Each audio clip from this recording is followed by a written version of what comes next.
honest. You too honest. You too much of a nice guy sometimes, man. Yo, what's good, neighborhood? You back in the lab with your favorite neighbor, your man Martin Nash. He is I'm here. Another great episode of Breaking Beats. Got the homie, the one and only OTB Boxing School. What up, G's? What up, Brody? How you feeling? Man, I'm always good, even when it's bad, my brother. Man, we are late like a motherfucker. We supposed to start this show about an hour and 15 minutes ago. Ladies and gentlemen, we just did the best show ever, and y'all never gonna hear it. Hey, don't worry, man. They gonna catch the best version of it, man. Sometimes the sequel be better than part 2. Be better than part 1.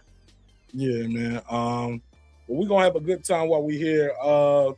Got a damn good show playing for you, a stacked show, a lot of good topics from current events to music, hip-hop, and boxing.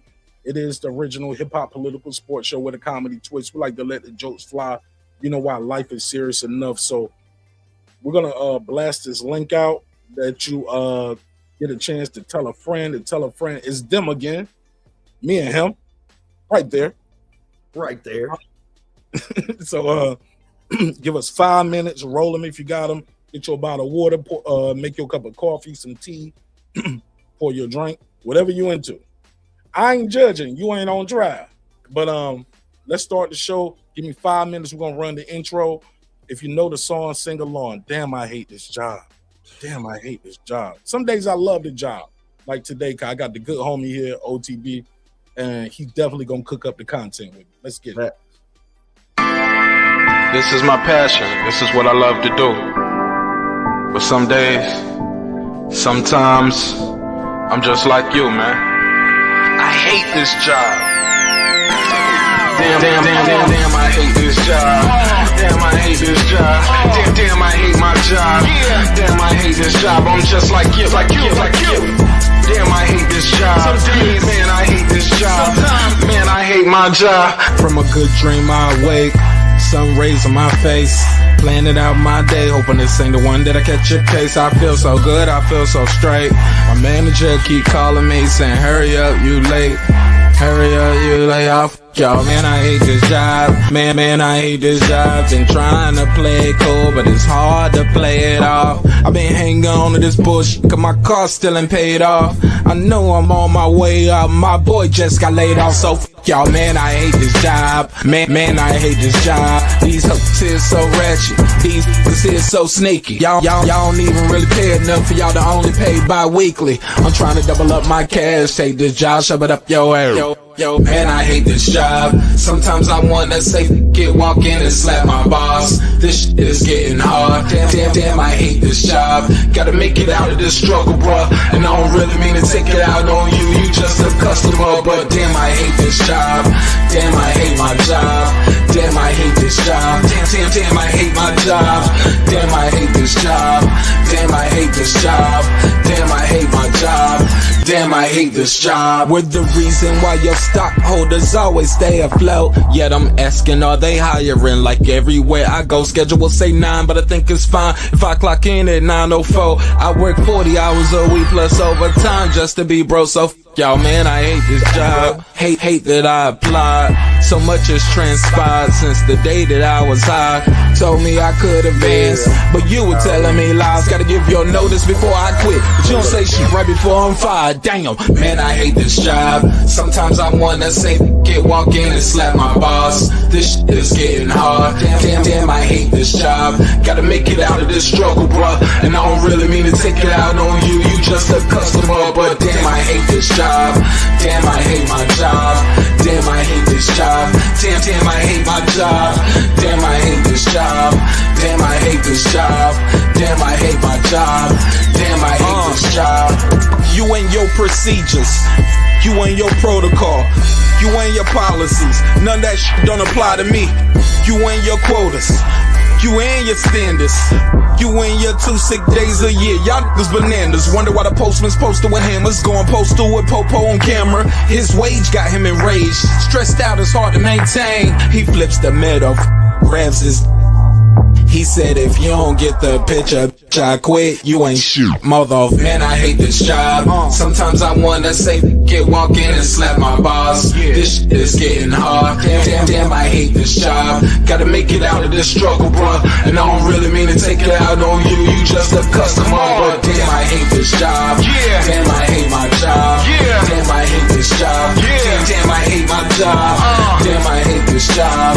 Damn, I hate this job. Damn, I hate my job. Damn, I hate this job. Look, man, I hate this job. I put my pants on one leg at a time, just like you. I'm out here trying to take care of my family. Damn, I hate this job. It's not always glamorous, for real, but I do what I gotta do for me and mine, you know? Damn, I hate this job. Damn, I hate my job. Damn, I hate this job. Damn, I hate my job. Damn, I hate this job. Damn, I hate this job. Damn, I hate my job. Damn, I hate this job. Damn, I hate this job. Damn, I hate this job. Damn, I hate my job. Damn, I hate this job. I'm just like you, nigga. Damn, I hate this job. Man, I hate this job. Man, I hate my job.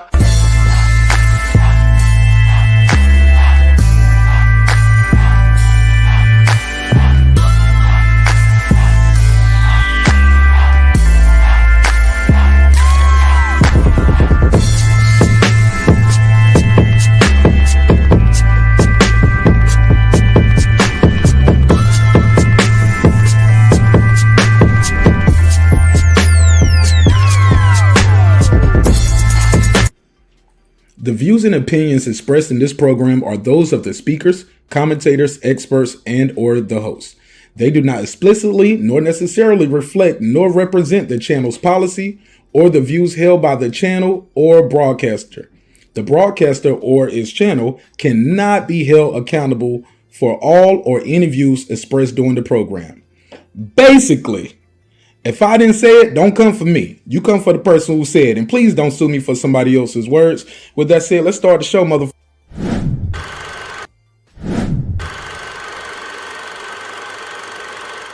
This that squad sound.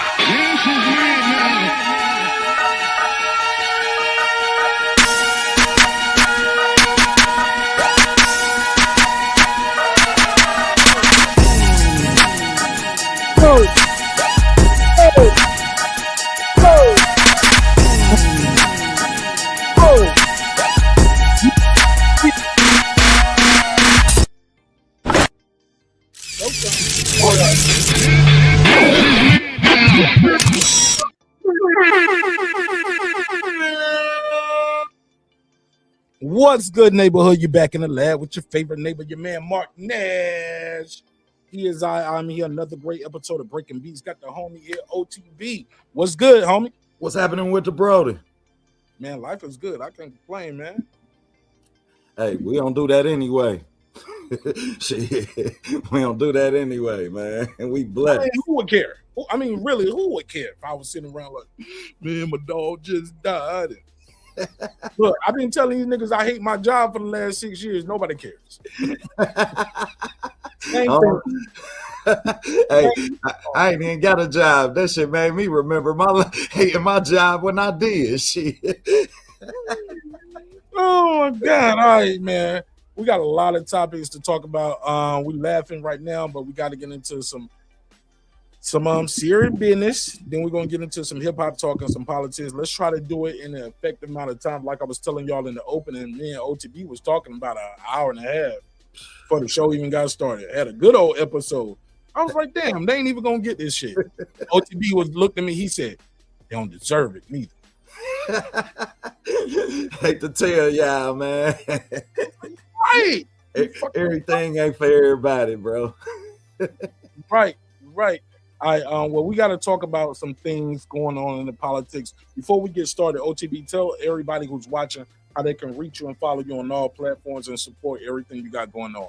Man, OTB y'all can find me at OTB Boxing School, man, where we make casual fans, real fans, man. Go on ahead, sub to the channel, man, so you can know where the punches coming from before they get thrown, man. Tap in with us till we tap out. And I guarantee, man, you will come as a student and leave as a professor when it comes to the sport of boxing, man.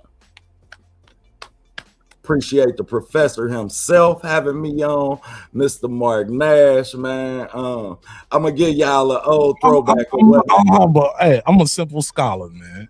One day, y'all, Mark hit my show, y'all, and Mark say, man, you got so much passion, OTB. I say, man, that's something that stand out with me anytime I be about to do a show. You know how you have your go-tos, you feel me? Man, so I want you to know, bro, I really appreciate that. And if I can't bring that passion that you told me I had that day, then I won't touch it. Hey, man. Well, let's get into it, man, because we got a lot to talk about. We got some pressing news to get into. Let me turn this music down just a little bit. It's just a little bit too loud. My bad. Should have fixed that in pre-production. Somebody already in the chat telling me, turn the music down, something, nigga, unless you gonna kick a freestyle. Got some bars. We know Mark got some bars. Yeah, this ain't that show though. This ain't that. Facts. So we still have some major news going on when it comes to the war in Iran. It appears that we have been misled, ran amok. There are more casualties than we were previously told about.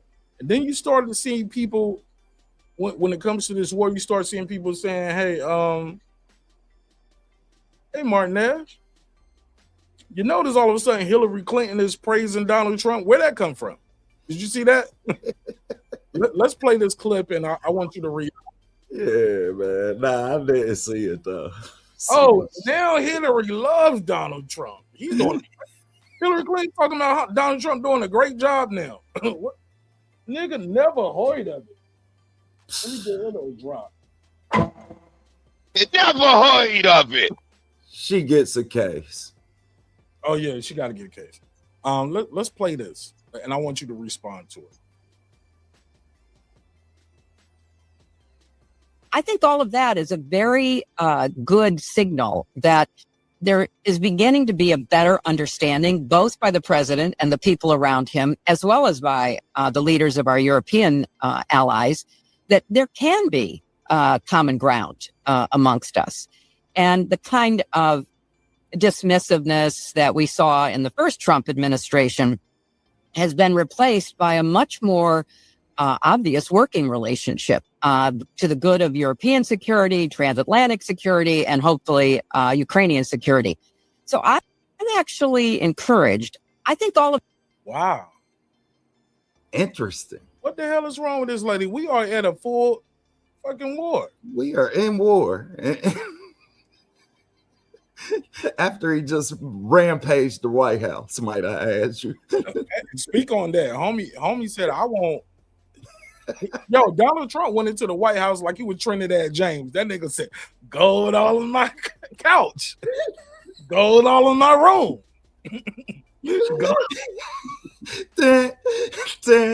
Like, come on, man. That ain't a fucking president. That's a gangster. He left the room one way and came back times 10. Like, he Trinidad Trump in his mother. You did, man. Like, all in my ballroom. but I can't believe her. Like, it's crazy to hear her speak like that when you was alive and comprehending the things and the smears that her campaign was ran with. Speak on it. Like, man, we can flash back to that campaign. Some of the hellacious things she did to try and keep up with Donald Trump within the extent of that campaign that I felt like might have cost her. Mind you, I'm somebody that I feel like she was capable of winning that election, but she tried to play his game, and now this in her outcry for how great his administration is just so happens to come out. What are we, like 2 weeks from her being on the stand? Like, wasn't she just on the stand? Yo. Now, I ain't the smartest motherfucker in the world. You feel me? I ain't the brightest star in the sky, but I know I'm up in the sky. You feel me? Man, we know who briefed her for that. Let's be real. We know who briefed her for that. Safe to say. Smart. Now this shit don't stay. Small hats.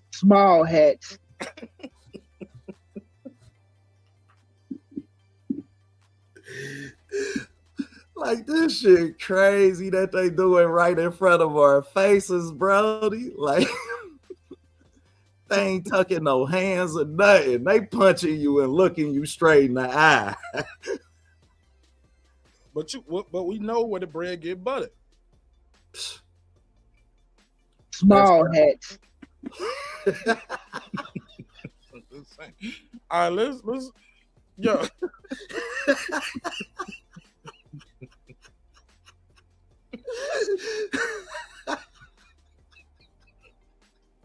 Like this shit. All right, man. Very ironic. Hillary Clinton though is all of a sudden on the Donald Trump train, and then he's at war with Iran. Ain't that something? Coincidental, huh? But look, Iran ain't playing around. Iran said, "Fuck y'all." Look at this. I don't know who did this music behind it. Hold on. زیرزمینی شناوری نیروی دریایی سپاه از خبرگزاری صدا و سیما منتشر می شود. I don't know what they saying right here, but they showing all these. Look, these are all their shit lined up in the underground tunnel when Donald Trump was talking about, yo, they ain't got no Navy. Oh, y'all can't see. OTB, you got to tell me. You can't see that. My bad. Put it up, bro. We couldn't see it. We could only hear it. Hold on, let me show you this. Homie, Donald Trump said they ain't got no Navy no more. Them niggas dropped a mixtape. Damn. So they showing like, yo, we got these joints. And look at it. Look how long this tunnel is. They got the memory of their fallen soldiers. Damn. They ready to pull these shit. Look, they got guns on top. Look at these super militant speedboats with the damn 50 cal. And then they fast forwarded it for you. Look, those right there are mines. These are mines that we're gonna put in the ocean to blow your boats up. These niggas just running through the mixtape. And look, these some different boats right here. These are doing flexing. These look like little speed boats. Yeah, they look like manless boats. Like, it ain't no person in this. Like, we just send this shit. We got drone boats, nigga. Damn. They got drone boats with sensors. Bro, with the flag on it too. They banging. And they put the flags on there. I ain't even peeped that. Son, that's what I tell. Yo, look at, and it's a different one. And look, they flexing. These boats are the big boy. These are different. Now look, the big boys. Look, nigga, let me slow this shit down because he fast forward and let me slow it down a little bit. Pause. Yeah, because this tunnel is a few states. I don't know about it. Yeah, because this nigga definitely on a bike or something. Like, this nigga rolling. He ain't walking this mouth.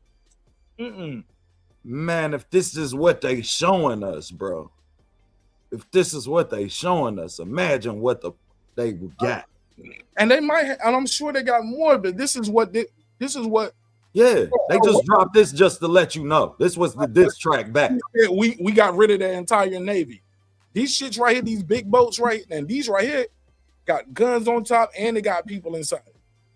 And they got more enemy. Look at these rounds, and they got missiles on these. Look at that. See right there? That's a missile. We got missiles in this shit. Look at all this. Boom. So look, so you see that boat? That boat shoot off, and as it's shooting missiles. These motherfuckers are telling you, hey, look, you talking about the war over. We got rid of that Navy. Look at that one. That's the one I was telling you was a missile on. And it's a drone. So we can just send this bitch off to some coordinates. And if you blow it up, we ain't losing no manpower. Yeah, go ahead. Shoot that shit up, nigga.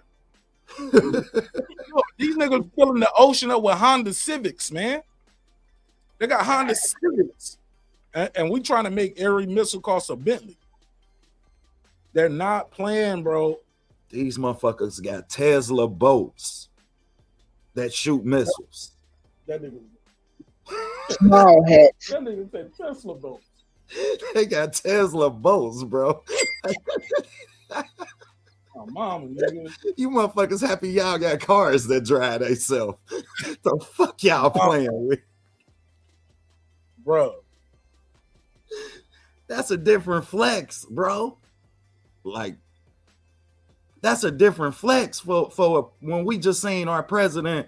Thank you to Northern Kentucky for inviting him. Thank you to Northern Kentucky for inviting him. Damn show ain't come to Cincinnati. Shit, bro.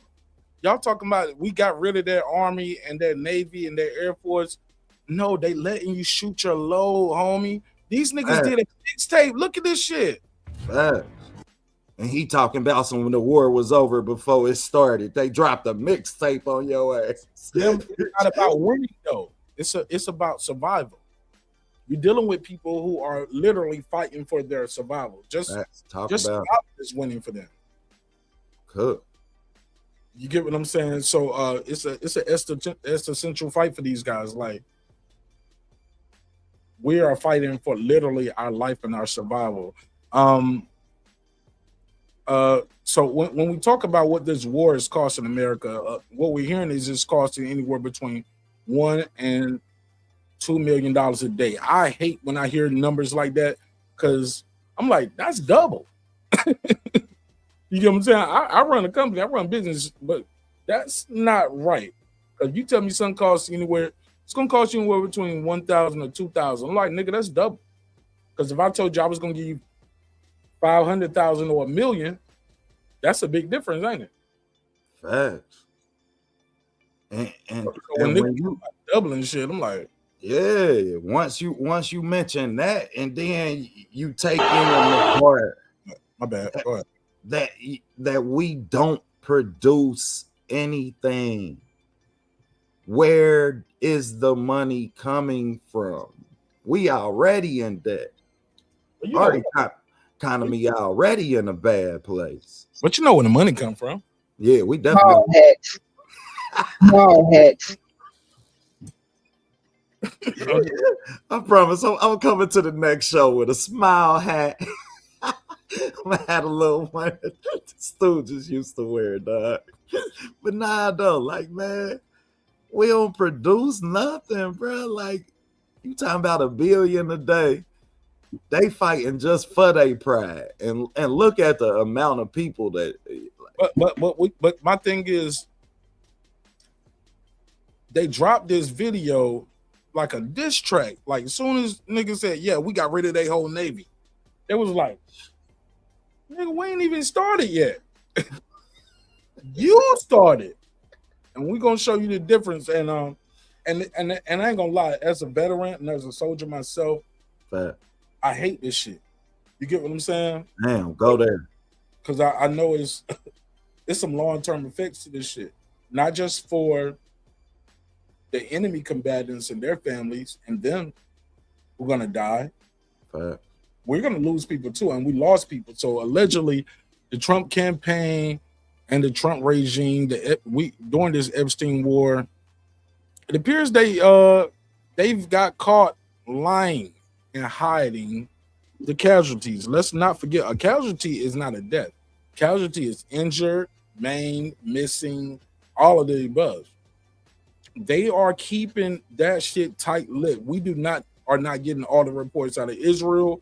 We're not getting all the reports from America. The most recent thing we got came from about 10 days ago. We had satellites watching, and the company, ironically, 10 days ago said, hey, look, we got a 2-week delay on anything that we're giving out for its information. So speak on that, because I'm going to cue up this video from Breaking Points, and we're talking about the U.S. caught lying about casualties in the Iran war.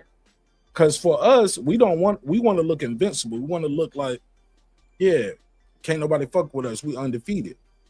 But for them, they want to show their casualties because they want also the world to understand, hey, this is why we are going to respond the way we are responding. So far, the people saying, yeah, the people in Iran, they happy about the war.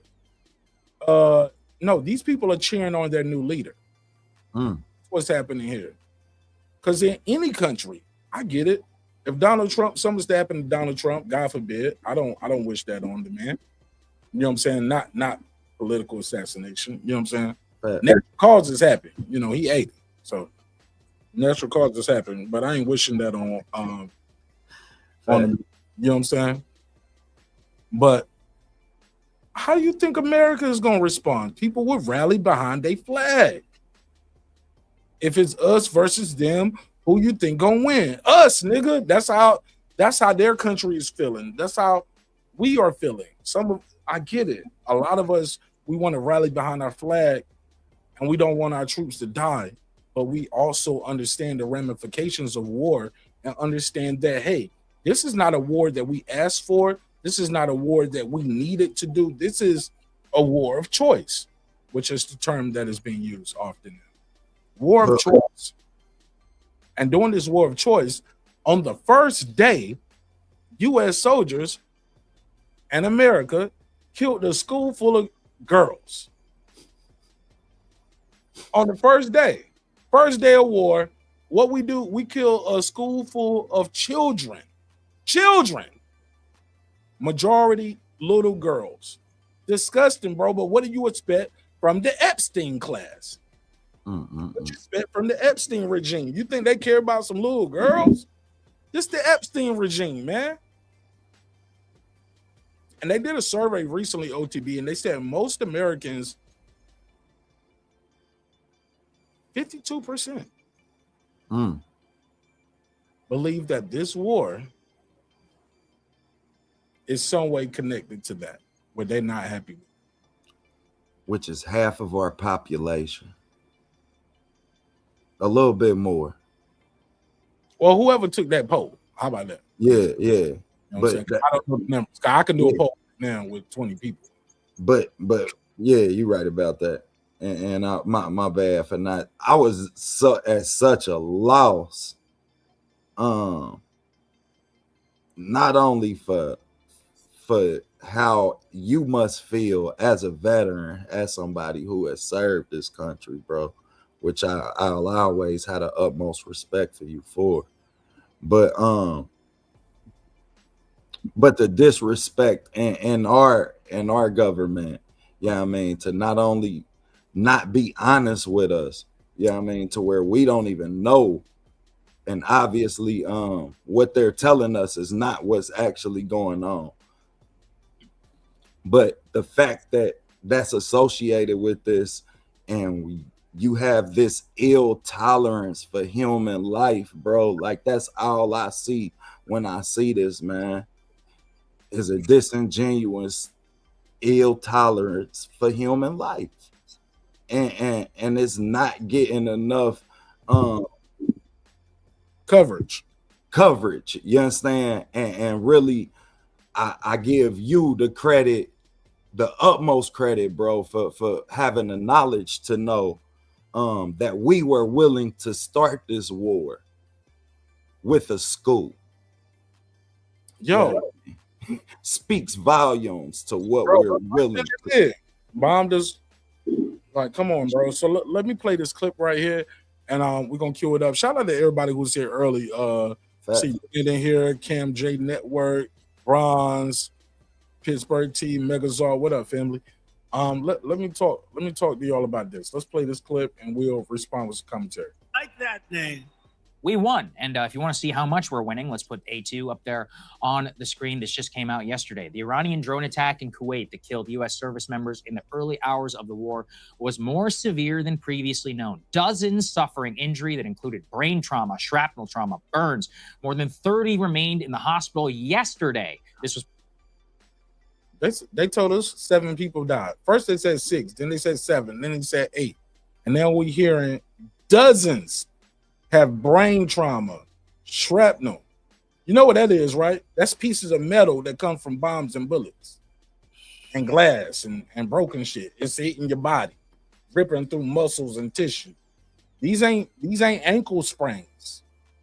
Dozens Let's continue. Published yesterday with battle injuries, 1 at Brooke Army Medical Center in San Antonio, 12 at Walter Reed here in the DMV area, 25 at Landstuhl in Germany. Of those, about 20 arrived on a C-17 military transport aircraft at Landstuhl on Tuesday with injuries the military designated as, quote, urgent and requiring evacuation. More than 100 medical personnel were sent to Landstuhl to assist. What's even worse is that we can see how they initially described the attack. Let's put that one up there on the screen. This is what they said on the day. As of 9:30 a.m., 3 U.S. service members have been killed in action. 5 are seriously wounded. And that's what they told us on the first day. 3 was killed, 5 was injured. And we have such a value, disvalue for human life here in America, because we used to the can from paid in full line. Niggas die, niggas get shot every day, B. That's how dumbass Americans say niggas get shot every day, B. Facts. But we ain't dying for Israel, nigga. Why is Israel this small little country in the Middle East, but somehow, some way, they just keep getting more land? Y'all just keep getting bigger. How niggas just keep getting more land? Y'all conquering shit. So allegedly, these people have asked the Kurds to get involved, and the Kurds has said, fuck you, this ain't our fight, this ain't our war. I'm gonna play the rest of this, and I want you to respond to this. Then I'm gonna cue up the Kurd video. Several others sustained, quote, minor shrapnel injuries and concussions. My nigga, you can't tell me my concussion is minor. We don't know the severity or the long-term effects of what these injuries are gonna do to these individuals. They war veterans now, and we're gonna pay them for the rest of their life. How about that? So that's gonna keep costing American taxpayers years and decades after the war because of these injuries. So it don't stop here today. And are in the process of being returned to duty. A straight up lie there from the yeah, straight up lie, nigga. I ain't going back. Pentagon. And if you want to, they said it was just a couple niggas hurt and they going back to work. They all right. No, it's dozens. Numbers now over 150. Now look at this nigga face.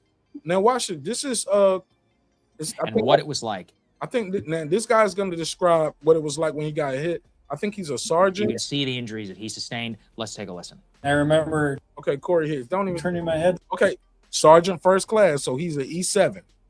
He's an E7. When you're E7 in the Army, that means it takes an act of Congress to the left, and I take your rank. So he a big dog. You know what I'm saying? He ain't no lower enlisted dude. He's a non-commissioned. He's a senior non-commissioned officer. He's a sergeant first class, E7. Now he look regular now. Watch it when he turn his face, man. You're gonna see all the cuts and the shit. Look at this. Seen the nose of that drone already. You can see it if you look close. You right here, see it by his eye. Right here on his cheek. But he gonna turn. You're gonna see even more damage. Popped through, and as soon as it did, I knew what it was. It was either a missile or a drone. So I turned to my right, and that's when it blew up and just blew the whole building apart. Life is precious. Look, save this fucking eyesight too, because if he would have just kept saying, "What's going on?" Oh my God, it would have got him right here. You know what I'm saying? Turned his face and got down just at the nick of time, just so he. And that's your face and your brain. He might not live through that. Yeah, man. Drone. So I turned to look at his hand. Look at his face. Look at his skull up here. OTP. We talking about, we had some minor injuries. Man, this nigga taking shrapnel to the head, though. And you tell him that that's minor. Nigga, I'm gonna wear this shit for the rest of my life. For the rest of my life, nigga. Like, my wife's pictures, my daughter's graduation, like, the trauma. Look at these visuals, bro. And this is a bullshit-ass war, bro. But I digress. I'm sorry, I'm too passionate about the shit. No, you're not, bro. You allowed to be passionate. Look, your turn though. I've been talking for a minute. Let's pass the mic. Man, what stood out to me is that he said, I don't know if it was a missile or a drone. meaning he still don't know what almost took his life.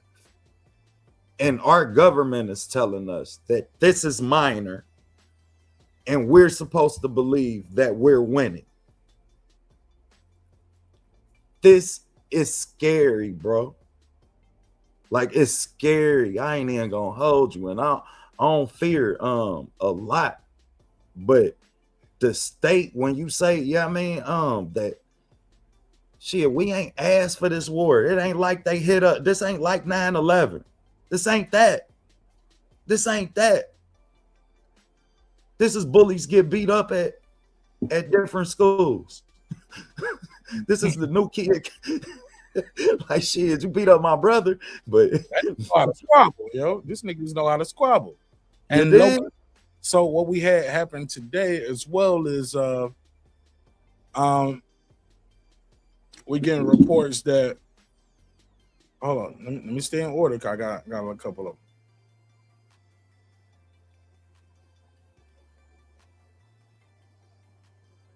Let me play this one. And just to show you the scale, let's go and put the next one up there on the screen. At least 17 U.S. sites were damaged in the war with Iran. These are all satellite images from March 2nd. Here's what another thing I want to flag to everybody, and I want to very much call out these private satellite companies. For years, news. This is what I was talking about earlier about the private satellite companies. Listen to this. Now, I'm giving y'all some gems. You're not gonna see this on CNN, ABC, MSNBC, Fox. You gotta dig through this shit on the internet to find like not a hand. Huh? Facts, bro. Yeah, and everybody smashed the like right now because he turning y'all on and turning us on to the real estate of what's going on. And I don't know if y'all realize how important that is when we can show y'all how disingenuous our government is being with us about the same subject at hand. Epstein class. What do you expect? These are people that it took a act of Congress and a law to be put in place for them to give us some Epstein information, and then they still are breaking the law with that. They are breaking the law that they signed in the law. The DOJ is breaking the law, but who gonna check me, boo? Who gonna check me, boo? Like, this shit is blowing my mind, fam. Let's play this clip. Shout out to the new member, Megazar. Organizations. ICE renewing his membership. Megazar been a member for a long time. Fact. To work at one of them, we had deals with these private satellite companies where they would give you up-to-date satellite imagery of some of these sites which were involved, let's say, with the military. Out of the blue, all of these private satellite companies just said, you know what, we're going to go on a 2-week delay. So we have no idea what's actually happening in the battlefield. So this is just what we know about, which have been damaged. So let me read some of the list. 17 U.S. sites. 2-week delay. Like, did you hear what he just said? Out of nowhere, the satellite company said we're gonna. Companies for years, news organizations. I used to work at one of them. We had deals with these private. I used to work at one of them. I used to work at one of them before I bossed up. And I'm gonna tell you the truth. And I don't even agree with Sager. I did a video not too long ago clowning Sager because he was saying some crazy shit. He's a conservative Republican type dude. But at least he's being honest and saying, yo, this is fucked up. Right. I was wrong. The 3 hardest words to say in the history of man. I think the other words that are harder to say, those 3 words, I was wrong, is I'm sorry. Here's another 3 words. I made mistakes. Why is it so hard to admit you was wrong? You made mistakes. No, we just gonna lie, cover it up. Let me play this clip and I want your reaction. From March 2nd. Here's what another thing I want to flag to everybody, and I want to very much call out these private satellite companies. For years, news organizations, I used to work at one of them. We had deals with these private satellite companies where they would give you up-to-date satellite imagery of some of these sites which were involved, let's say, with the military. Out of the blue, all of these private satellite companies just said, you know what, we're going to go on a 2-week delay. So we have no idea what's actually happening in the battlefield. So this is just what we know about, which have been damaged. So let me read some of the list. 17 U.S. sites damaged in the war with Iran. Iran has responded with installations, quote, several of which have been struck more than once. Their analysis is currently based on high-resolution commercial sat imagery from a couple of days ago, remember, so it's not even currently up to date. Thousands of missiles, many of them include in Kuwait, we have the Bahrain, Saudi Arabia, Qatar, the UAE, Jordan, and Iraq. All of these are U.S. sites where you have either U.S. service member or U.S. personnel, which are currently there. You have drone attacks, you have missile attacks. Perhaps the most important ones are some of the THAAD radar battery sites, which we've talked about here previously. And you can actually see the damage. And again, this is some 10 days ago that we're able to see the damage. So God only knows what it is today when you have escalating actions all across the entire Middle East, hotels where U.S. personnel are staying. Remember, still haven't got any casualty update on that. We know from the DoD's admission that there are all these service members which are staying in these high-priced hotels. Tons of these hotels have been struck day after day. A couple of them were struck just yesterday. Tons of them are struck day after day. CIA, FBI, military personnel. Yesterday, right? And you have to imagine whenever they're striking at certain floors, it doesn't seem to be random. There's very obviously maybe Russian intelligence, Iranian intelligence, Chinese intelligence about where some of these people are, in addition to the exact coordinates in many of their civilian infrastructure. The Dubai airport, by the way, let me make sure everybody knows that. Before we get to that, let me say that they had a conversation with Trump and Putin.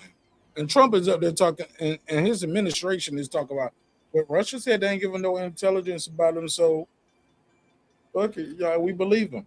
Hold up, homie. Y'all been helping the Ukrainians way more than this. So, to be fair, Russia, in the eyes of war, are well within their means and their rights to say, yeah, I'm going to help your enemies. You helping my enemy. I got your back. You damn right I got that back. Why are we believing what the Russians told us? Like, nah, we ain't giving no intelligence. But they know for a fact, and it's a proven fact, and it's very public, that we are giving Ukrainians training, weapons, missile defense, missile interception, coordinates. Like, we're helping the Ukrainians. We bragged about it too. Bragged about it. I mean, so it's no secret that we're helping the Ukrainians. So what'd you expect? What would you expect Russians to do as far as helping Iranians? You think they're going to tell you the truth? or are we going to get minutes of that meeting and that phone call? Because we know y'all recorded it. We know you recorded. You kept the files. I want to hear the Russian recording. Right. Let me use my chat GPT. My AI, this shit down. Because I don't know. I know you will. Y'all find a way.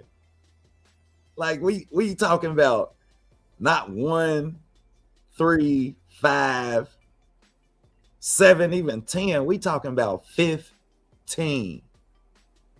And he had the nail on the head when he say, if that's what it was 10 days ago, imagine what it is today. Yeah, I mean, and I kept telling people, bro, I'm a firm believer that dude started all of this shit, man. And right now, he just was in Northern Kentucky. Where would you rather be if you got some shit going on? What type of leader is that? You ain't even fucking at home. You gonna start some shit at home and then run from home. Now your ass in the middle of everything, right in Ohio, the heart of it all. You right outside there telling Jake Paul how he can do what you're doing. Fucking backyard boxer. You told him he gave Jake Paul a motivational speech like, man, I see a future House representative in you, bro. Like, this shit crazy. White man, you can be whatever you want to be. Man, bro, if I know... I know all of this shit. And if I know somebody looking for me, you best believe I'm going to be around the corner where I can see my house through the backyard.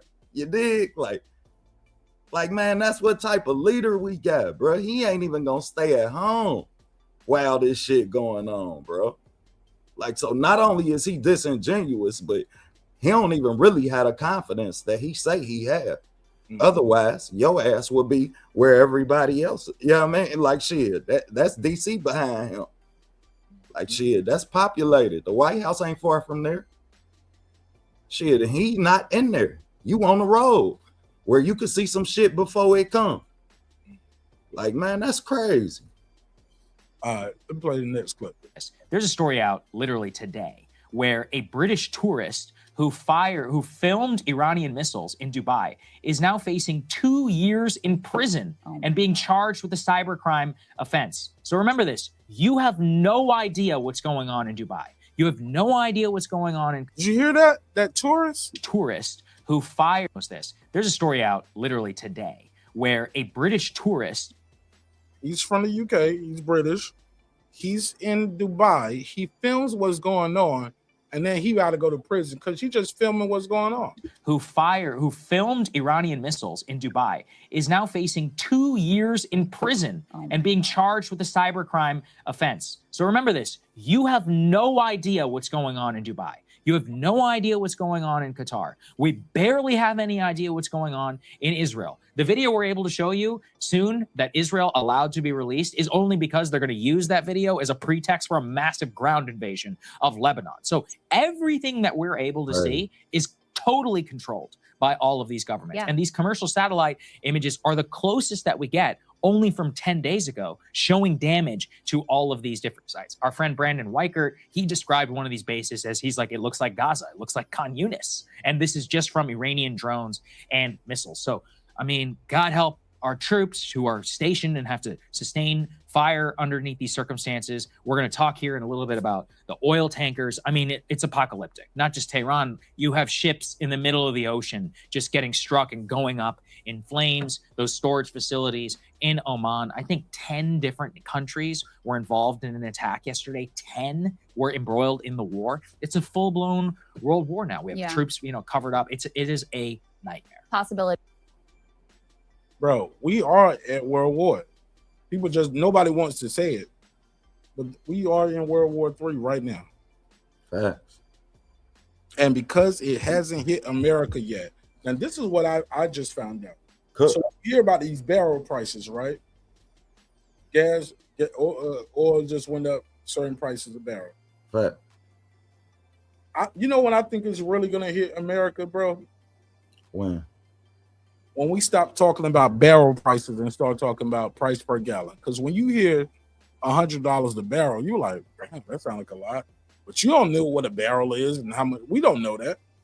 But if I tell you $100 a barrel is going to be about $4 at the tank for you for regular. Right. Oh, you get it now. Now it makes sense. When I say, hey, gas is about to be $200 a barrel. What's that, Martinez? It's $8 a gallon. It doesn't $8. So for over here, for some of us, we're gonna pay more at the pump because we are in this country. You get right financially, and the missiles hit us because that's the price of it. And we have reserves for shit like this, right? But the problem is, for the third world countries, they're just gonna say we ain't going nowhere today. It ain't no tourism. There ain't no planes coming in. I ain't just leaving that. The food ain't like we trying to survive. Facts. And that's so they're gonna be like in COVID situation.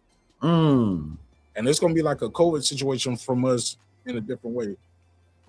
Shout out to it's that Crush. What up, Crush?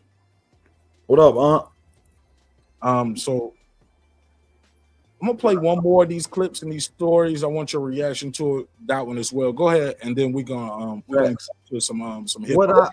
I really wanted to, and what I noticed from that is how important journalism is. Yeah, I mean, journalism at its core, it has to be factual.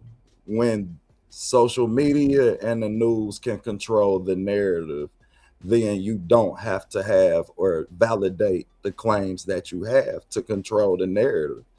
And it's gonna be scary, man, if sorry about that, journalism as a profession is at the risk that it is. You can see people, yeah, I mean, journalists now, that's one of the most dangerous professions to have. You just seen somebody going to prison for essentially using their phone to record some shit.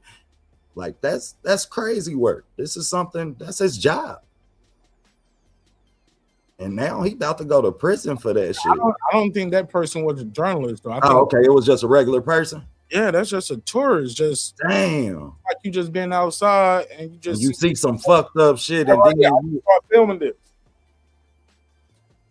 That's Iranian shit that they just started using, and it's leaking out that the missile head is splitting off into 2 or 3. So they start shooting the missile off, right? Shoot. The missile defense system locks in on it. Then it splits off into 2 or 3 warheads. So now it confuses your THAAD system. And when you do that, we shooting that off like 3 or 4 times. So one of your missiles might cost like $1 million. Damn. And every time you shoot off $9 million. And you shooting all of these trying to hit these right here. Yeah, you got some, but some are getting through. So that Iron Dome is collapsing. Damn. And then they're getting hit by the Houthis.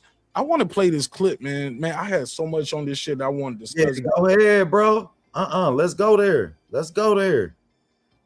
Because I'm sure I'm not the only person who is learning as much about this shit as I am, but man, this shit is intriguing to me. Like, and it's sinisterism at its highest level, boy. Like that's all I see when I like the more this shit really set in my brain. That's what I see. That's just that's what I come up with. Like, this shit is sinisterism. And like when you talk like this, people think you're rooting against America. No, I want all this shit to stop. This is not their war. Our brothers, sisters, husbands, wives, mothers, uncles, cousins, nieces, nephews, aunties should not be dying so Israel can have more land. Facts. Or as some of the soldiers were being told, that came out and that was reported, they're being told that they're fighting a religious war. Religious war. Nigga. On what, a religious war. Why are our soldiers fighting a religious war for Israel? On what grounds? Like, on what grounds? And they don't even want to rule out we're putting boots on the ground. But you know who ain't been asked about that? And they ain't ruling Israel. Where y'all boots on the ground? Mega said we're definitely at the beginning of World War III. We're already here. And we're here. And what's gonna happen is they're gonna bait these dumb motherfuckers into pushing that nuclear button. And once you push that nuclear button, you don't open the door for everybody to do it again. Once again, because they ain't gonna. That's what Iran keeps saying. They said they ain't gonna beat us in a fair fight. Talk about it. They're not gonna beat us in a fair fight. We're gonna hit your military bases. We're gonna hit your installations. Already, you guys y'all hit our water supply. Now, thankfully for us, if you're Iranian, they're saying only 10% of that water come from there. But if we hit that water supply for these other countries that are protecting you and let you have that base up there, 62% of their water come from it. 80% of their water comes from it. 7% of their 90% of this country's water come from water supply. So you want to play with the water supply? Because we can do that game too. But it's going to hurt you, and it's going to hurt the world more. We're going to kill a lot of people with that. And we keep telling these, they put it out, saying, hey, man, matter of fact, let me play that. Don't make us do it. Yeah, play that. They told, they put out a message, and they told all of their people, say, hey, look, my brothers and sisters, this ain't your fight. Stay out of this shit. Don't let them shoot no missiles off from your areas, because now you're gonna be. You thought you was gonna get protected by the United States, but now you're gonna be a target. So let me put it up. I'm gonna let, once again, this coming from Breaking Points. I fuck with Breaking Points. Breaking Points. I like Secular Talk. I like Majority Report.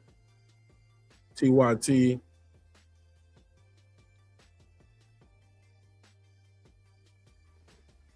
Damn, I ain't in here, but I ain't First, on that. a defiant message. Dear fighter brothers, the desire of the masses is the continuation of the effective and regret-inducing defense. Furthermore, the leverage of blocking the Strait of Hormuz must certainly continue to be used. Studies have been conducted regarding the opening of additional fronts in areas where the enemy has negligible experience and will be highly vulnerable. When you say the enemy, you talking about us. Talking about Donald Trump. Negligible. Yeah, bro, listen to this. This the new leader. Negligible. He said, look, we got other routes we're gonna open up, but we gotta keep leveraging the blocking of this strait. It gotta continue. We gotta continue. We must certainly continue to be used. Studies have been conducted regarding the opening of additional fronts in areas where the enemy has negligible experience. That means America and these other niggas don't know about this. We're gonna open up some other routes so y'all can move y'all oil. We've already done the studies. They don't know shit about it. And they will be highly vulnerable. And their activation will be carried out if the state of war persists. So if we keep this war going, we'll activate this shit and let y'all be able to get y'all oil. And in accordance with the observance of interest. We got y'all. We got y'all. Y'all gonna be all right. But we fucking with Israel and America right now. Y'all better stay out of this shit.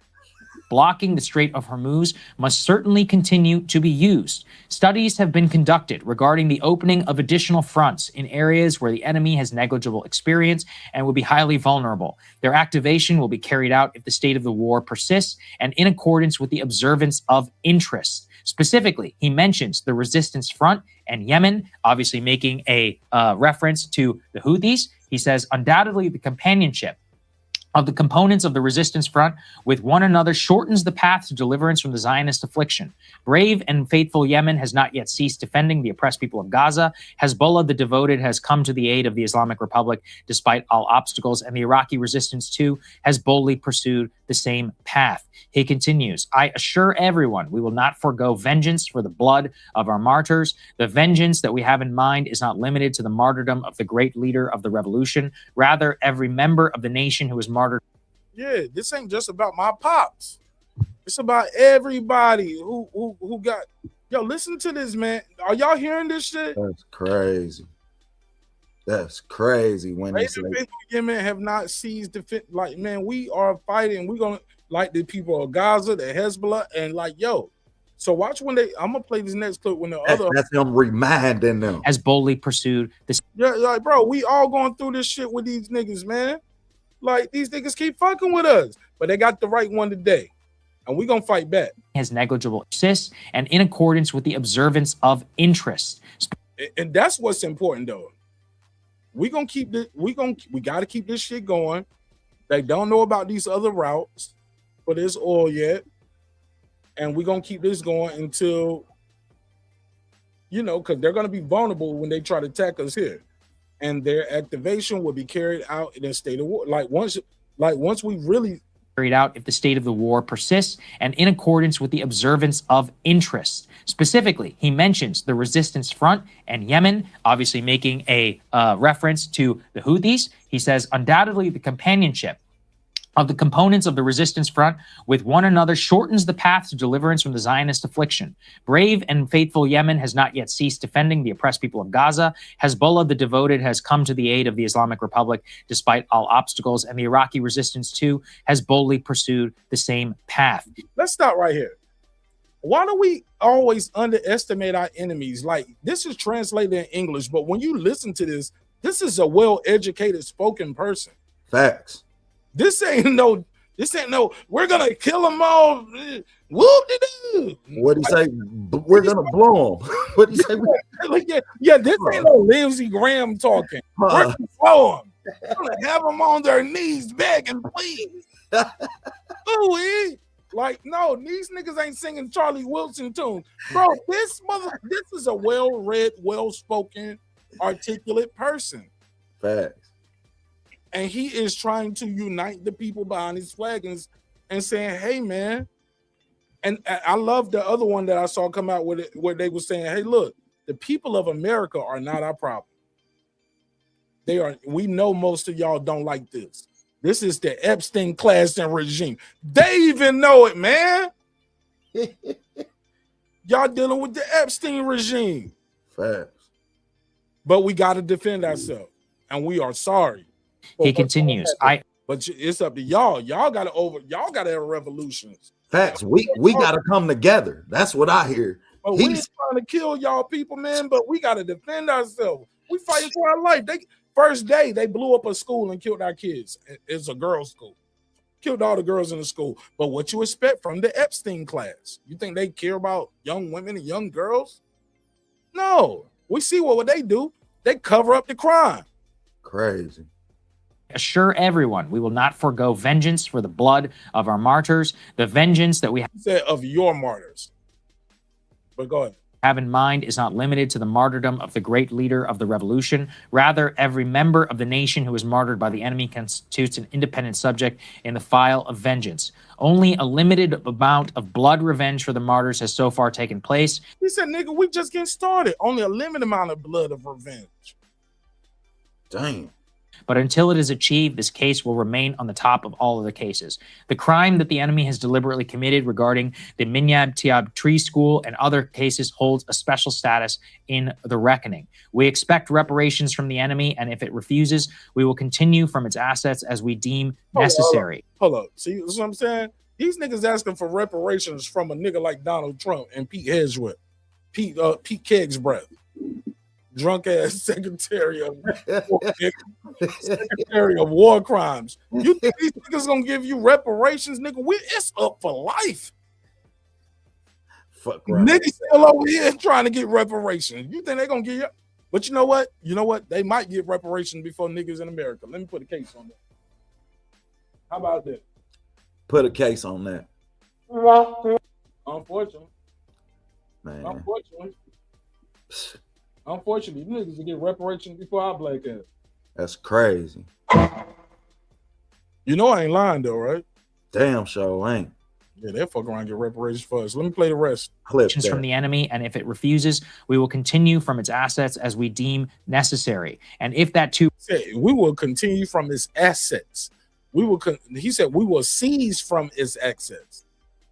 That's what he said. We're gonna take your shit as much as we deem necessary. Ooh, he talking that talk. If it proves impossible, we will destroy an equivalent portion of. And if it proves impossible to seize it, we'll destroy your assets. Bro, they might fuck around and start taking some POVs, man. Start catching niggas alive. No, don't kill him. Don't kill him. He's gonna be a hostage, and we're gonna treat him fair. We're gonna treat him better than y'all would have treated us. Bro, or maybe worse. Who knows? We don't know what the fuck they gonna do. Because they done already made it clear that we not expecting. Yeah, I mean. They said, I think Donald Trump took the bait, bro. I think he believed sweet ass Lindsey Graham and Benjamin, I'm gonna kill all of y'all. and took the bait. He thought this shit was gonna be like Venezuela and jumped out the tree. Yeah, man. And they watched them go. Yeah, I mean, in Venezuela. But also too, they learned from that attack we did with that quote unquote 12-day war back in June. Damn, cuz. Look, they did a live test run. You gave niggas a live demo, a live test run. So now they know what you got. They know the holes in your defense. They know where your whip. They charted and mapped. Okay, this is where that missile defense came from. So this time around, first thing they've been doing is blowing up all our missile defenses. I know that was the problem that I had seen. Our missiles couldn't make it through. Our missiles couldn't make it through with the jets that we had or some shit. Like they jets was no, they shit was starting to get through on our shit. Yeah. Start getting through. And now they don't blow up the radar system, so niggas are flying blind. Shout out to Outlaw Blocks and Foodie Revolution. Appreciate everybody in the chat. Niggas on the guard. Man, like I said, man, it's a heavy conversation. I know we're gonna be talking about this for a long time in the future because Donald Trump is saying the war is over, but it's not true.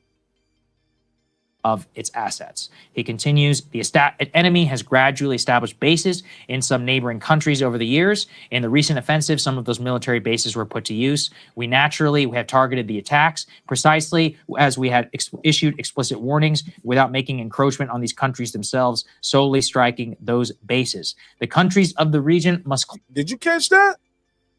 He said the enemy has gradually established bases. Crazy. By neighboring countries over the years. In the recent offenses, some of those bases were put to use. Okay. Do you know what I mean? Y'all let these niggas set up shop and put guns and shit in y'all block and y'all hoods all around me. Now they ain't just over there. They done set up shop on the next street over. Okay, and that's cool. I saw them doing that, but I let niggas get money. It ain't stopping me. But now they putting this shit to use. So when I start shooting, nigga, I'm shooting at that house, this house, and that house. But you know what? I ain't even shooting up the whole house. I'm shooting that room right there because that room got guns pointed at me. I'm shooting that garage right there. I'm blowing up that corner store over here. You know what I'm saying? Like where you guys have a spot set to target me. I didn't shoot up the whole hood. I ain't shoot up your whole block. I ain't shoot up the whole plaza. I shot that store. I killed that person over here. I did this right here because I have intelligence and know where these people are at. And they said precisely as we had issued explicit warnings. We told y'all. Y'all keep fucking around with these niggas, man. Y'all keep letting these niggas set up shot around me. Y'all know I don't fuck with them, but you saying you fuck with me though. Okay, cool. Not making any encroachment on those countries themselves. I solely striking those bases, which means I spared you because I can really just start bombing all of y'all shit and do you how your friend is doing me, and I'm supposed to be your brother. But you trying to say you staying out of it, but you letting these niggas shoot me from your front porch. Facts, you letting them bust off and run back in the house. You ain't gonna shoot this house. You got a whole bunch of kids in here. Hold on, nigga. But you shot me from the house and went back inside. Dead ass, bro. When you put it in those kind of terms, niggas get it a little different. You feel me? Now it makes sense. Now it makes sense too. I gotta talk to the street niggas like the street niggas talk. Man, what? Hey, make it make sense. And he said precisely issue explicit warnings. We told you we was strapped. I told you I let this bitch out. So peep this. He said the countries of the region must clarify their stance. Like, bitch, now you seen this up. You better tell me what's going on. Clarify their stance regarding the aggressors against our deal. Either you with me or you against me. It's our homeland. They ain't say my dear homeland. They said our This our shit. This was the clarify rally your stance against these aggressors. That's key too. They are aggressors of our homeland right now, and they're gonna make me kill you and you kill me. He said, I recommend that they shut down those bases as soon as possible, for they must surely have realized by now that America's claim of establishing security and peace has been nothing but a lie. React to that, OTB. Let me leave that on the screen. Go ahead. That is, man. That's deeper. Into the next topics. Yeah, man. That's deeper than rap, man. I ain't even gonna hold you, man, because this is his rally, and this is his last cry to his homies. Either you with me or you against me. Hey, look, this is first statement, but like you said, this first and last, huh? Yeah, this the first and last. Let me know. He damn near telling them you on the clock. Shout out to the Queen in the building. What up, Queen? What up, sister? Everybody sub to Quee, man. She had a good show tonight. I was listening to it while I was getting ready for our show, man. That's my sister. Shout out to everybody on the winning team too. TWT in the building. Facts for life. But yeah, though, this was his rally cry, bro. This was his first and last. Either you with me or you against me. Let me know, cause your ass is on the clock. Period. Point blank. Like, and that's and that just lets you know what he's prepared for, because you don't tell the homie, hey, now I don't want to pop your ass unless you done already prepared to pop his ass. Pause. Like real talk. I get it though. Go ahead. Like real talk, man. You'll tell the homie like, shit, I really don't want to have to kill you. Yeah, man. Right. And I've been telling you for the year, like I see what you're doing. I see what y'all all doing, and that's okay. But if this shit go down, you know I'm shooting everybody in this bitch, right? I'm not. I'm walking out. How Denzel said, I'm leaving with something. When the pride of my land is what I'm fighting for. I'm fighting for my life. I'm fighting for my country. You did, bro. Think of how y'all would respond over here if people saying, "Hey, look, this shit gonna stop being America and it's gonna be China." Everybody will be going to the car grabbing their box cutters and AKs and whatever, nigga. Man, it'll look like Walmart in Florida. You know what'll happen? We'll burn it up before we let you have it, nigga. You did, nigga. I burn it down before I let you have it. And how do you beat somebody who's willing to go through to that extent? Hey, you fighting for money. They fighting for their life. It's a difference. Like these two different fights. The other day you hit the nail on the head when you said they issued the thing that said we're fighting for survival. Y'all know what survival means? Like, yeah, I mean that mean that they fighting just to be breathing to be the last person breathing. Sir, how do you beat somebody that's just fighting to survive? You trying to win. His winning ain't even your winning. Your winning mean you standing over the top of him, because we America. So we feel like we got to beat you into the ground. We got to stomp you. Nigga said America. You did. We got to stomp you. You got to be looking up at us for us to win. They just want to be standing up. Hey, look, I'm just trying to give y'all the news, man, and we just gonna talk about it and give y'all the news our way, our point of view. Hopefully you guys call in and voice your opinion and tell us what you think in the chat as well. Put the phone number out there too. If you don't want to call in, you can text your message or leave a voicemail on the phone line, and I'll play the voicemail during the show, like if you called during the time while we was talking. Let's play this clip right here, G's. And if you call and you can't get through, or you call and didn't get through, let me know in the chat, because the last two episodes, it took a minute, but the first episode, people couldn't get through. The second episode, some people got through. So still trying to figure it out. because I had 2 phones in here trying to do the same thing, and I think that was the problem. So hopefully we got that figured out. But I want to play this clip, and then after this, we're gonna get into some hip hop and some boxing. That's cool with you, OTB? Been on about an hour, bro. Been there about an hour and some change. So I want to let the show flow, because sometimes this news can be daunting and depressing, and I definitely want people to leave on a high note. Facts. You know what I'm saying? So let's go to this clip, and we'll close on this one. I'm sure we'll pick this one up later. This is Channel 4 News. They have the deputy prime minister of the Iraqi Kurdistan region, and basically he's saying, we're diplomats. We're not guns for hire. We ain't basically, it's not our fight. Fuck you, America. These my brothers, nigga. I'm a diplomat. And once again, listen to how these brothers are talking.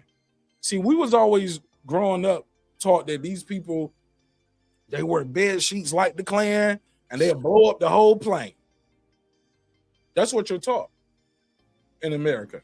When you see somebody from Muslim faith, and especially if they want to, Orthodox type Muslim, Right. so you just think, oh, they're gonna blow up the plane. That's what you're taught. The niggas who we blew up the plane didn't even get on the plane dressed like that. Nobody tells you that. Y'all scared of Habibib, and he did not look like Habibib. He looked like that nigga look like he work at your local gas station. That nigga like he work at Apple, selling you an iPhone or something. That nigga, you know what I'm saying? That nigga work at Rent a Center. You did? Y'all fucking with Habibib, man.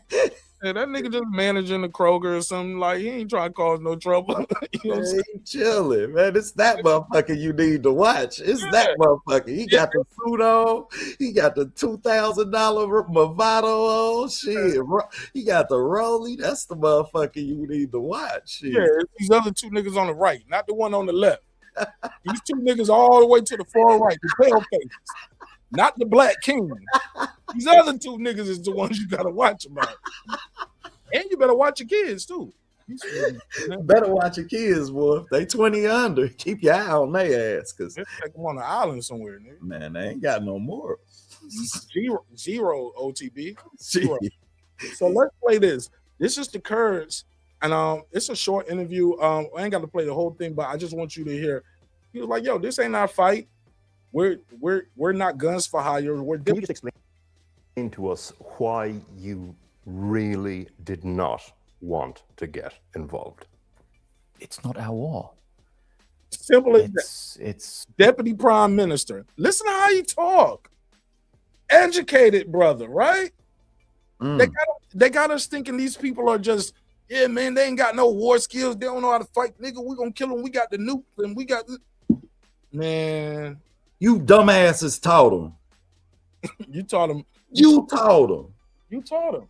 You taught them all how to kill and how to. So you could get some oil and drop our prices by the barrel for a few years. Oh no, they don't really drop our prices. Our shit ain't going down. That's another thing. OTB, they've been talking about this illegal immigration shit being a problem, right? Facts. Has the industries where they use the illegal immigration, had those prices went down for you? Hell no. Bananas and strawberries and kiwis all cost more. Houses that get built cost more. Facts. You go to a hotel, they got even the hotel prices still cost more. So where is all this illegal immigration shit going to? And let me say this, bro, for those that look like me. I don't know if you think this way or not, but they ain't taking nobody's goddamn job. I'm gonna tell you what they doing. They doing the jobs that we didn't got too proud to do. They doing the jobs that we didn't felt like we too good to do. We don't want to cut grass no more.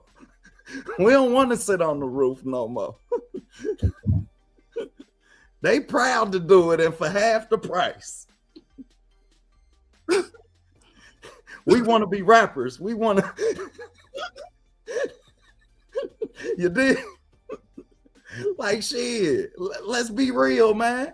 All this talk about they taking our jobs. No, they doing the jobs that you niggas got too proud to do.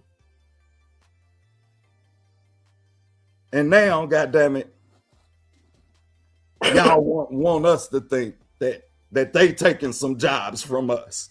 We talking about 14% of this goddamn population. They taking some jobs from us. Let's talk about how many of us is incarcerated. We ain't even 14. You dig that you're looking at. Queen said, I just paid my yard man yesterday. Damn. Like, this shit crazy to me, bro. Like they ain't taking shit from nobody, man. They doing it. Ask y'all kids to go cut some grass. Our kids don't even go and hustle no more. That used to be the hustle. We just had snow every goddamn where. My sister in Texas, I bet they had snow. God damn it, ain't a kid knocked on the door. When the last time a kid knocked on the door and asked if you needed your driveway shovel, bro? Bro, well, first of all, you know, I'm in Atlanta, so I don't get that much snow. But what I will say is, it's funny you said that. Like, I don't want to ruin the laughs because real talk, bro. This ain't no comedy jam. The nigga used to cut my grass. Fast forward, bro. That nigga tried to sell me some weed at the store like 2 weeks ago. That nigga was like, what's up, what's up, OG? I got the gas, nigga. I was like, this where the hell my money was going. Marquise, what you doing out here, man?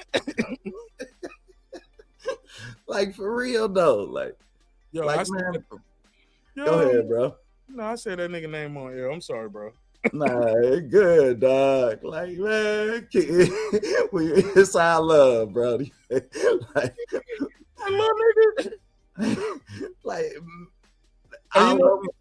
hey, look, hey, geez. Yeah. Like, Marquise, what you doing up here, man? He was like, shit, man, I just got to get it, man. I'm like, man, I'm so disappointed at you, man. Let me see the shit, nigga. Come on. And it was gas, too. Get up the little 25. Where the hell did you get that from? Said, let Unc get a little 3-5. Let Unc get that little 8 for the dub, nigga. Let me get a little.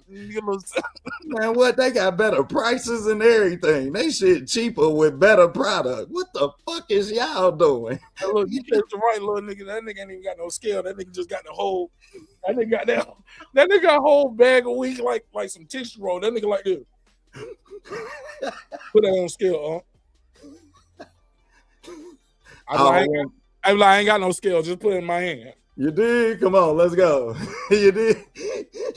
You don't beat me, I don't beat you. Fair shake, ain't no robbery. No. Whole time I be like this, eyeball him like, oh, this nigga don't know what he doing. Let me get one more. Give me one more. Give it to me. All right, little joke, just jokes, ladies and gentlemen. Damn, you know I got the police watching too, so them niggas are clicking. Yeah, man. He was selling drugs, buying drugs from minors. No, I was helping my community. You did entrepreneurship, and it won't bud. Hey, look, and it won't bud. It was CBD. CBD. Allegedly, maybe, possibly. But anyway, you gonna tell me it was 4 letters, I'm gonna tell you it was 3. I know that's right, nigga. Like, let's keep it moving though. What you want to get into next, man? It's up to you. You want to get into the boxing talk or the hip hop talk first? Let's get to the hip hop, man. All right, cause we ain't gonna I always say hip hop first, man. I talk about boxing so much. That's why I never not be grateful for you offering the opportunity for me to get out of that line. Man, I ain't offer you nothing, nigga. We just chopping up, bro. It's all love, man. Nah, real talk, bro. Like, we just having a good time. Don't making nothing. You trying to make a nigga cry up here. Nah, real. Nah, never, brother. So look, I saw this shit going around. Wonder what you think about it. Boom. They had a mixtape Mount Rushmore. Whoa. It's Mixtape Mount Rushmore. They got Gucci Mane, Jeezy, Lil Wayne, Future. Sound like a South list right here. I mean, I'm a South nigga my damn self, but I feel like this list is not fair. Definitely. You speak on it, King. You got the flow. Man, that's definitely a biased list, but it's so many. Like, you can't tell me that Dipset ain't got, I mean, one of the best mixtape runs in history. Like man, shit, you talking about classic mixtapes from Dipset, man. All the volumes was rampant. I just don't know if just these individuals are responsible for the impact. Like it's a Jimmy, the Life and Times of Sean Porter, like that. I mean, a Rich Porter, my bad. Rich Porter, the Life and Times of Rich Porter, man, my bad. Life and Times, I got to roast real quick. Life and Times of Sean Porter. Damn. Wasn't that the name of his volumes though? Them was his albums. Oh, Jay's. Jay who? Jay-Z. Wasn't that the name of his albums? The volumes? Oh, the Life and Times of Sean Carter. Yeah, it was Sean Carter. Yeah. But those was like, my bad, I'm old. Albums though, they ain't mixtapes though. Yeah, nigga be high, dog. My bad. Nah, G's got them gangster grills. Lil Wayne had gangster grills. Gucci had a mixtape series. Wayne had a whole bunch of mixtape series. Yeah, the squad ups. You know what I mean? All the squad ups wasn't nothing but mixtape. I ain't gonna lie, man. Some people ain't gonna like me for saying this, but I gotta say it. We gotta rearrange this mixtape list, man. I don't have a problem with Lil Wayne being up there, man. I don't have a problem, look, because those dedication shits, Lil Wayne did so crazy on them gangster grills. Everybody wanted to get a gangster grills, like, fact. Like them niggas got raided by the feds after Lil Wayne start popping them shits off. Pause. Fact. Shout out to Drum. Yeah, man. And I'm in the A, but I don't got Gucci on my mixtape Mount Rushmore. You know what I'm saying? And I got love for Gucci. Look, my first month in Atlanta, first celebrity I met was Gucci. This nigga was at we was at Club Blaze off Memorial Drive. That shit was like empty. It was like a regular day on a Wednesday. That nigga Gucci went to the front of the stage, bitch dancing on stage. I'll never forget this. He had like a big, like one of them Averets like leathers, but it wasn't an Avery. It was like a Pelly type joint. Type shit. Big shit. You know what I'm saying? Had his jewelry on, and that nigga stood in front of the stage, and the girl was just dancing, and his song was playing, and he just stood there. And it's like the club it ain't that packed. I mean, it's pretty much empty. Like you can look from one side to the other and see everybody in that bitch type shit. Like on a Wednesday night. And he just stood there and the girl is dancing and one of his songs playing. And I never forgot that nigga didn't throw no money. That's what always stood out to me. He didn't throw no money, he had no money. He just stood there like enjoying the girl. I'm looking at the girl and my song is playing. And I'm like, but keep in mind, he wasn't Gucci as we know him now neither though. Type shit. But he was still, the So Icy was out. You get what I'm saying? That's all I really knew from him. But that was out. I'm sure more people knew him from other shit. But at that time, my homie's like, yo, that's Gucci Man right there. I'm like, that nigga just at the stage by himself, staring at the girl like it's his girlfriend almost. It was his girlfriend. And he just the only nigga standing there. He just had his hands in front of him on some shit like, he was on some shit like this. Hold on, come here. I'm just bobbing. Just like that. All these bitches like me. Like shit. Yeah. Almost like he was critiquing her for like an interview, like type shit. Wow. Crazy too. Hey, She breaking the flow, busting it open. And it's like this. And I'm like, damn. $1. Look, I'm still new to the strip club culture at that time. Like, my homie telling me, like, yeah, nigga, throw that shit. I'm like, but I only got 10 of them. He said, man, if you don't throw that shit, nigga. I was like, He said, not all at one time, nigga. That's what I did. Hey, I promise, Mark, that's what I did. It was all gone in 2 minutes. I was like, he said, throw shit. I was like, and then he was like, bye, nigga. She probably looking at me like I thought she stank or something. She was like, hold up. That ain't me. He just new here. Man, I promise my first time I let it all fly. Nigga, I ain't even throw it all in sequence. I was just like, shit, she got the whole pussy out though. That shit is doing like this. This shit is doing this right here in front of me. Nah, man. Hey. I look, pussy throwing the dynasty sign on me. I'm like, what are you doing? I was like, I was like, man, I'm appalled. It did. Like, damn, it talked to. Man, that was making that shit. It was like, it's like, I can make a fart for you. I'm like, I don't like farts. You dig? That's all right. That's all right. I was like, plus I only got $10. She was like, oh, that's it. Bye, nigga. Hey, I promise, boy, I let it all fly. And one of them look up at me and say, you want to go to VIP? It's only $30. I say, shit, I ain't even got it.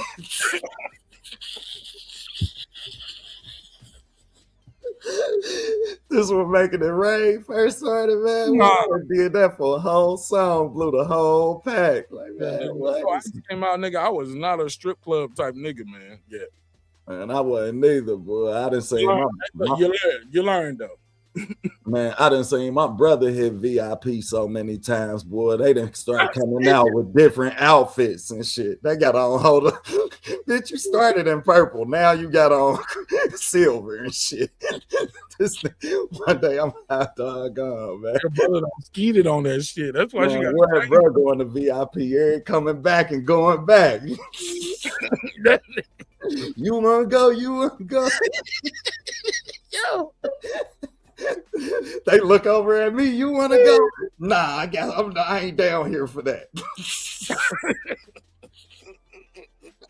I gotta watch this nigga. I can't go and you go too. Shit. I can't go.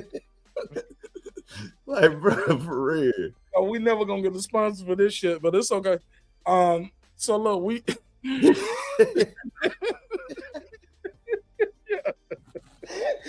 We might get Magic City on a good day. You see what they did with the NBA? Oh, but anyway, damn, I didn't even get through the last segment. Damn, yeah, back to the mixtapes, cause so the mixtape joint, yo, I don't know. I feel like at least a back like Cook Crack. If I don't get a Dipset, at least a back like Cook Crack, man. Like, what do you rank? Where you put 50 and Fab on this list? Oh, yeah, 50 had a hell of a run too. I did see 50. 50 got famous off the mixtape. Can we? Hell yeah. Right? He back really the #1 album and a classic, right? Would you say his first album is a classic or no? Definitely. You can't not say that's a classic, man. And at the time, the impact that it had on hip hop, like we just didn't see that bravado that 50 came with. You know what I mean? Not only him coming at Jai, like I could remember hearing How to Rob and being like, who is that? I think I might have got my homie for that CD. Like real talk. I might have got the homie. Like, bro, who is that, man? I need that. But 50 did, man. I gotta say, and Get Rich or Die Trying. That's definitely but that's an album. So, but when you think of the mixtapes, right? Can you name some of the mixtapes off the top of the head? Like I'm trying to think of them right now, so don't judge me because I'm fucking up. But man, all them Who Kid joints. Like people want to put him on that list. Nah, man, all them Who Kid joints. I remember he had that joint where they was doing the but would those be G Unit mixtapes though? He had How to Rob. He had that was a commercial release. How to Rob commercial. Oh, okay. But the mixtape joints, were those 50 Cent mixtapes or were those G Unit mixtapes? Yeah, those were definitely G Unit projects. So do we put him there with that, or should that be something else like him, like G Unit, Dipset? Right, solo mixtape. Yeah, because solo, I don't think of 50 Cent as a solo mixtape guy. I always think of, when I think of him mixtapes, I think of Lloyd Banks going crazy on the mixtape. Facts. And Lloyd became a star. Lloyd became a star. 50 became a star, but Lloyd became a spitter. We knew Lloyd was a spitter. We knew 50 was a hit maker. But even then, though, you don't know you're a hit maker until you make a hit. We can all think that, but until you make a hit, you're not a hit maker. Man, Banks will forever be a punchline. At the time when punchlines was ear-catching metaphors, I mean, he was definitely one of the best to embrace that within his lyrical delivery. Who you got with on that though? Because ain't that part of the mixtapes too? Like niggas being able to get them punchlines off. Yeah, definitely. Especially when you the time at that point in time in hip hop, that was shit. If you ain't have an ear catcher, then shit, you couldn't catch an ear. Like, see, some of these guys though were making mixtape albums. Like Gucci was making mixtape albums. Jeezy making mixtape albums. Lil Wayne band the Snowmans and Future made mixtape albums. Like Dirty Sprites. Yeah, but also you'll get guys like Wayne though, like where he's rapping like it. That's what I like. He's rapping over other niggas' beats. Like I heard Wayne on that Swag Surfing, homie. For a while, Wayne fucked everybody beat up. Every time I DJ'd and I played the Swag Surfing, nigga, I'll play that Wayne shit, nigga. And niggas in the crowd would know Wayne's verse word for word. You feel me? Facts, words for word. Lil Wayne on that show me what you got, pretty mama. Bro, I would play J verse, J song, and then switch to Lil Wayne shit. Started off with a little bit of J. Yeah, bro. After that hook, I come in, get a woman none, already gave the drummer something. Yeah, Man, that nigga Lil Wayne start going crazy, bro. Yeah, he definitely did, man. Wayne had a nice little streak, man. So I want to do this mixtape Mount Rushmore. Who you got your top 4 on your mixtape Mount Rushmore, bro?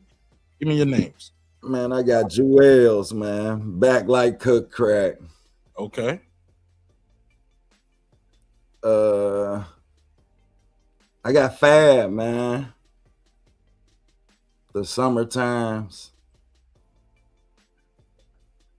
And then I got Weezy, of course. So you got Jewels, Fab, Weezy. And who's your 4th? Lito and Trip. Step Brothers. Ooh.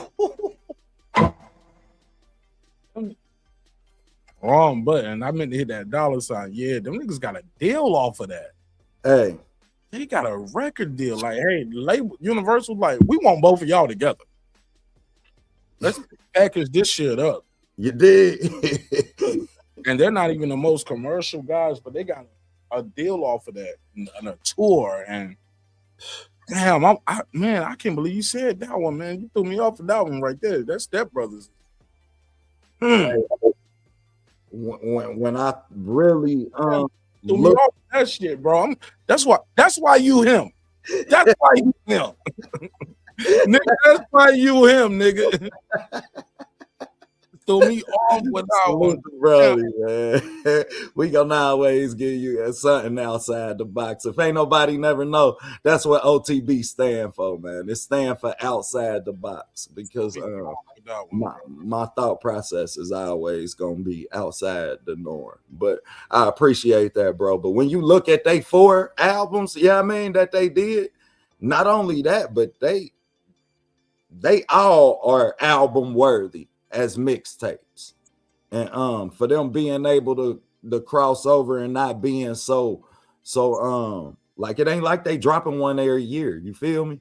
Both of them had their own individual success, so whenever they come together, they have a good time span where we have an anticipation factor for when they do give us a project, and that made them worthy when I looked at really they 4 albums and what they gave us on their resume.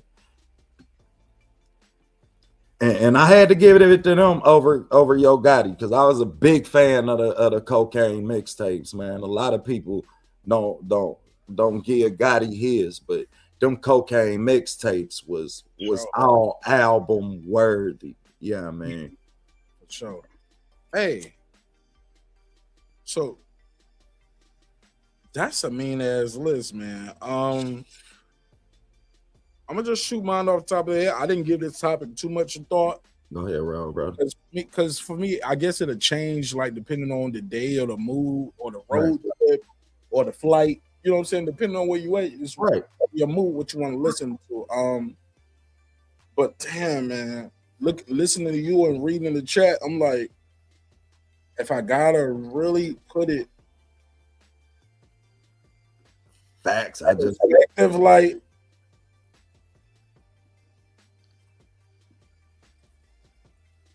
and this is a Mount Rushmore, so this shit these niggas gotta have some years in time in the game, right?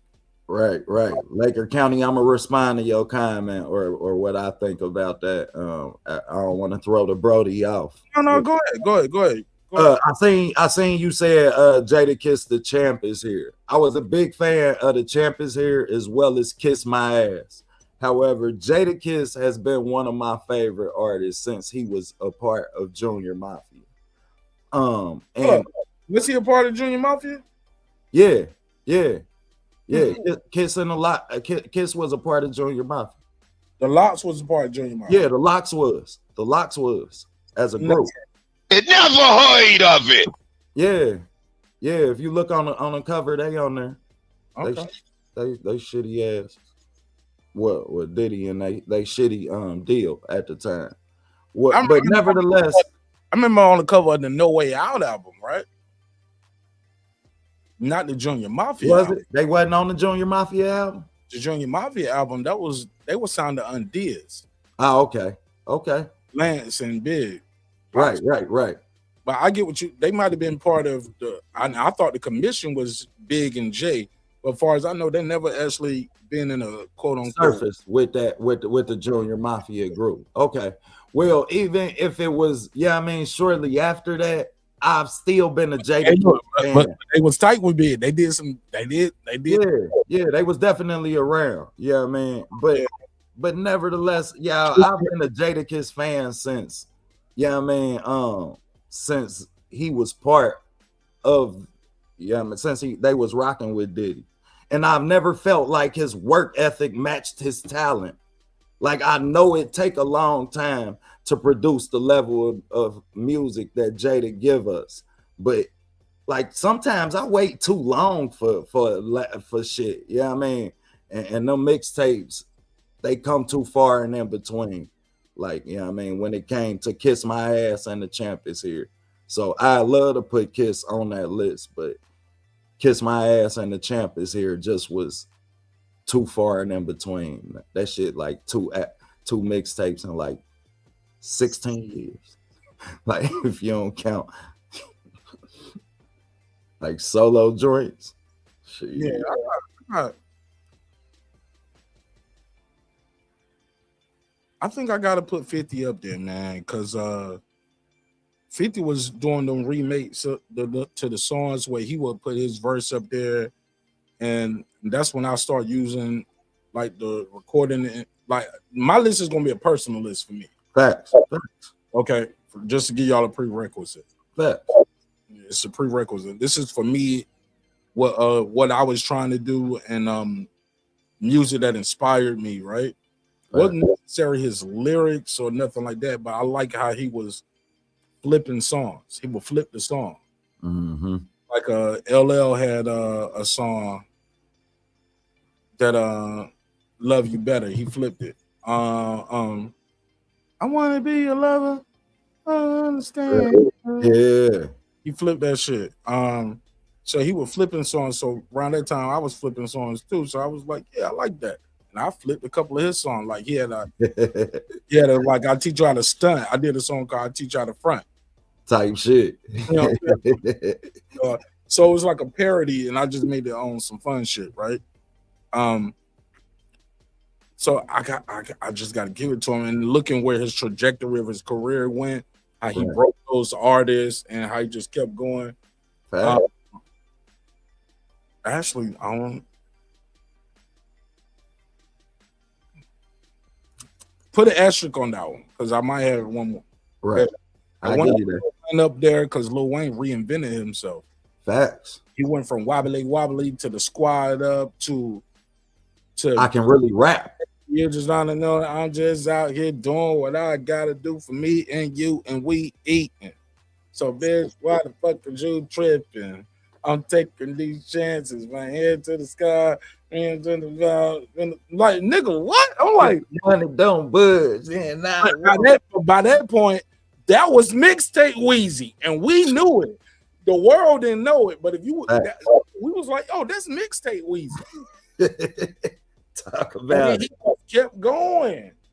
And then you look at what branched off from that shit, the Drapes and the Nicki Minaj and Tyga and Blood Twist and definitely has to be taken in the context. Look, reinvented Jay Mill's career, like revamped this shit. Gilly was over there, and it was like, oh, he got some. He's surrounded by spitters. Facts. He really became a student of the game. So so I gotta put Wayne up there. But this is where my list go crazy, and niggas gonna be like, I don't know, Martinez. This nigga Joe Budden, bro. This nigga Joe Budden has said some of the dopest shit I've ever heard on a fucking wax, bro. And it was just like, to this day, I don't even know why him and Parks are still friends. I be like, Parks, what's up with this mix? Because the mix used to be so bad on Joe Budden shit. These niggas used to have some of the best beats and best lyrics, and the mix would sound like, he'd be like, niggas on my left, niggas on my right, the Indiana one is some real shit in there, yeah. And I'm like, yo, back up a little bit. Let's EQ this. Let's like, what the fuck is? But he was rapping his ass off. So like that nigga came back from getting jumped by Wu-Tang. Facts. That nigga went in the studio next to him. They did a couple verses about it. And man, you can say a lot of things about Joe. Joe Budden he out-rapped his way through a lot of bad, controversial things that most people career just would have went like this. That nigga Joe did like this. He was like, gotcha, bitch. Gotcha. Up again. Like that nigga just kept finding a way to win. And to me, bro, like what made Joe Budden's great to me, he's the one person when everybody else rap like somebody else, they're not as good as the person. Like I heard a lot of Jay and Joe, but Joe was damn near better than Jay. When you listen to careful. When you listen to Joe do that shit at the time that he started doing it, you just hadn't heard it. Like, yeah, I mean, I'm trying to do it, but the mixing was always better. Facts. Final product. And looking back, I'm clowning Parks, but I've heard them say like they argued about that because Joe be just ready to put shit out, and Parks be like, nah, it ain't even mixed. He be like, sound good to me. Sound good to me. Let's run it. So I got Joe Budden up there because of the Mood Music series, the No Love Lost series, Some Love Lost, All Love Lost, No Love Lost, the Mood Music 1, 2, and 3. And I guess number 4. Damn, man. Fuck it. It's hard when you squeeze in the last one, then. Man. When there's so many, like I don't want to say. I'm gonna say a name that y'all ain't even gonna know. Just so hopefully y'all will look it up. But this guy inspired me a lot of times to write. Facts, I want to write. Like his name is Sha Stimuli. SHA Stimuli. He got a source, hip hop quotable type shit. His brother used to make beats for Biggie. His brother was one of Biggie's hitmen on Bad. That nigga got some dope beats, but his storytelling is second to none, bro. When I think about story raps, Sha Stimuli get me there. Like these are people that when I hear them at certain times of my career, it made me want to rap and made me want to write. So, and he had a whole series that he did. Similar to Joe Budden, but he did it before. But it was like, damn, man, he got a couple of them. My Soul to Take, that's one of my favorite ones. It's the one they call what's it? I forgot the name of it, but I remember the cover. It was him and a girl, and they was in a bed, and they put like a piece of tape down the side of the bed, like that's your side and this is my side. Like. So the whole album was based off that. Like he was doing concept mixtapes, and these shits were some of the best shits ever. They was all original production. Dang. Great albums, man. And I'm like, God, man, it's the shit that make you be like, you know what? Let me tear all of these raps up, and we gonna try again. Cause if niggas rapping like this, I gotta step it up. So yeah, that might be on my Mount Rushmore right now, but it might change tomorrow. But right, I got Joe Budden and Sha Stimuli, Lil Wayne, and 50. Damn, man. I gotta give a big shout out to Nip, man, because the bullets ain't got no names, man. Man, like I'm damn near ready to change my list, dog. Like I gotta give the respect where it's due, man. I remember being in Ohio, finally getting hip to the bullets ain't got no names in like 2010, bro. Like, man, when I say, man, dude just was different. Like, I'm talking about you could just hear his delivery, you could just hear the rawness and his essence, man. So if I gotta give y'all somebody to go and check out, is definitely the beginner. Bullets ain't got no names, man. All right, well, let's get into, since we on some hip hop, some Instagram mixtape freestyle type shit. It's a guy out there that many people are gonna say, damn, Martinez, damn, OTB, y'all ain't got him on your list. Pat Poos. So let's play this because Pat just did a verse getting at 50. Let's hear how it sounds.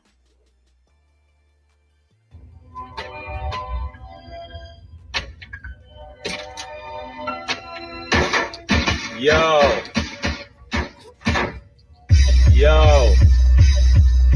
Fuck Curtis Jack. That's what came to mind soon as I heard the track. Ball spitting lyrical, condescending to murder rap. Heard they shot his ass with a Nina. He deserved a Mac. Stop right there.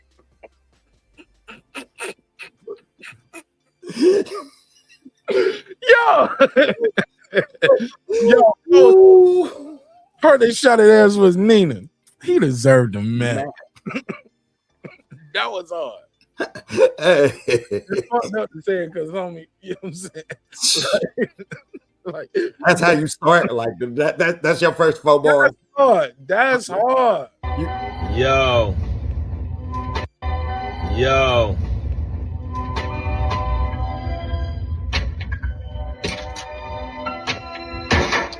Yo. Yo. Fuck Curtis Jack. That's what came to mind soon as I heard the track. Ball spitting lyrical, condescending the murder rap. Heard they shot his ass with a Nina. He deserved a Mac. About to turn the heat up, I got my hand on a thermostat. Ugly ass G-Unit sneakers. Had the shirt to match, cause after Get Rich or Die Trying, your every verse was whack. Mad cause Diddy hit your chick. You a jerk for that. Diddy clap them cheeks so loud, the neighbors heard the slap. That's why you made that documentary, you was hurt from that. I heard she fucked all 5 guys and they bring a burger back. Spoke to some conspiracy theorists, they said the earth is flat. They also said you work for Illuminati. Nervous rat. What would make this chump think that he could spit a verse with Pap? Somebody better pray for this nigga. Where the church is at? If it wasn't for M, you'll be looking for a purse to snatch. Bought your girl a wig, then you told her to return it back. 50, you a petty son of a bitch. Bernie Mac killing this nigga softly. Lauren Hill, Roberta Flack. Never.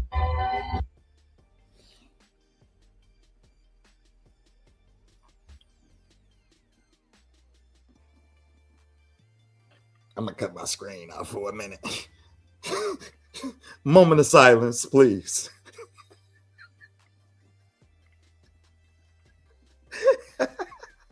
You gotta know you fucking with out here, bro. God damn. God damn, Pat.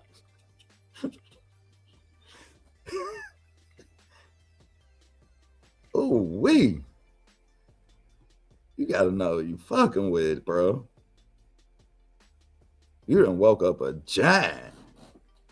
What they say when they bomb Hiroshima? We woke up a sleeping giant. Damn. Shout out to Pat, man. That's how you, and that's like the second one. He just did one the other day. Hey, if I'm fit, shit, I might sleep all day tomorrow. No, this was the first one. This was the that was the first one. Damn. This first, and then he dropped the damn. So what you think of this one? Is this is better to me? Yeah, I ain't heard that one. Yeah, this is cool. You like this one better than the actual full song? The full song was personal. Like the full song made me, when I got done listening to the full song, I was like, shit, we should be looking at Fifth and Pap in a boxing match in Brooklyn somewhere soon. It was so personal. Like I was like, damn, if I was Fifth, I might have to go home. On that note, like shit, I might have to walk around my hood when they get that personal and disrespectful. But shout outs to Pap, man. Pap still Pap. So you fuck with it. Yeah. I liked it that one though. Like, but let me see just the song joint right. I'm an executive, back-to-back business moves, consecutive, positive, while everything you doing is negative. Nah, that ain't it. Nah, that ain't it. Nah, this is. Yeah, that's it.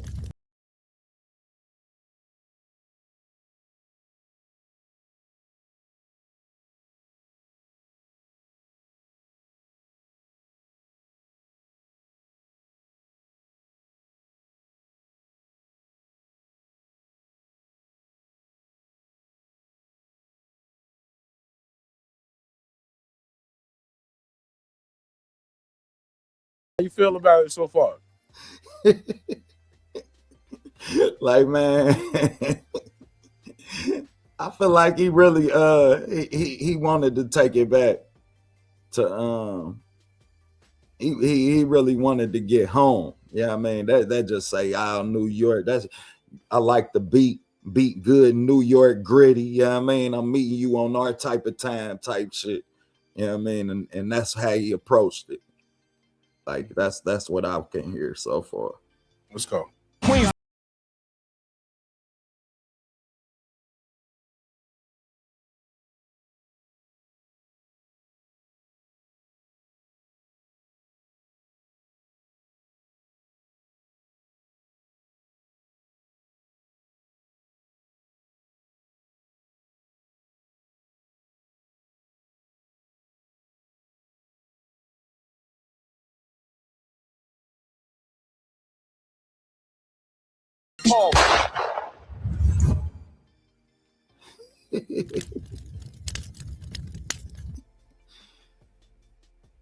How you feel about it? You heard the whole song by now, though, right? Yeah, definitely, man. Rank the diss record. Rank it. Where you rank it at amongst diss records? Where you rank it at? Oh, good question. What do you rank this at amongst the niggas who was just dissing 50? Is this better than the T.I. joint? Is this better than Damani?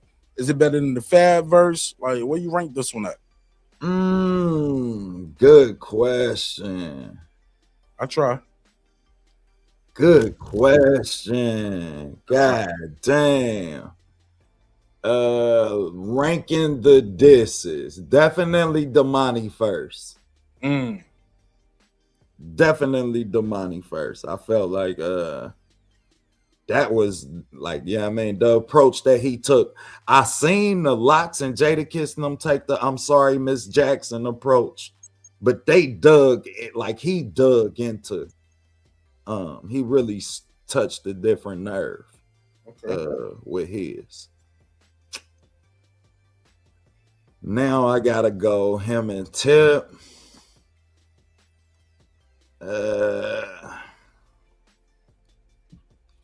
Damn. And as much as I like this from Pat, I definitely appreciate you, Blue. I definitely can't say that it had the impact that Tips had. Lyrically, I can't say it was better than Tips.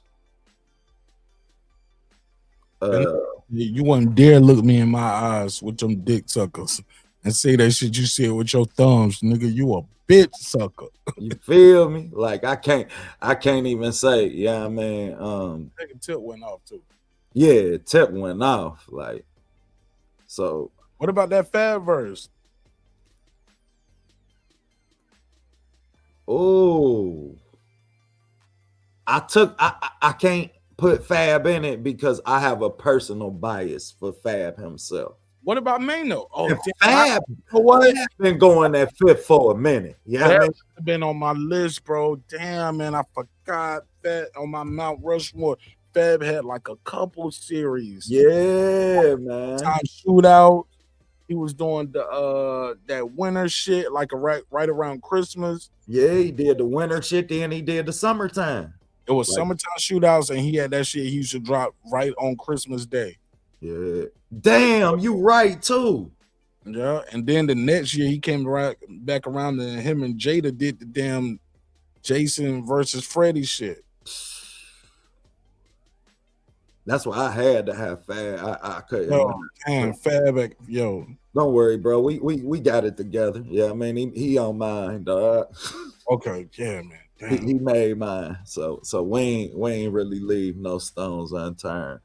All right, go ahead. Seen somebody say 8 Ball and MJG. I don't know that mixtapes like that.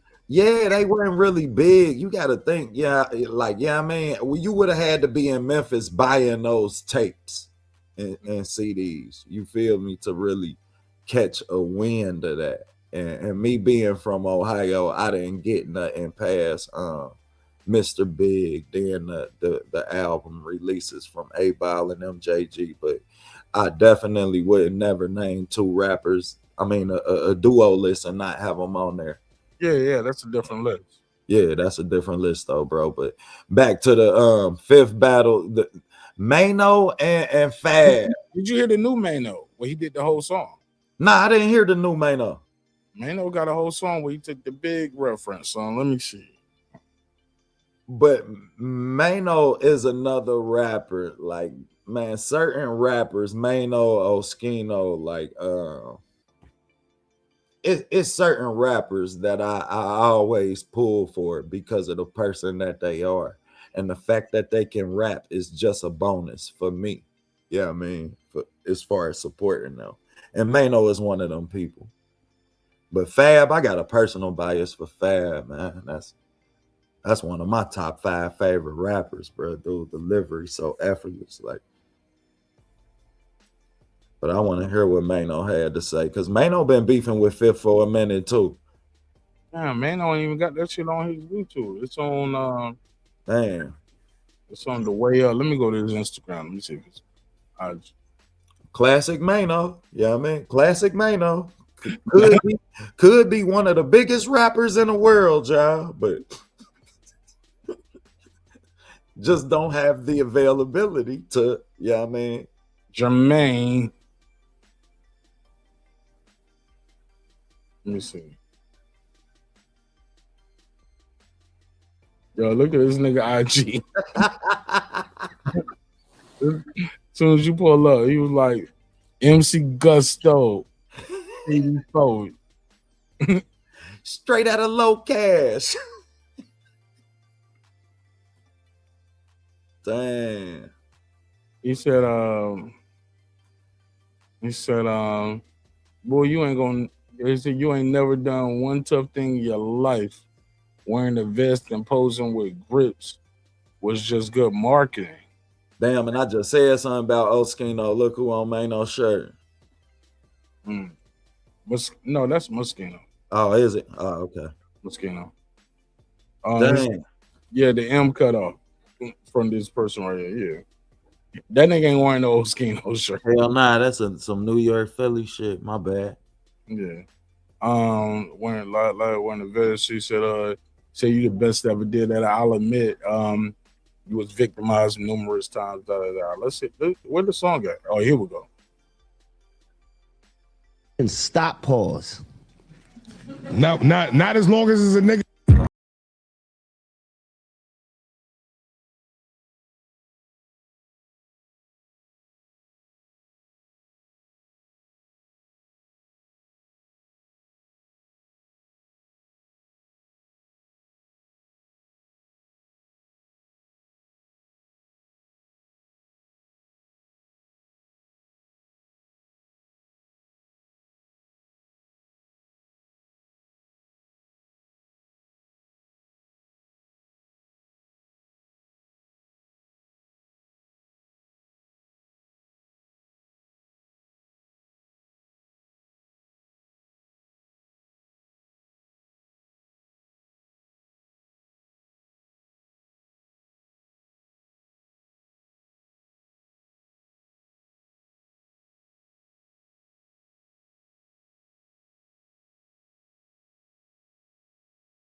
Ain't no bleed like us. What you think? Rate it.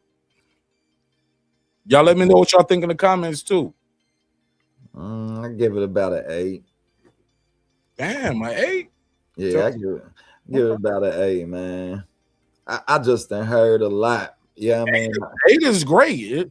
8 is like shit. What was he missing to make it 9 or 10? A couple more bunch lines or something. A better beat.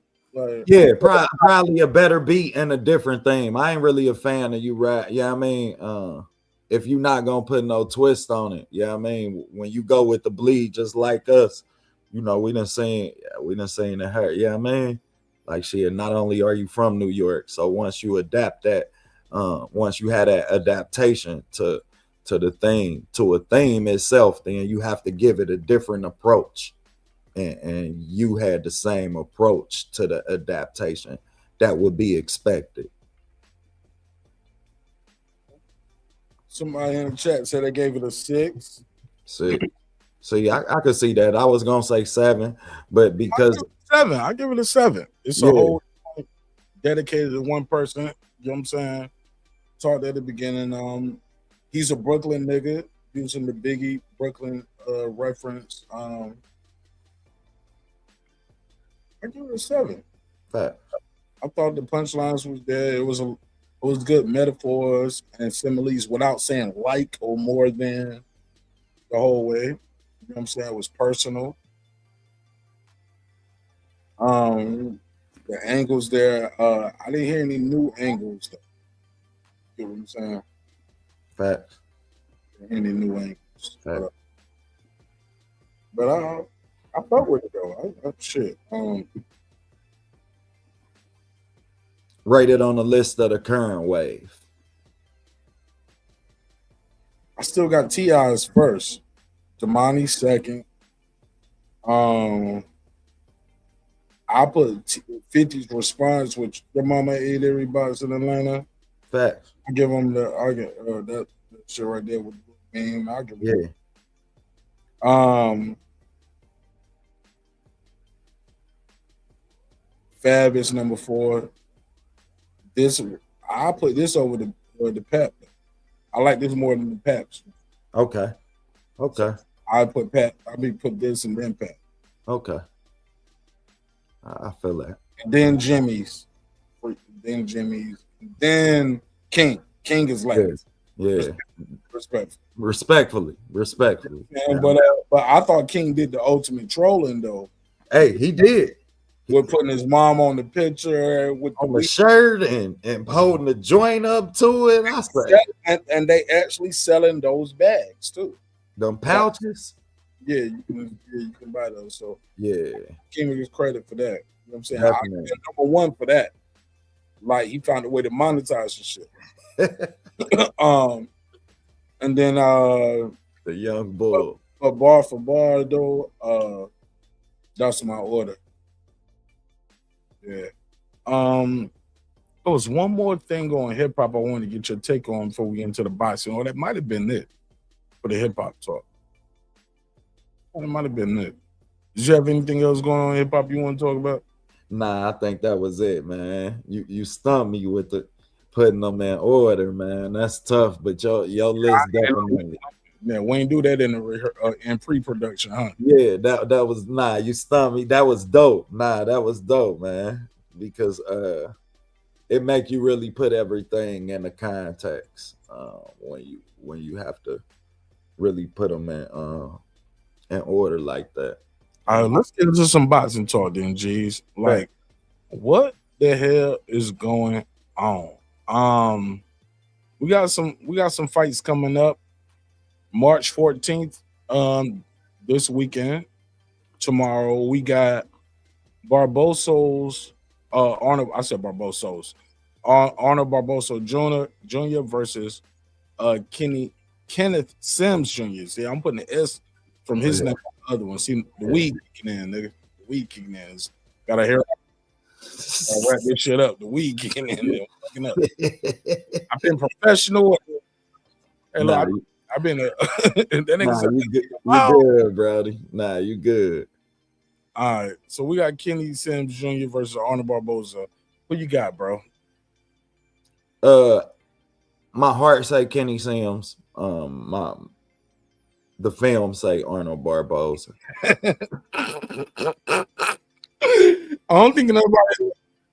ain't never heard nobody say that way. I'm gonna start using that shit. Real talk, man. People say my heart say this and my head say this. The film very seldomly lie, y'all. Yeah, I mean, sometimes it do lie to you. Yeah, I mean, don't get it twisted. But Kenny Sims, he just have a habit of trying to exchange and getting caught in these fist fights, sitting down in the pocket with people, and he okay with getting hit to land his shot. When you fighting somebody that fight with that Mexican style that Arnold Barboza with, that's what he signed up for. So it'll be entertaining to say the least. I worry about Kenny Sims' gas tank. Kenneth Sims Jr. Sorry about that. You good, bro. However, as a person, you wouldn't pull for no better person in the sport of boxing. There's somebody who from Chicago. He very in tune with the outreach in Chicago, has his own outreach where he does things with the kids in Chicago, and he just a good person. I didn't see him take a bad loss before. So I always pull for people within the sport of boxing who lost, and I want to see them succeed. I feel like that looks better for the sport of boxing, and no other sport does a loss define you. Yeah, I mean, no other sport, in every other sport, it is expected to lose throughout the point of your success for that year or for your career. But in boxing, we didn't reach the point where a loss defines you as a fighter. So when I say my heart picked Kenny Sims, for those reasons, my heart want to see him win. Yeah. Look, based on what I saw of Arnold Barbosa, though, G's, I give Kenny Sims a real good chance because facts. Last time we saw Arnold Barbosa, he was in there with Tio, right? Facts. Or am I tripping? Facts. Nah, facts. And making Tio look good. Tio using all the head slots. Yo, bro. Ali shuffling this shit. Yo, bro. He didn't let his hands go. He was looking shot in there, bro. Even now, it's looking like I'm wondering how much he had to do to cut the weight. Now, what I don't like is Kenny Sims Jr. This nigga look like Skeletor right here. Don't you? Or am I tripping? Hey, I thought look at how he already sunk in. Look at his cheekbones and his face. He got one more day of cutting weight. Look at his cheekbone right here. Do you see that shit? Yes, bro. Bro, do you see that shit? Am I tripping? And this is my first time looking because I was nigga, you look like you can thump his jaw off right now. Damn, it do too. Look at that. This the day before. This ain't even a weigh-in. What are you gonna look like today? Yeah. In his sheet sunk in. And that's dangerous, man, when you talk about dehydrating your body to that level. Yeah, I look at shit like that. I don't even know how he gonna look on the scale, but I just know he already look like a skeleton now. His eyes sunk in, the cheeks sunk in. Arnold Barbosa ain't all the way dried out yet, but he's already drying out. That's probably why he got his glasses on. He probably don't want niggas like me to be looking at this shit saying, noticing that shit. Hey, look, Sims new to the game. He don't know the. Hey, nigga, you know you wear glasses, right? You know you can hide this shit. Facts. Hey, look, you could have came up here with a whole pool shiesty on right now. Nobody That's what your ass should have did. Shit. I would have had a shiesty on, dude. Man, I'd have had some Versace frames so big. Man, the Medusa head would have covered my whole cheekbone, bro. Look how that shit is protruding from his face. He has no water in, bro. I got Barbosa. I ain't gonna lie. Leading up to this fight, I had Sims. I'm looking at Barbosa the day of the face-off, not the weigh-in. Damn. That is good. Or he could just be super disciplined, like, yo, I'm gonna just, because how old is Sims? Sims is young, right? Yeah. I don't think he over 27. Yeah, his body probably could still take that shit. Yeah, he could still take that shit, man. But regardless, man, shit, for his fight style, boy, you don't want to be rehydrated and then have to be in there and you know what I mean, worry about punching yourself out in the round because you shot on the back end of the fight. Maybe they banking on Barbosa being a little shot based off how he performed against Tio. Ooh, good point. Because Barbosa won't let his hands go. And he has a history of dying out in fights. Now, he actually have a history of dying out in fights. And given his fight style, that's why it impacts him so severely, because his fight style is only on the front foot. He only want to come forward. Like, yeah, I mean, when you coming forward all day and you punch yourself out, then shit, you need to be running 30 miles plus. Yeah, that should just blows me a little bit. Pause. When I saw it's like looking like this the day before the weigh-in, not the weigh-in. Like that means he's still cutting. He said he got something he losing still. Or maybe he gonna drink some water and work out and burn a pound to him. Like, cause in my mind, this nigga probably still might have to cut something tomorrow. And don't get me wrong, bro. I understand. It's just coach. I'm sorry. Go ahead. You understand what I mean? I don't know. I'm about to look. And see. Don't get distracted. Go ahead. But I understand that weight class is. Yeah, I mean, once you make weight, you made weight, but ain't even made weight, right? But one, they ain't even made weight. So to be doing this to your body and you ain't even made weight is something I never support within the sport of boxing. Second off, man, we looking at a sport that people are manipulating. Yeah, I mean, how to gain advantages from, playing chess with fucking a sport. Boxing is a sport at the end of the day. Like, shit, I hate that shit, bro. And it's sad that we looking at two fighters who both doing the same thing, draining their body down, trying to gain some type of advantage when you can just move the fuck up. There's another weight class. Like, it ain't like you hit the ceiling.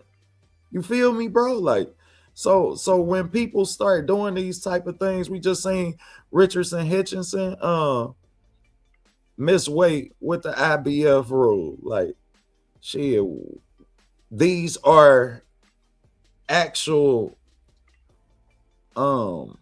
ways that we can't assess your boxing skill level, I mean, due to some of these advantages that you have. Therefore, you're kind of manipulating what we're looking at. You understand? And for that reason, trust me when I say and coin this, bro, when you play chess with a sport, you get beat by a pawn.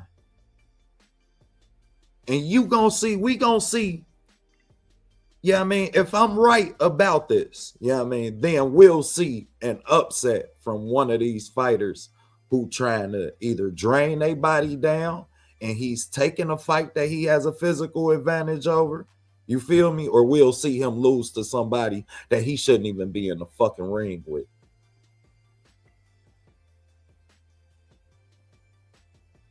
Because like, I just don't feel like that's what this sport mean, bro, or stand for. Like, so but speaking of taking advantage, we got Janabek right here. Janabek has just got suspended. He was talking about, I'm a killer, don't nobody want to fuck with me, I'm a monster, I'm a beast, I'm a monster elite. And then we found out, hold up, nigga, you just popped dirty. Let's put him on the screen, put him on blast. Janabek has just been suspended. And once again, goes back to my old adage. When you suspend a guy for cheating, gotta make it hurt. Get one pause.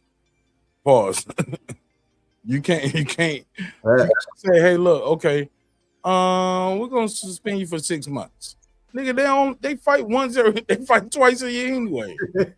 Like, so it looked like on January 9th, basically, Janabek is suspended until what's the date?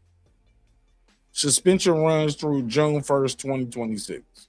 So he's been stripped and suspended. But last time he fought was like what they say? That's some bullshit. Yeah, so Janabek gonna be fighting this spring. I mean, this fall or winter. Did they say he was stripped? IBF has adopted the water, doping, and presence and substance, boom, prohibited by it. But basically, he's been suspended. Did I know it was the IBF? Each champion is recognized by the IBF in respective weight class, blah, blah, blah, blah, blah.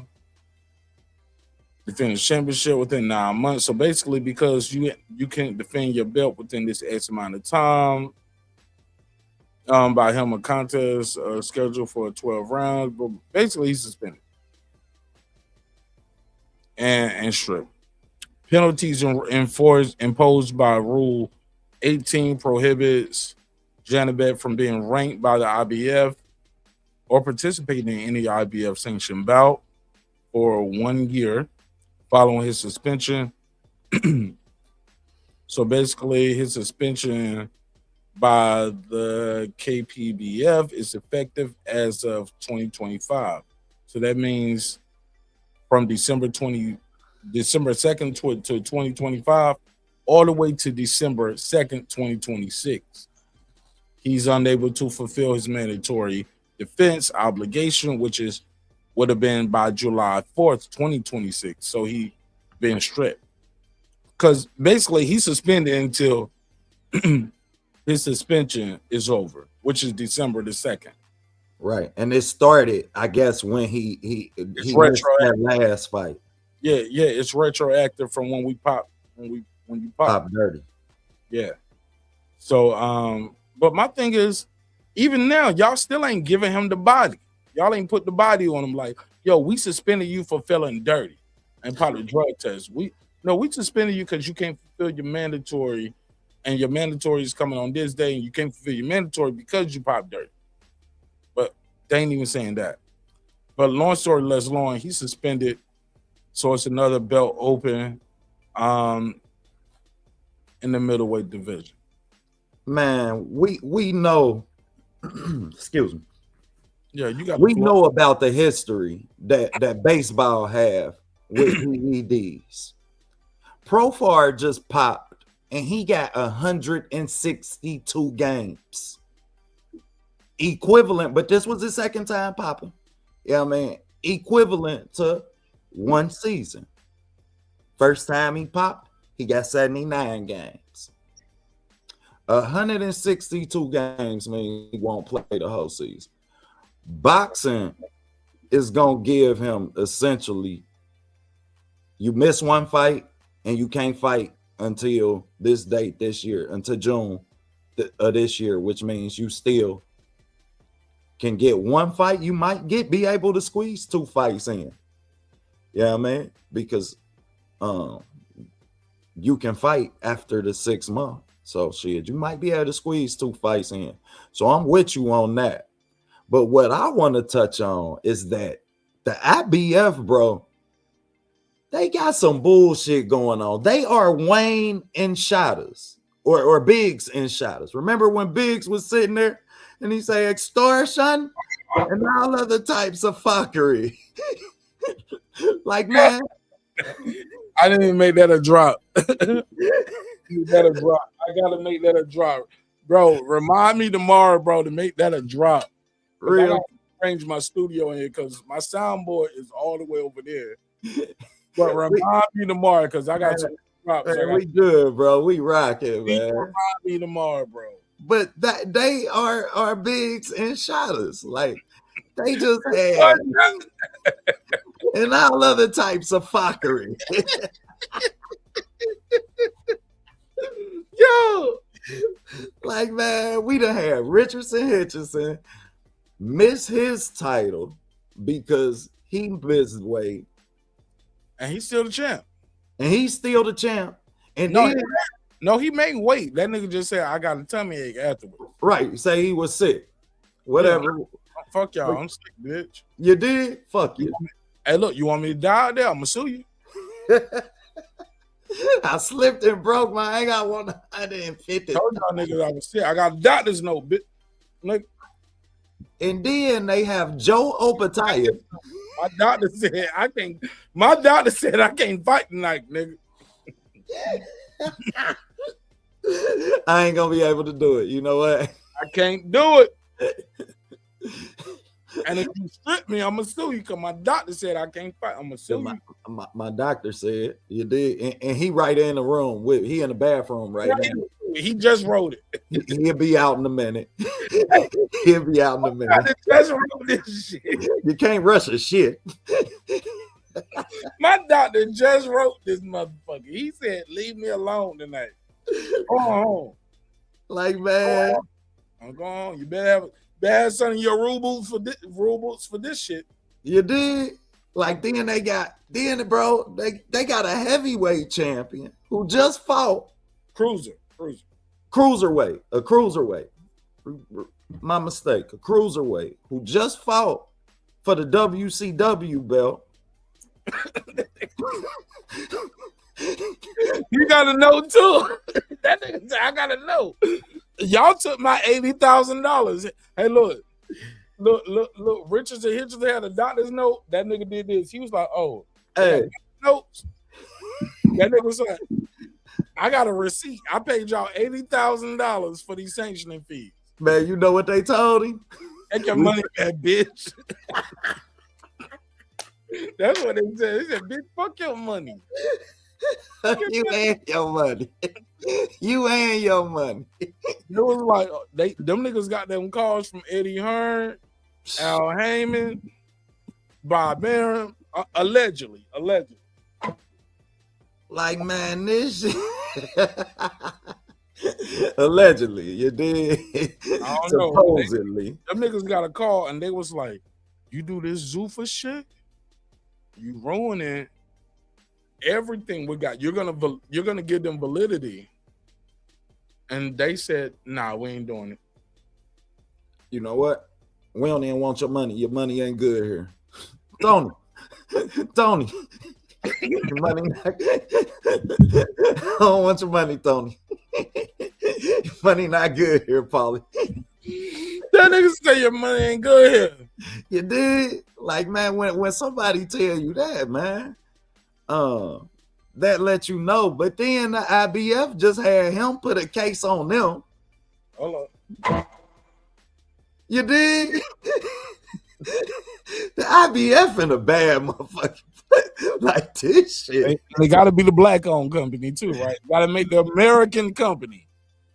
WBO, WBA, and damn, the IBF is black. I ain't know that. It's American too. It's the only American one. Like, damn. Mexico, you got the WBO is Argentina, right? WBA is Puerto Rico. Yeah, I knew the WBA was Puerto Rico. I didn't know that. Which is America. Yeah, which is America. Allegedly. Unless Donald Trump out there, that nigga Donald Trump be shooting paper towels from the free throw line. Hey. And we know who run the WBA. That's Al shit. Al walk around the WBA with his foot on the desk. Shit. Al got his own office in the WBA. Allegedly. That's what Allegedly. Yeah, I mean, that's what I heard. You feel me? I love them all. They don't stop my bread. And look, what I was say is I think that's bogus as fuck because on the same flip side of the coin, right? If you look at the bylaws, and then I'm gonna get into some boxing nerd shit real quick. All right, so let's go. When you look into the bylaws of the WBO and their super champ status, we did an episode about this years ago. You know what? One of the ways you become a super champ in the WBO? You gotta have a TV deal. Since when in boxing do you have to have a TV deal as a fighter? Yeah, that was part of their bylaws. I can look it up, see if it's still there.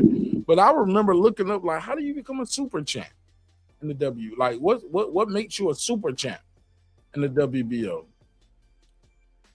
First thing, nigga, you need to have a TV deal. That was number one.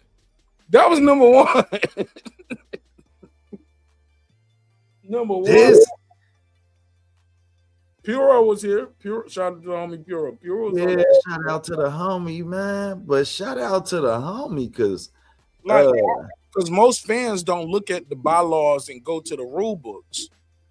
Yeah, over here we'll go to the bylaw, look at the rule books, because shit, we got a long show anyway. Facts. So we be on this bitch for like 4-5 hours anyway. So shit, let's go. Let's Google it. Yeah, let's look. Let's see. Look, yeah, I'm one of those people, bro. I'm a computer face ass nigga. That's what they call me. Old computer. Look, one of my OGs used to call me this. We've been trapped, and they be like, shit, let computer face nigga over there look it up. You know, got all the answers. I'm like, this nigga know everything. One more time, nigga. We gonna put him. Yeah, I'll be one more computer face, bro. You gonna get one. Do what I did again. You did. You gonna get one. You know I give them out too. I'm gonna do what I did again, nigga. Keep playing. For real. You know I'm just playing, little nigga. I'm like, all right. I ain't gonna be two more little niggas neither. I'm tall. Damn, you just fucked me up with that though, bro. You stupid. That's why I ain't gonna be too many more little niggas. I ain't gonna be that neither. Man, I ain't gonna say my sister's name, bro, but it's a nigga that always see me and he be like, oh, you her little brother. Oh man, you get that too? Hey, your sister a gangster. Man, well, my sister's a stepper. You feel me? Nigga, I've been Silverhawk little brother for years, nigga. I was Silverhawk little brother for a long time. I had to earn my stripes. Man, what when I say, man, until this day, bro, I just checked somebody like 2 weeks ago. Like, yeah, oh, that's so-and-so little brother. Man, bro, hey, I'm a grown man out here, homeboy. We've been doing this. I'm 40. Remember that nigga said, I'm 40. I'm a man. You dig? I'm 40. What's that nigga football that said that shit? It was some football niggas said that shit. I'm a man. I'm 40. He was like don't talk to the kids like that. He was a coach. It was in a movie too. Oh, they used it in the movie. I'm gonna find this shit. Dang. I'm 40. Damn, but yeah, man, I had to check, bro. Like, man, I'm grown, bro. Don't be calling me your little brother, man. I found it. I got it. Yo, they undefeated. Watch this shit. Where are we at in society today? We can't see it. Come after me. I'm a man. I'm 40. I'm not a kid. Also, where are we at in society today? Come after me. I'm a man. I'm 40. I'm not a kid. Write something about me or our coaches. Don't write about a kid that does everything right, that's heart's broken, and then say that the coaches said he was scared. That ain't true. Man, I like this guy. Why he ain't got no job right now? Love this guy, bro. And he was doing that about a black quarterback. Because they wrote some. Come after me. I'm a man. Some shit about a black quarterback, man. He went crazy for that kid. Write something about me or our coaches. Don't write about a kid that does everything right, that's heart's broken, and then say that the coaches said he was scared. That ain't true. Yeah, I like that. I like that. I'm gonna use. I need to make that a drop. Come after me. I'm a man. I'm gonna make that a drop. Facts. That's on 30,000 album. Where are we at in society today? One more time. Come after me. I'm a man. I'm 40. And that'll be the drop. That's the drop. That's the drop. Man, definitely, man. That's it. Hey, that man. is it. Hey, look, why I got you up here, bro? Because look, the show going longer than why I playing pause. But I gotta get your take on Rolly Romero versus Clarissa Shields. So last time you was up here a couple of days ago, we played the clip of Shannon Sharp, them talking to Clarissa. I don't know if we played the clip, but we talked about it. About Clarissa Shields saying she can beat Rolly. And it's like, man, why Rolly got to be the punching bag? If you ever met Rolly Romero, I get it. Some people say on camera and on TV he looks slow. I get it. It's a joke. Everybody want to pick on Rolly, right? But Rolly's a 3-division champion, whether you like it or not. Facts. Rolly don't found a way to get a belt at 35, 40, and now at 47. And only one interim belt, which means he took 2 belts. Well, no. One was the vacant. One was the elevated. Oh, you got vacant and an elevated. You got a vacant, elevated, and one was a regular belt. Oh, okay. But regardless, shit. Yeah, he a 3 division. Shit. I ain't got no regular belt and no title, and nobody in my chat do unless somebody pull up that I don't know who the fuck they is. You know what I'm saying? But I'm looking at the chat right now. I don't see no regular champs nowhere. Facts. And Rolly a 3 division one. And never forget this. The regular champ got mandatory. Super champ don't. Damn. Super champ ain't got no mandatory. Super champ, that's why you super champ. I ain't got to fight my mandatory. I can fight who I want. That's why they came That's up why Floyd never fought Keith Thurman. The super champ don't even got to fight the regular champ. I can fight whoever I want to fight. But Rolly, I thought handled this with some class and decorum. Give him some from Remark, bro. Let me hear it. What you think? He got a couple clips now. He took his jabs. Now I ain't gonna lie, he took some jabs at the sister, but he kept it. But if you to know Rolly is to love him, bro. Or I ain't gonna say, cause I don't know him. I met him a few times. Never partied with him, never hung out with him like that, but I interacted with him and we chopped it up. He did interviews with me. We chopped it up, took pictures with me, my friends, family. I saw him take pictures with other people, do interviews. Like he's a man of the city in Vegas. He's a not gonna tell you I'm not about to do an interview with you. I'm not about to talk to you. I'm not about to take no picture with you. Oh, you want to like Rolly's like shit. You want to talk to me? I'll talk to you. Cool. I ain't got no PR with me. It's usually just Rolly and his dad, or Rolly and one of his homeboys. You know what I'm saying? Fact. Just regular. Let's play this. See Let me know someone if of y'all the can see it opposite in here. sex call out someone in said profession that they're in. So yeah, I can be him. Serena, Serena Williams did, and she lost to the ranked 200 dude. We don't see women. We don't see women. We don't see someone of the opposite sex call out someone in said profession that they're in. So yeah, I can be him. Serena, Serena Williams did, and she lost to the ranked 200 dude. We don't see women. We don't see. Okay, I didn't know that happened. Did you know that? Nah, I wasn't aware of that. I didn't know that. I didn't know that. Shout out to We Game All Night. Facts. Welcome to the neighborhood, family. Facts. That's the bro. We Game All Night. Facts. Shit. We talk shit all night too. Who trying? He about to cross over to We Fight All Night, man. Okay. Man, with the boxing knowledge he got, man, I keep telling him, man, we fight all night, man. What games he do? He first person shooter? Is it like adventure games, or is it like football, like Madden? Like what he game? What kind of from what I seen he had up, man, he had a little bit of everything up. Wasn't no sports games up, so it was a lot of shooter games. From what I seen, it was shooter games. Tell us in the chat what you play. We game all night, because I'm a shooter too, man. I guess my Call of Duty on, but let's get back into this interview. Okay. We don't see women. We don't see someone of the opposite sex. So he said we don't see women of the opposite doing that. So I didn't know. But here we go. Oh man. What about you with 20 million? That seems like a lot of chat. So Shannon Sharp, let me set the clip up. Shannon Sharp and Ocho are talking to Roller, and they was like, yo, 20 million. 20 million, that's a lot of cheese. Rolly said, I don't hit women. It's not about money. I wouldn't sell myself to hit a woman. Shannon was like, well, she signed up for this. He said, I know women sign up for stupid shit all the time. It don't mean it's right. Feel me? Hey, that was $1 million line he hit him with. Let's play it, and I want you to respond. What about you with 20 million? That seems like a lot of cheddar. Oh man, I don't hit women. I just don't hit women. It's not even about the money. 20 million, 30 million, 100 million, bro. I wouldn't sell myself to go hit a woman. She signed up for this, Rolly. I know women sign up all the time and do stupid things, right? And all that stuff. I'm telling you.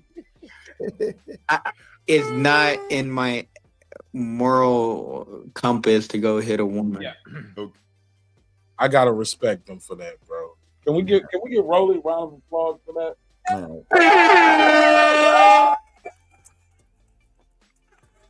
Facts. Oh, TV, I ain't gonna lie. I mean, I think Broly took a road higher than you and I, because $20 million. I ain't gonna lie, bro. I'll probably fight my mama. Because I know my mama too. My mama be like this. Hit me, nigga. Do it. My mama be racing for the hit. I know my old lady. My old lady be like, nigga, if you don't hit me, I'm gonna hit you. We gonna fight. Hey, nigga. It's going down for 20 years. Look, my old lady and my wife be on ESPN tomorrow. Sign the contract. That nigga pussy. Sign the contract, nigga. Let's go, bitch. Like mama. She's like, yeah, nigga, I'll spank your ass like I did when you peed on a pot, nigga. You better, yeah, bitch. Like I'm like, what I hear my mama now, I've been whooping his ass for years. Y'all gonna give me 20 million to whoop his ass again? Shit. My mom will beat my ass for free every Thanksgiving and Christmas for the rest of my life, but not fighting her for $20 million. You did. You ain't gonna kill me. I'm like, yeah, Edith, but I gotta break your ribs. Well, my kid won't work to no dough, the garage. My kids me out for not taking the $20 million. Man, what she did, man. My kids probably can't even come. You know what? She gonna fight everybody in the house. And you your daddy's son. You look like your daddy. Pooh cost me 20 million. You ain't never been no good kid anyway, nigga. You want shit. I knew you want shit when I had you. I thought you was special, nigga. Fight me, bitch. What my mama gonna say is all I had to do is picture your daddy. Shit. I beat that ass all night. You look just like him anyway, nigga. You look just like his ass anyway. Mama, real talk, man. Oh, yo, I gotta make this episode private. My mama and your mama can't watch this episode. Man, what, man? Tosh gonna be in the comments like, shit, y'all right? For real, because I love you, Edith. She gonna be the same way. She gonna be like, yeah, you ain't lie. You ain't lie. I ain't told a lie to the people, because I ain't gonna hold you, man. We come from that. My mama be like, give me your best shot, nigga. For 20 M's? 20 M's. Hey, look, we talking about my cut. We ain't talking about her cut. just 20 for me? She like, nigga, I'm gonna take my money and I'm gonna need half of yours too. Hey, hey, you got it. But we fighting, niggas. So good, make you want to slap your mama. We gonna be fighting right there in the middle of Hazelwood Drive. They gonna take it back to where I was. They gonna take it back to the old hood. Man, what? Hey, we might have to go back to the old house, man. Real talk, be the first in-home boxing match. We gonna have the projects jumping back on West End Terrace, nigga. We gonna go back all the way to my first projects, nigga. Erect the stadium. My mom was like, "We fighting, nigga." Oh, wait. Like, get your bitch ass in the ring, nigga. Oh, wait, I mean, we on Chandler Avenue, man. Shout out, man. What, and it's a dead end street. We gonna shut down the whole dead end. Yeah, I thought he handled that well, though. Facts, man. And I don't think we giving him enough flowers. Yeah, I mean, I don't think it's enough flowers to give him for the class that he displayed in that moment. Yeah. Go ahead. I was on something, but I added afterwards. Go ahead.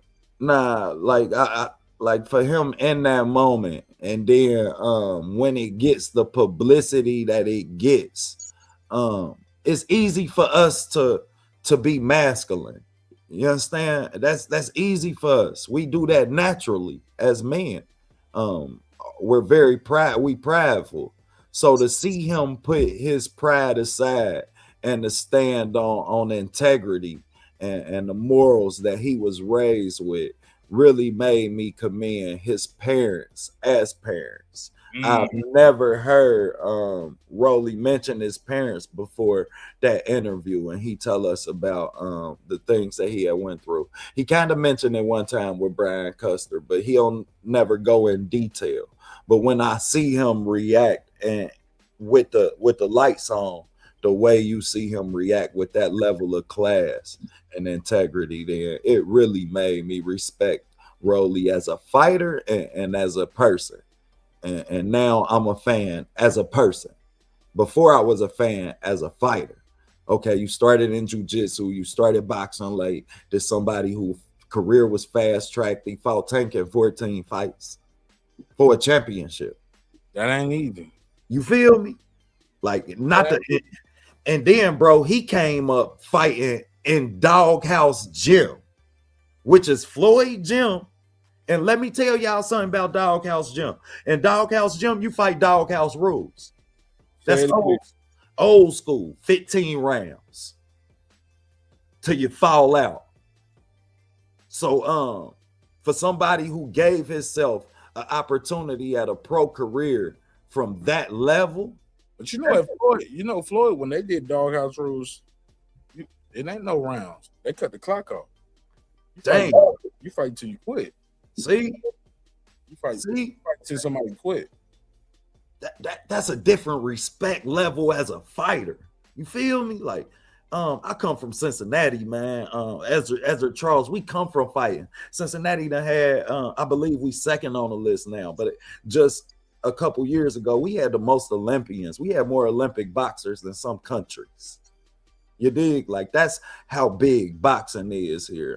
Shout out to Asante Lamar, just won in Japan. We got another one coming. But I respect somebody who can get it out the dirt from that, from the mud. You feel me? Like, that's essentially getting it from the dirt, where we talking about boxing being the sport where some of these athletes, and Lamont Roach, Gervonta Davis, they done been boxing since they was 5 years old. Everybody give Loma the credit that they give him based on his amateur pedigree. And to watch a Rolly say that he essentially got it out the mud is something that's a story that's far-fetched in boxing nowadays. Like, you don't find a lot of boxers who don't have a resume or a lineage within boxing to go hand in hand with their success.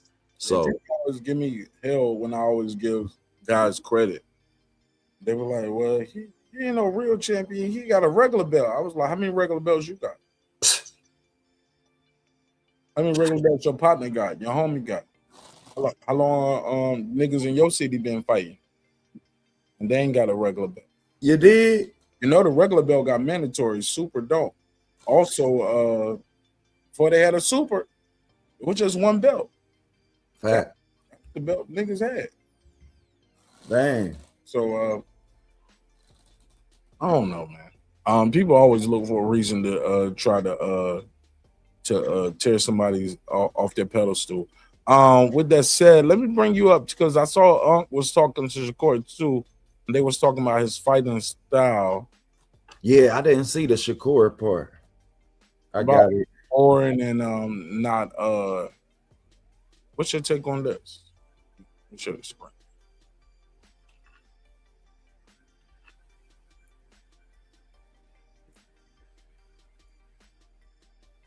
I said, but his style is not, I mean, his style, I said, bro, I can't pay money. I want to see a little bit more action. And you got upset with me. What do you say about people that say your style is boring? They're not saying that you're not great. They say your style of fighting. Pause it there. Before I go there, before we give you his answer, give me your take on that. What do you think about Shakur Stevenson as a fighter, as a champion? Is he boring? Like, what do you say? No. And it's ridiculous that our boxers who go in the ring and risk their life have to deal with that narrative. Like, we talking about boxing.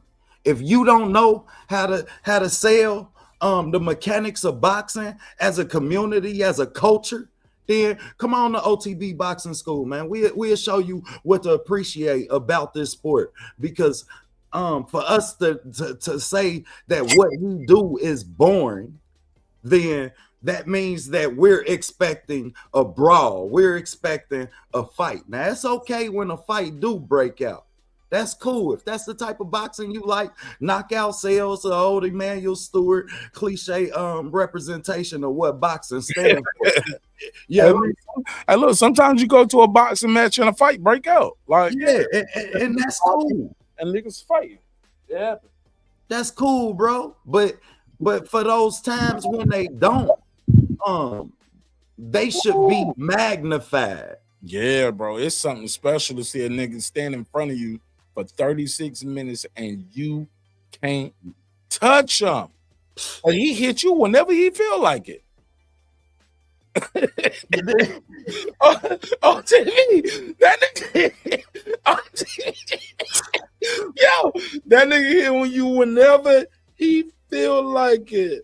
Pull counters, roll counters, jabs, left hooks, uppercuts. Like, these niggas doing whatever for 36. You know how long 36 minutes is, man? And to have the muscle memory that allow you to execute. I'm gonna tell you, look, fucking for 36 minutes is hard. And you like the pussy, nigga. I'm gonna keep it facts. Can I keep it real with the church, man? Can the church say, man? Can I keep it real with the choir? Am I preaching to the choir? Fucking for 36 minutes is tiresome. And you like the bitch. You love her and the pussy good. But right here. Nigga, what? You doing this shit right here? Shit get drained.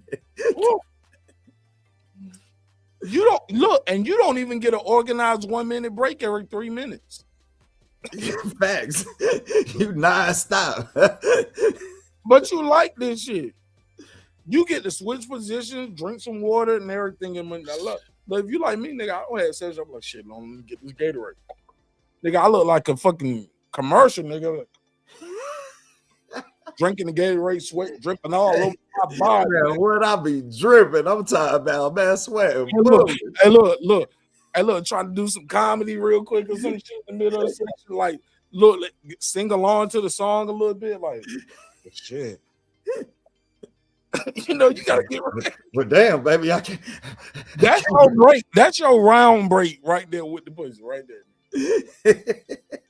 Wipe it out. That's how you get. Every time I close my eyes, I wake up feeling so, you know what I'm saying, start doing dick dances and shit. You know what I'm saying? Making the dick jump for the bitch. Start swinging the shit around. What he saying Friday? Balls going one way, Johnson going the other. Just nigga, the enthusiasm is going out the like, nigga, like, damn, we still fucking. Okay. For real. Like, I need to get this shit over with. Damn, I'm tired. Tired, boss. you nigga be putting a shift in on the pussy, nigga. Like, and we only been doing about 20, 25 minutes, nigga. Like, we only in round 10, round 8. How you say it be 36 minutes, you look up and be 12 and shit. It feel like 30. Like, damn, it's only. Yo, you think only 11:48. Hey, look, that shit on time lapse, my nigga. Like, did we lose an hour, bitch? You be doing all this shit. Look, did the clocks go back? 1 minute later, I'm like, hold up, did you? I know you lying. Shit, I know you lying. And I know I was down there for at least 4 minutes now. Your clock is broke, bitch. The fuck? You just you tricked me. For real, man. Like, they all got them weird ass clocks. They hit the button on that motherfucker while you eating the pussy. You did. I'm gonna give you 5 minutes ahead. You give me 5 minutes ahead. It'd be like this. You rewind the clock on your ass. Bitch, I'm tired. And she stopped it at 3 minutes, 20 seconds and shit. Now you want, don't jump your ass up here. Get your ass back down there. You got another minute and 20 seconds, another minute and 70 seconds. You got 72 more seconds. 0.135. I want that 0.135 too. Like, I need all of that. I need all of it. 3, 2, 1. All right, now jump your ass up here. Get your last 4 minutes in. No, I'm tired. I'm going home now. I got a family, bitch. I got a wife and a family. You ain't my wife. Told you I was here for a good time, not a long time. You better take these $80 and leave me alone. Man, for real. See, I'm in Cincinnati, man. 220s. $40. Everything's cheap in Cincinnati. I'm booking my flight tomorrow, nigga. Gotta show me around the city.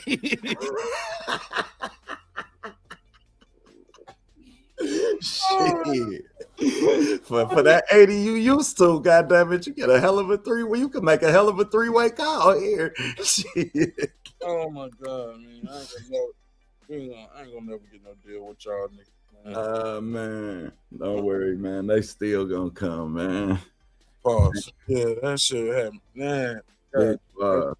Fuck. Oh my god. Man. But the point of the shit is Shakur a boring fighter though?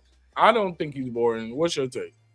I don't think he's boring, man. I do think that your meta glasses saved this shit right.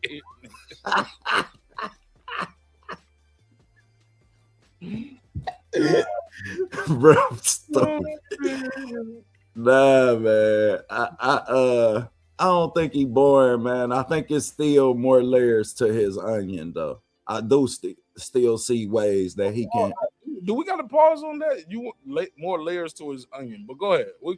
I do still think it's more tools in his tool bag. I don't think we've seen the best of Shakur yet. In a lot of cases, you see Shakur and he don't slip punches, or we've yet to see him slip a punch and counter. You don't see him counter. You see him not get hit a lot and reset the line. The next level of his transition as a boxer is going to be when he would make you pay for missing. Right now, he's not in the form of making you pay because he's still getting inside that toolbox. That's why in his last fight, he kept talking about how important film was. Yeah, I mean, a lot of times these fighters, they get to smelling their own shit and think it don't stink. Floyd shit, I don't watch film. And I'm like, no, you gotta watch it, bro. Gotta watch film, man. And shit, I think that's what you think. Am I tripping? You think that's what it is? Yeah, that's definitely what it is. That's that Floyd shit, man. He told y'all that don't mean he don't do. Because I remember watching that Ricky Hatton fight, and I was like, I know he said he don't watch film, but somebody watching film.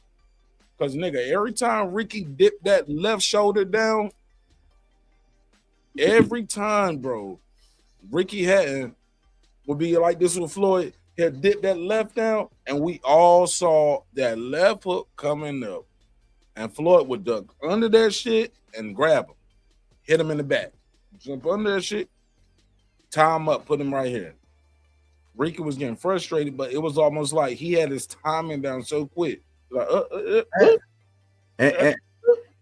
bro, you hit the nail on the head when you said the point where the ref made him say, y'all, hey, look, y'all doing too much rough shit. Kenny Baylor said, stop doing that shit. And now Ricky got to change the way he fight because what I'm doing is not working. He got my timing down. But I don't even know if niggas was even saying that back then. Like, yo, he got his timing down and his punch count. What I remember hearing was somebody say, Lloyd said you don't watch film, but somebody's watching film. Facts. Every time Ricky dips to his left, he winds that left up, and Floyd is already under it before you throw it. Rolling, because you watch the HBO commentary with Jim Lampley and rest in peace to Emmanuel Stewart and Larry Merchant. He ain't dead, but you get what I'm saying. When you listen to those three guys, little by little, you can hear Emmanuel Stewart just going away from what Larry is trying and Harold is trying to lead the witness in the sand. Not Harold Letterman. I'm sorry, Jim Lampley and Larry Merchant. Larry Merchant, yeah. And he's like, no, I'm with Harold on this. You know what I'm saying? He's like, no, Ricky's, that shit ain't working. You know what I'm saying? I mean, he trying. You know what I'm saying? But that shit ain't working. And he was right. And that's because, bro, like what they teach you in boxing. Yeah, I mean, shout out to the chat, man. About to drop y'all a jewel. What they teach you in boxing is you watch shoulders with an opposite shoulder theory. It's a fight where you hear Clarissa Shields one time. She one of the only fighters I heard say it. He said more layers to the onion is up there. It's up there. Late, call in late. I want to talk to some of y'all too before we close the shit out. Yeah, man. Call in, holla at us, man. I appreciate it, man. From y'all. So y'all call in before the show ends. Yeah, definitely. But screen in the bright yellow letters at the top of the screen. Facts. Say it out for y'all, man. 404-692-1766, man. 692-1766. Call in, we'll put you right in the mix. Go ahead, bro. Facts. But I'm gonna drop y'all a jewel, man. I didn't heard Clarissa Shields. Really, she one of the only fighters I heard mention it. But you watch shoulders when he say every time Floyd he dipped his front shoulder, he rolled with it. Because if my front shoulder dipped first, if it moved, they teach you to watch shoulders in boxing. This is how, I mean, you can telegraph your punches. Front shoulder come, the right hand coming. If that's his first shoulder that move, you understand? Every shoulder that move, the opposite shoulder is gonna move. So you watch shoulders with an opposite theory. The front shoulder move, I know the right hand coming, so my head is instantly here. Your back shoulder move, I know the lead hand coming. So guess where my head going? Outside the lead head. Yeah. Even in martial arts, they teach us that when we like, especially in Taekwondo, like when you're doing like a championship Taekwondo, like where you compete, they teach you how to like when you slide in, you slide and dip, and a lot of footwork, but it's mainly you got to try to trick them with the shoulder. You dip with this, so that's why even when you watch Olympic Taekwondo, you'll see a lot of people doing that, like back and forth, a lot of switching, going left, going right, going left. Going. And as they going forward, they dipping them shoulders. So you can't. So they never telegraphing they punch. They trying to hide it, but yeah. Who's trying to hide something, and he trying to do the same shit and try. You know what I'm saying? Damn, and it become a chess match, and this is what make boxing beautiful, y'all. Like when you catch those type of interactions and rebuttals and replies, and I mean, these ain't nothing but questions asked. I mean, I'm asking you a question. If I do this, what are you gonna do? I mean, you asking me a question. If you do this, what I'm gonna do? And that's why I love the sport of boxing, bro. Like, man, that's dope, man. When you can have physical chess matches in that ring, and we was talking about Rolly, but Rolly is actually one of the most balanced shoulder. Like his shoulders don't dip. Like if he dip, it's the shoot. I gotta study him a little more. I can't say that. Yeah, bro. I was watching, bro. I saw beat Ryan was probably the best version I ever seen of him. Too. Facts. You know what I'm saying? So you get better with better coaching. You get better with your losses. Like that's what I just hate when that's the thing I hate about our sport the most, bro. Like we just throw guys away with one loss. You know what I'm saying? Or we throw girls away with one loss. And I'm like, that's what make you great. You learn from losses. Like all of y'all learned how to pee on the pot after your mama whooped your ass after you kept on the pot. I mean, you didn't go on the pot, or you learned that stove hot, so you don't touch it no more. You know what I'm saying? Like I just can't believe in a world where so many people make mistakes. And if how do I say this? If football, say football is a game of inches, right? Facts. Boxing is a sport of milliseconds. Milliseconds. Teach. Whether it's just on some, bro, you watch some of them Floyd fights, that shit look like the Matrix. They gave that name to Lomachenko, but Floyd was the original Matrix. Yeah. Teach. That nigga Floyd be in slow motion. You'll see him making memes. He be like, "You thought you was gonna hit me with that?" That nigga Floyd originated the look away. That nigga did like this. Woo! Canelo punched the ropes. Floyd said, "What are those?" Niggas been doing it ever since. I'm not even over there no more. Lance Meyer say, man, the fist what you need to be worried about. Lance, you don't punch with your fist, you punch with your feet. He walking away. He legs. But keep in mind, Floyd did that. That's about round 11. You did? 11. I got you beat. I won the rounds. You can't touch me. I got your time. These niggas be trying to do that round 2. Nigga, I'm still here. Got you. Yeah. Because it takes a while for him to pick up. What'd you say earlier? Yo, time. This is milliseconds. That's why I give the Deontay Wilders the credits I give them. The Tank Davises, the finishers to be able to react and execute in a matter of milliseconds is special. Like, that's special, man. So I always feel like timing is the one thing that trumps everything in boxing. Power, speed. If I can time you, if I can time your weight transition on your front foot, Lance would say the fist what you need to be worried about. But if I know when you're transitioning all your weight onto either leg, because you only got 2, and I don't have to apply too much pressure to knock you over because all your weight is in one place. Talk to him. Yeah. Let's hear what Shakur had to say when Shannon asked somebody to stop being born. They say your style of fighting. I mean, that's your opinion, Unc. I can't really take away from your opinion. I hear you say it, so when you say it, I'll probably troll back at you and talk a little shit. At the end of the day, that's your opinion. You can have your opinion, but truthfully, my style is not boring. My style is just the fact that I make shit easy. Like, guys can't do nothing with me. It's like you can name all the best. I say, but it's man, I hate that clip that, but I agree with him. Like, it looks boring because I make it look easy. Like, it's nothing fun about watching me tie my shoes right now. You get what I'm saying? There's nothing fun about it. Like, if you ever watch these niggas do these Rubik's Cubes, you ever see people, like, go to YouTube one day, y'all, when y'all got a chance, watch these niggas that we put a clock down and they look at it, they take it out of the box, brand new, never touched it before.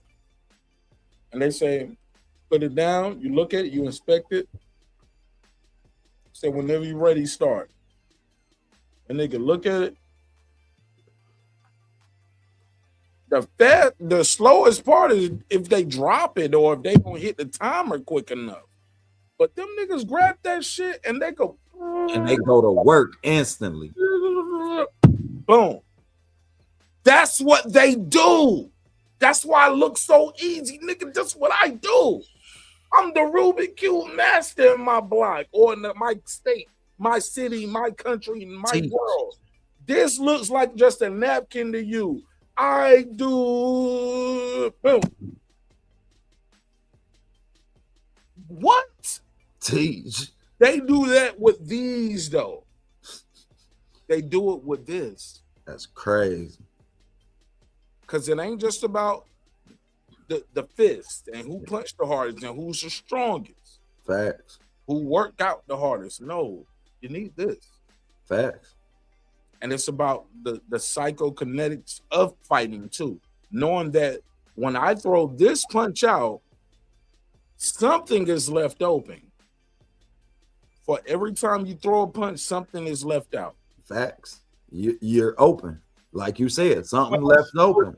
And even when I'm shelled up and you throwing punches, you're leaving something open. And it's muscle memory, it's timing, it's pop, pop, catch and shoot. If I'm catching here, something is open there. And and you're talking about weeks, months, years of training and dedication to one thing.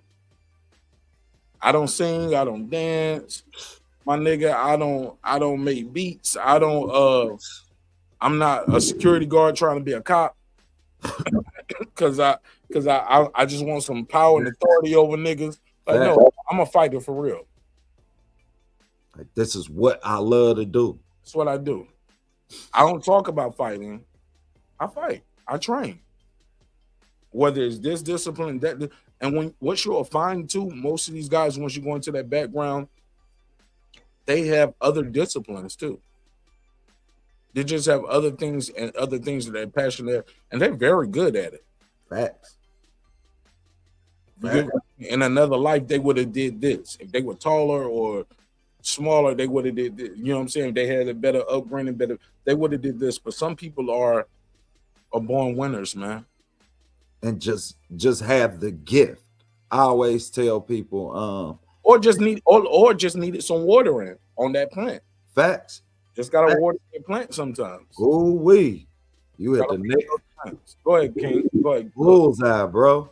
Like, yeah, you know I mean, and more cases than none, I believe that's what this sport present us with, is what was the latter of your analogies, meaning they just need a little bit of water. However, we face with a lot of individuals within the sport that don't have the gift and the passion to love it itself. So they don't become students of the sport. They become, yeah, I mean, it becomes a success range. And I feel like I seen that with one of my favorite fighters in Adrien Broner. Yeah, I mean, I seen Adrien Broner. Of it.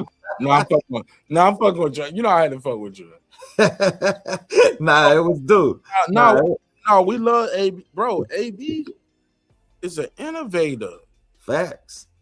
AB is what you call the gift and the curse. Facts, because like you were saying, for all of those things that you just said. You know what I will say about AB?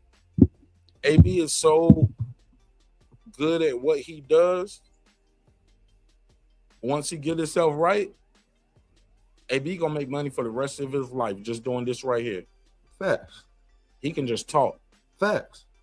We just gotta make sure the mental right and make sure his money's handled the right way, so he don't end up out here like doing what he's doing. Like in the perfect world, bro, I would love to work with Adrien Broner, and most people would. But you know what? Can you depend on him? Facts. How dependable are you, and how much he's gonna show it to work the next day. Facts. And how much do you love what you do enough to have some integrity inside what we do together?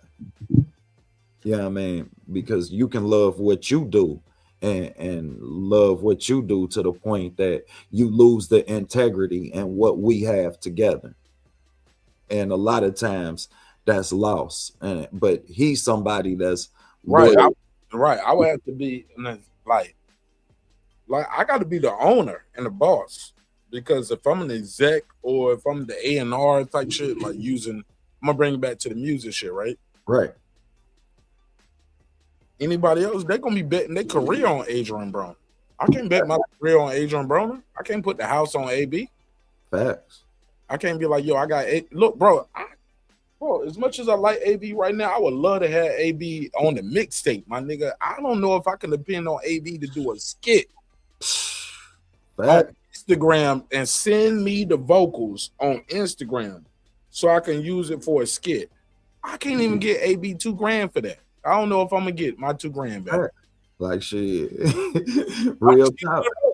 Am I gonna get my 2,500 if I send AB this 2,500 do this mixtape shit for me? And I'm not putting my name on it. Or am I gonna be looking for the fight? Like, yo, I'm gonna catch this nigga in Miami somewhere. You did? Me for my 2,500, or I just gotta let it go, and I'm gonna just be another nigga on the internet that Adrien Broner don't burn for 2,500. Or even worse, I'm at a 2,500. Now I'm around the city looking for it. Yeah, I mean, like, man, this shit, like, people don't yeah, cause niggas know how you do. Yeah, like yeah. Like that's a bad situation. Like, so I say I feel you, bro. You get what I'm saying? But when I said, hold on, got a call. Caller, what's your name? Where you from? What's up, Mark, man? It's Pittsburgh T, brother. Yeah, man. I've been trying to figure out these phone lines last couple of days, man, but it was a whole different ring and everything from the last time, so I think I might got it figured out. Oh, yeah. Hopefully they call in, man. Nah, hey, man, listen to y'all brothers talk it and up, even man. if they I don't, think people man, just be scared sometimes, man. Hold up, real quick. You can hear him, right? Yeah, I hear him. All right, cool. Go ahead, Pittsburgh T. Yeah, I think people be a little gun shy with it, man. Hey, man, the boxing stuff, man, I watched that Shakur interview. I like most of it. The things I don't like, which he does, which I think most boxers do, and I think they got to wake up and stop saying some of this stuff because it's not helping them. That whole casuals and you don't know what you look. They got to stop saying that, bro. They got to get away from that. That's not helpful to them because those are the people that pay for the fucking tickets. Those are people who pay for the seats down at the bottom. Hey, Pittsburgh T, you keep telling me I don't know what I'm looking at. Okay, well, maybe I should stop looking, bitch. Fuck you. Exactly. Exactly. They had a whole movie about four white ladies, 50 and Brady, that wanted to go see Tom Brady at the Super Bowl. You think them white ladies know something about some damn football, like they played football? Like, bro, they got to stop saying this stupid shit. It's not helpful to them. The people with all the money don't have time to sit there and study boxing. They like certain people. They want to go to the event. That's it. Yeah, that's based off a real story too. That wasn't like those are real ladies, and they just made a movie about it. Did you know that? Dang, I didn't know that. About football or basketball. Yeah. Like, come on, man, they got to stop this, bro. Stop it. It's not helpful to them, and it makes them look arrogant. I never heard nobody put it that way. Yeah, that was a good take. So what do you suggest as far as ways that they can deflect or ways that they can approach casual fans with that perception of what they seeing in their performance? Hey, let me rephrase that. Pittsburgh T, how these niggas get their hoes in the building, man? Because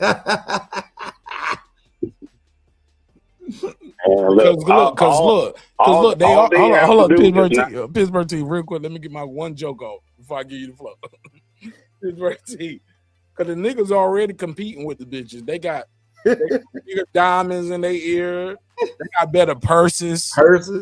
These niggas got the better. They got the Hermes bags. Like the niggas out dressing the bitches.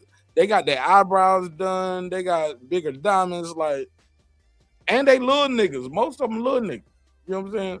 Anthony Joshua and Deontay Wilder is not normal for heavyweight champions. You know what I'm saying? We was like facts. To them, you had Mike Tyson, but in between that, niggas be roly-poly and be championship of the world. Andy Ruiz ain't bringing the bitches out to State Farm Arena.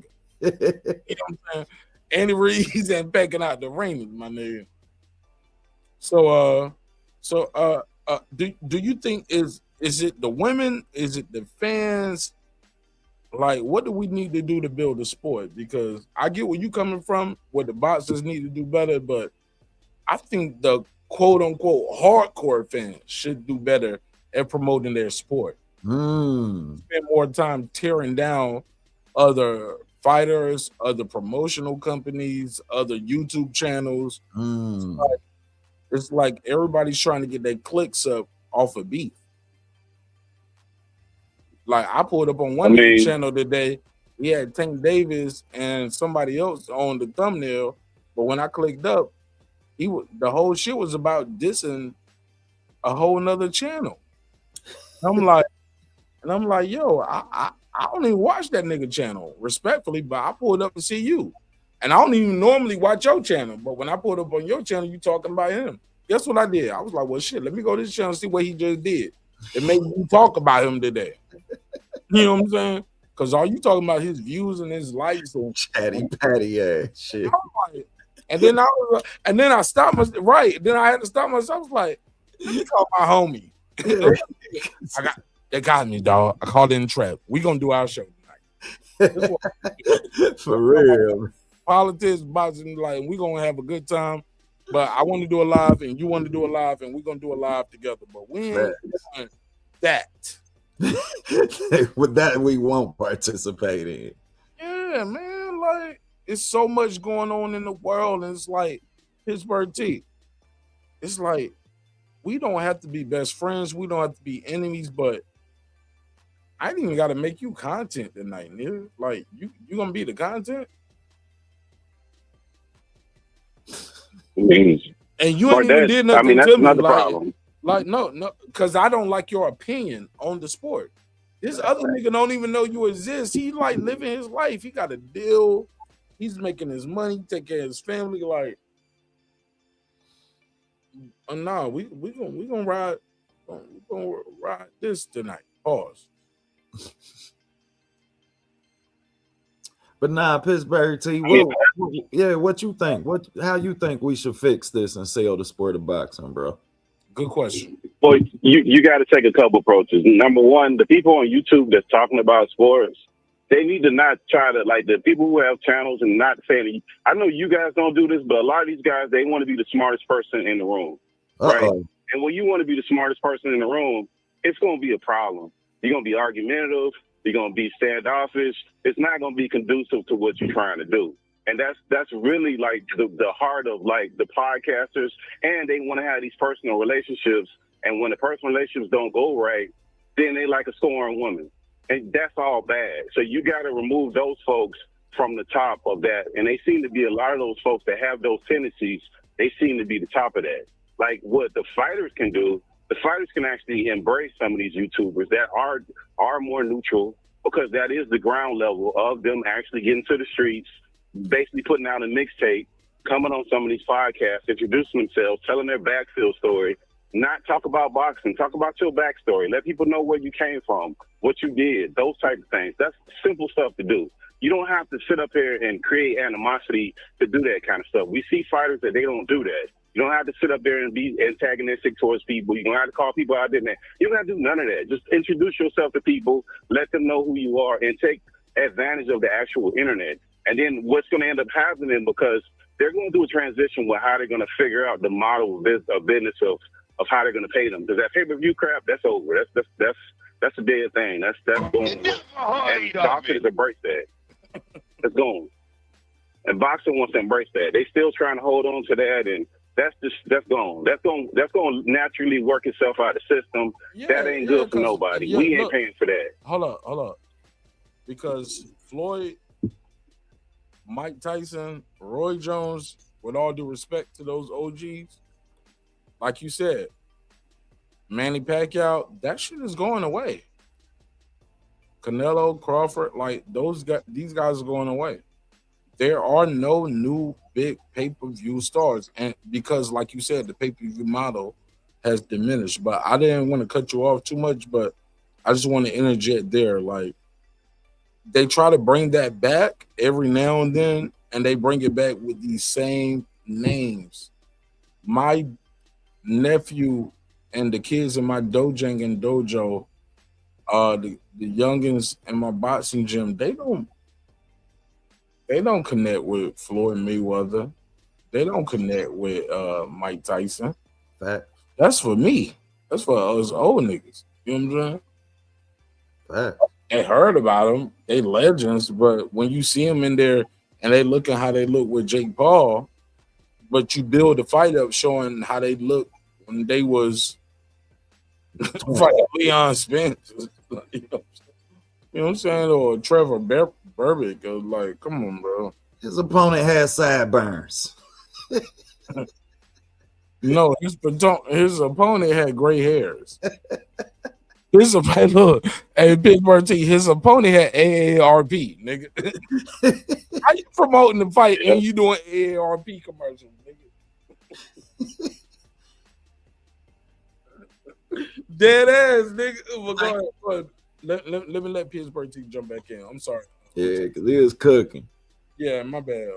Yeah, I mean, and the other thing too, like, look, this is what I'll say too. Boxers can't be so transactional that they make everything transactional because you lose the connection. Like men lose connection to women when everything is transactional. Because now I look like you just using me now. Because I only see you when you want my money. That's it. I don't see you showing up to anything else. I don't hear anything about your backstory. You want to be secretive, standoffish. That's not going to work. So they're going to have to tell their backstory to people. They're going to have to make their rounds with people. They're going to have to be more familiar with people. That's what they're going to have to do. Meaning they're going to have to go on podcasts. They're going to have to start kissing some babies, shaking some hands. They're going to have to start getting people who do PR to show them how to do PR. You on your phone tweeting and fighting with people is not PR. I'm sorry to tell y'all, that ain't how that goes. That ain't how that works. That's not how that's going to go. People don't want to hear that, especially no man. Don't nobody want to see no man fighting with another man arguing with them. Now, if you fist fighting, we all for it. But arguing with another man on the internet, we don't want to see that. So that's not PR. Go hire you a PR team. Go get you some folks to control your media. Get some coaching to figure out how to talk to the media. Start doing some PR runs. Start getting on some shows. It ain't that hard. They know all them people. They got managers to get on some of these shows, the Gillian Wallows and the Shannon Sharps and all of these shows and some of the small shows. Make your circuits on the chicken circuits. They can do all this stuff. They can show up at the little small gyms. They can do all of these things. But the problem is that people just want to show up to the fight and they just want to do like the people before them. You're not going to be able to do that no more and still have that money available to you because it's not there. And if you do get the money available to you, you probably sign some crazy ass contract that you're not going to want to do because the networks ain't really got the money like that. If the NFL made ESPN, which is Disney's child company, give them 10% of ESPN for them to get the NFL network, you know it ain't shaking like that because Disney would never do nothing like that unless they absolutely had to. So the money ain't out there like that. So they can't just keep doing this stuff no more. They got to wake up, bro. It's changed, and they use media for everything else but the stuff they supposed to use it for. And most of this is free. It don't cost them no money. Facts. That was refreshing too, Pittsburgh T, man. I just want you to know. Yeah, I just let them cook. You know what I'm saying? Yeah, man. That was refreshing, bro, to hear somebody that's a part of that see the same things I see within my community is always refreshing that when you a part of the community and you looking for a solution and not the problem. Yeah, I mean. So I applaud you, bro. Like real talk, man. You hit the nails on the head. I offer a different perspective. Or should I say a different approach? Not a different perspective, a different approach. Let's dig into the amateur system. Let's dig into our amateurs. Yeah, I mean, and really get to know and grow with these fighters as kids. Because our glory years of boxing, that's why they were the glory years. We had seen amateur boxing was on fucking TV then. It was televised. Once again, you had boxing in the everyday household. So not only do I have an opportunity to grow with these fighters, I have an opportunity to watch them every day, or should I say once a week for free. So you had a community that was more intact and more in touch with the sport itself. Us who cover it, I got a question for both of y'all. Do y'all feel like the fact that boxing has no set network, no one branding of network, and And us as YouTube, the community, really are able to cover boxing. Yeah, I mean, in its entirety, because mainstream sports channels and networks don't have the effort and attention to put into it. Do y'all think that that's the reason that the community can react and operate in this manner of clicks and tricks? Pittsburgh T, I'm gonna let you go first because I'm a host, so I got time. So I definitely want the guests to get their mic space and speak their opinion and articulate their points. Go ahead, Pittsburgh T, you got the floor. Well, I'll say no. I'll say that's more of a societal problem. I'll say it's more of a feministic problem where we're approaching everything from a feministic part, where everything that's antagonistic and problematic, it gets all the views. And people who are operating on the up and up, we don't care about that. And then I think that's the problem because everything is reactionary and everything is an emotional thing. Now, I don't want to go too deep in that. I'll just state that we respond more to reactionary and emotional than anything. And that gets all the views and people see all the views and that's what they think. That's what they should be doing. And some people operate their whole life off of that based off of the algorithm that they don't even know that they don't even control. But they're trying to do this thing. So they become super emotional people and they can't control their own selves. Ooh, you cooking today, T. Can you say it one more time? Because you articulated that very well. Facts. No, but I do understand that it's a late night show. Some people are moving fast. They might not have heard you. Can you say that one more time?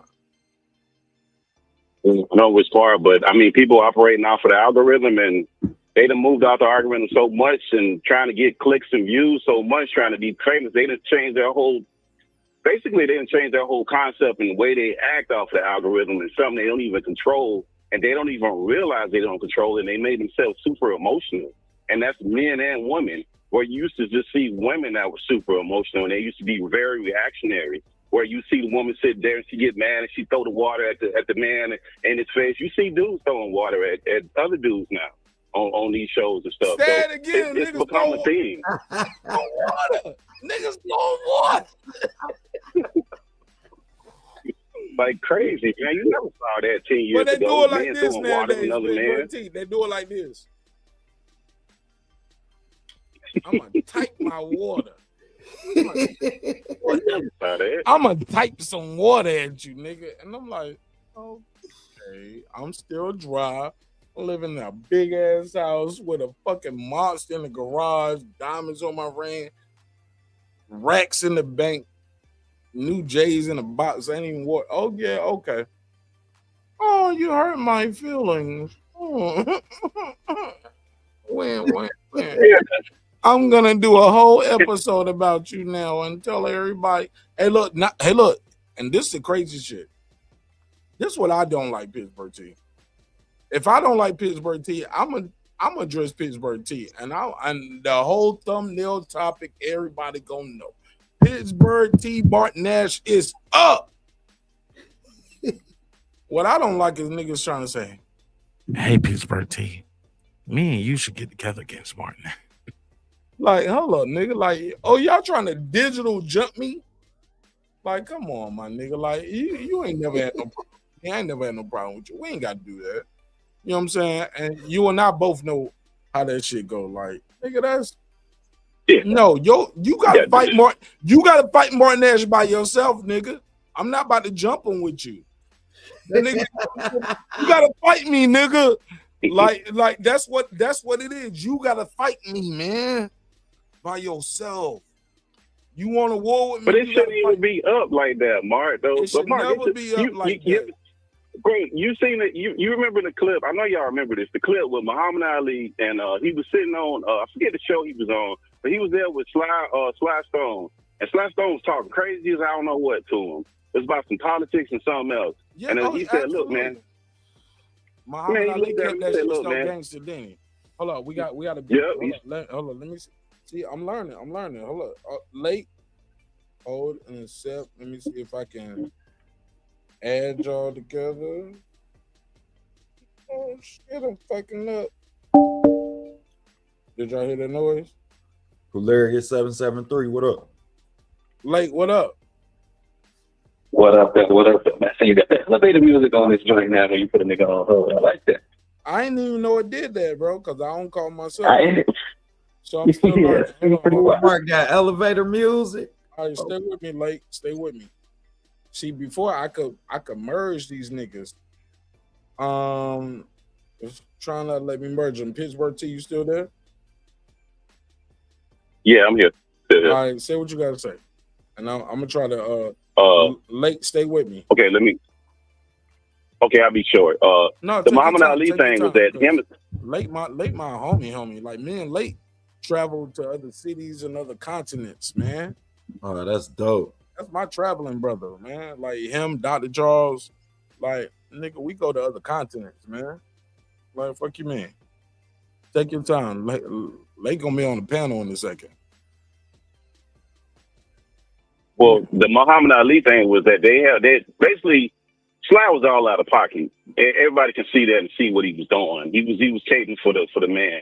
And Muhammad Ali looked at him and say, "Look, man, we not finna do this in front of these white folks. Yeah. We ain't gonna do that. Yeah, we just not gonna do that. I beat your ass 3-4 times right now. Yeah, we not gonna do that. And that's the way that should be handled, bro. You ain't got to peacock and do all that in front of them people. Yeah, but he didn't like how Muhammad Ali was handling them neither, though. And he had to show face, though. True? Muhammad Ali did try to handle him, but he was void of knowledge. He didn't know. Yeah. Muhammad Ali got frustrated with him. He was getting very frustrated with him. Muhammad Ali was handling him. Real quick, though. Let's keep it a buck. I'm going to pull that clip up. I'm glad you brought that up. Because Muhammad Ali did handle him, but he handled him with class because history and time is undefeated. You get what I'm saying? Yeah. Last time was talking crazy, so I don't know what, like super greasy. And it's almost like they brought him up there for them to have that conflict. Because they know who Muhammad Ali was. They knew what it was. And I don't think Muhammad Ali knew who Sly Stone was besides his music. He didn't know that man was going to talk like that. But them folks know what it was, and he seen what the play was. Like, nah, brother, we not finna do this on TV in front of these white folks. We're not going to do that. And I think we got to have some kind of decorum amongst ourselves like that. You're right. But sometimes people aren't at your level of what you're trying to do, right? And some people don't respect nothing but a belt to ass. Because if you don't give them belt to ass, they don't respect you. They think you scared of them because you don't fight them. I know I can beat you up, and I can beat you, him, and her up all at the same time. But I don't want to not only beat you up, I don't want to weaponize my platform and my audience against you. Period. Because why are we doing that? You get what I'm saying? I'm not trying to weaponize. I don't want people to hate you. You get what I'm saying? You can tell people to hate me all you want to, but the cream always rises to the top. You feel me, Pittsburgh T? Facts. It do. And we can all make mistakes and people can get out of pocket, but people can have a moment to say, hey, man, I fucked up. You know what, dog? Like, I think that's the other part that people missing, too. But like, we human. We make mistakes, bro. No. We make mistakes. But people can't get themselves to a level of fucking saying that they fucked up. Yes, but that comes with growth. That comes with being an adult. That comes with being a man. That comes with having responsibilities, paying bills. That comes with sacrificing and losing somebody that make you appreciate. Yeah, man. Realizing that, hey, look, given like some people haven't reached that level yet, and all they know is belt to ass. You get what I'm saying? Some people never respect the line until they realize it's a consequence for crossing them, bro. And they never think you a bite because you don't show them your teeth. You know what I mean? And that's that. I can understand that. It's the balance and we got all the quotes tonight. Put all these shits on the t-shirt.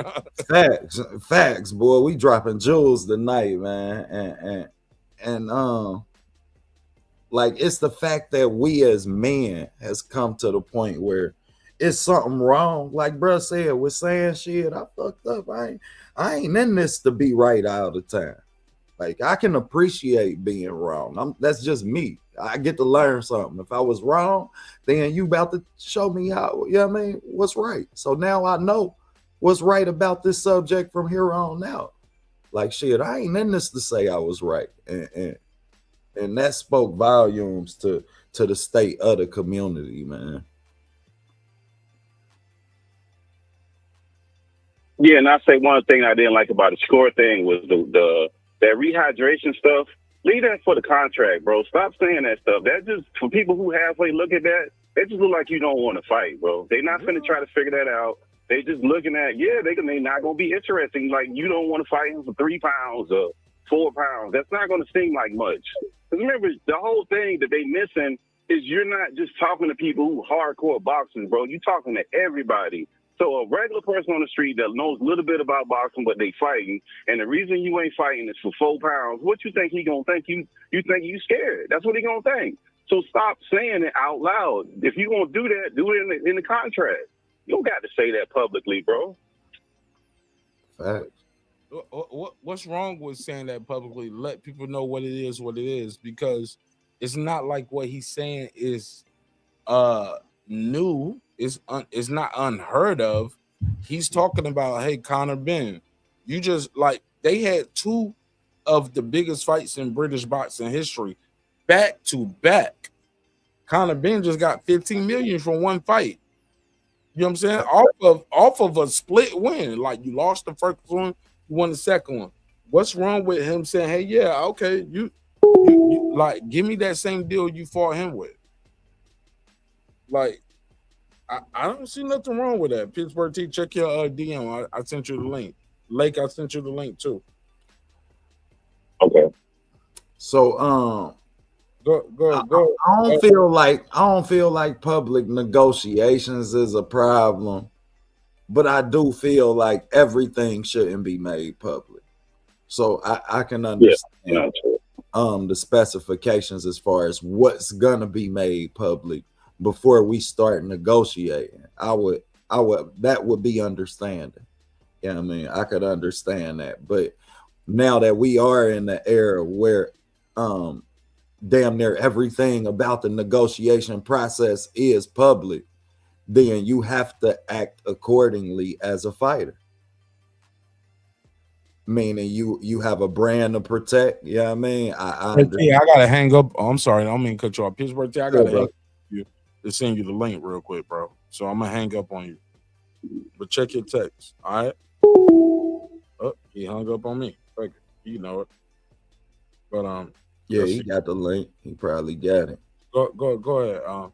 Finish your thought, and then we're gonna go to link. Nah, I was done, man. I was just saying I do feel like I would be okay with certain things being certain fighters wanting certain parts of the negotiation process to be private, but we already in a point where it's public. So now that they are public, then y'all have to act accordingly. And if that mean that before you cut your phone on and go live and start to talk about certain things, then you need to be aware that like the internet is like, goddamn it, taking a stand. Everything you say can and will be held against you. Like, ain't no receipts and they undefeated. So approach it with the same caution. What up, Lake? What up, though? What up, though? Shout out to Lake the Great in the building. What up, family? Everything 100 OTB. What's good with you? Yeah, what up, brother? Midwest brethren. Oh yeah, Where you at, Lake? I'm down here. Hey, but I'm from I'm next door to you in Indiana, man. Gary, Indiana. Okay then. Yeah. Next door neighbors, you know what I'm saying? Nah, man, I called in because of what you said about the I think that Pittsburgh and Mark, I like their answers to the question that you asked, but it made me call in because of what Bill Haney said on the Boxing Voice when he asked them, like, where does boxing live? And I knew he wanted them to say YouTube, because the question you just asked, like, yo, boxing ain't really covered on other channels. They covered on YouTube and stuff like that. So he, Bill Haney said, "Where does boxing live?" And then he had to tell him, he's like, "It's on YouTube." That's why you see Bill Haney on YouTube all the time. You know what I'm saying? And people be saying they want to see people like Devin on YouTube more. They want to see people want to hear from people like Boots more, maybe on like the other pod that he be on. But I love the question that you asked because like it's 100% true. You know what I'm saying? They don't cover boxing on ESPN like that. Fox Sports 1, NBC Sports, CBS Sports. Man, if it's not for people like Mark Nash TV and YouTubers, man, people keep the sport alive right there. And, Mark said it earlier, man, boxing fans, dude, we are our own worst enemies, man. When we talk about boxing, we don't never, we talk so down about the people who's not our favorite fighter. Right before Super Bowl, you don't hear people talking about, oh, man, the Seahawks trash. Oh, they boring or nothing like that. You know what I'm saying? Nah, they excited to see whoever they rooting for and shit. You know what I'm saying? Bro, niggas don't be at the Seahawks and the Eagles game or the Patriots game talking about when the Eagles should be here. Like, no, nigga, this is who here. This is who about to fight or who about to play. Let's talk about that.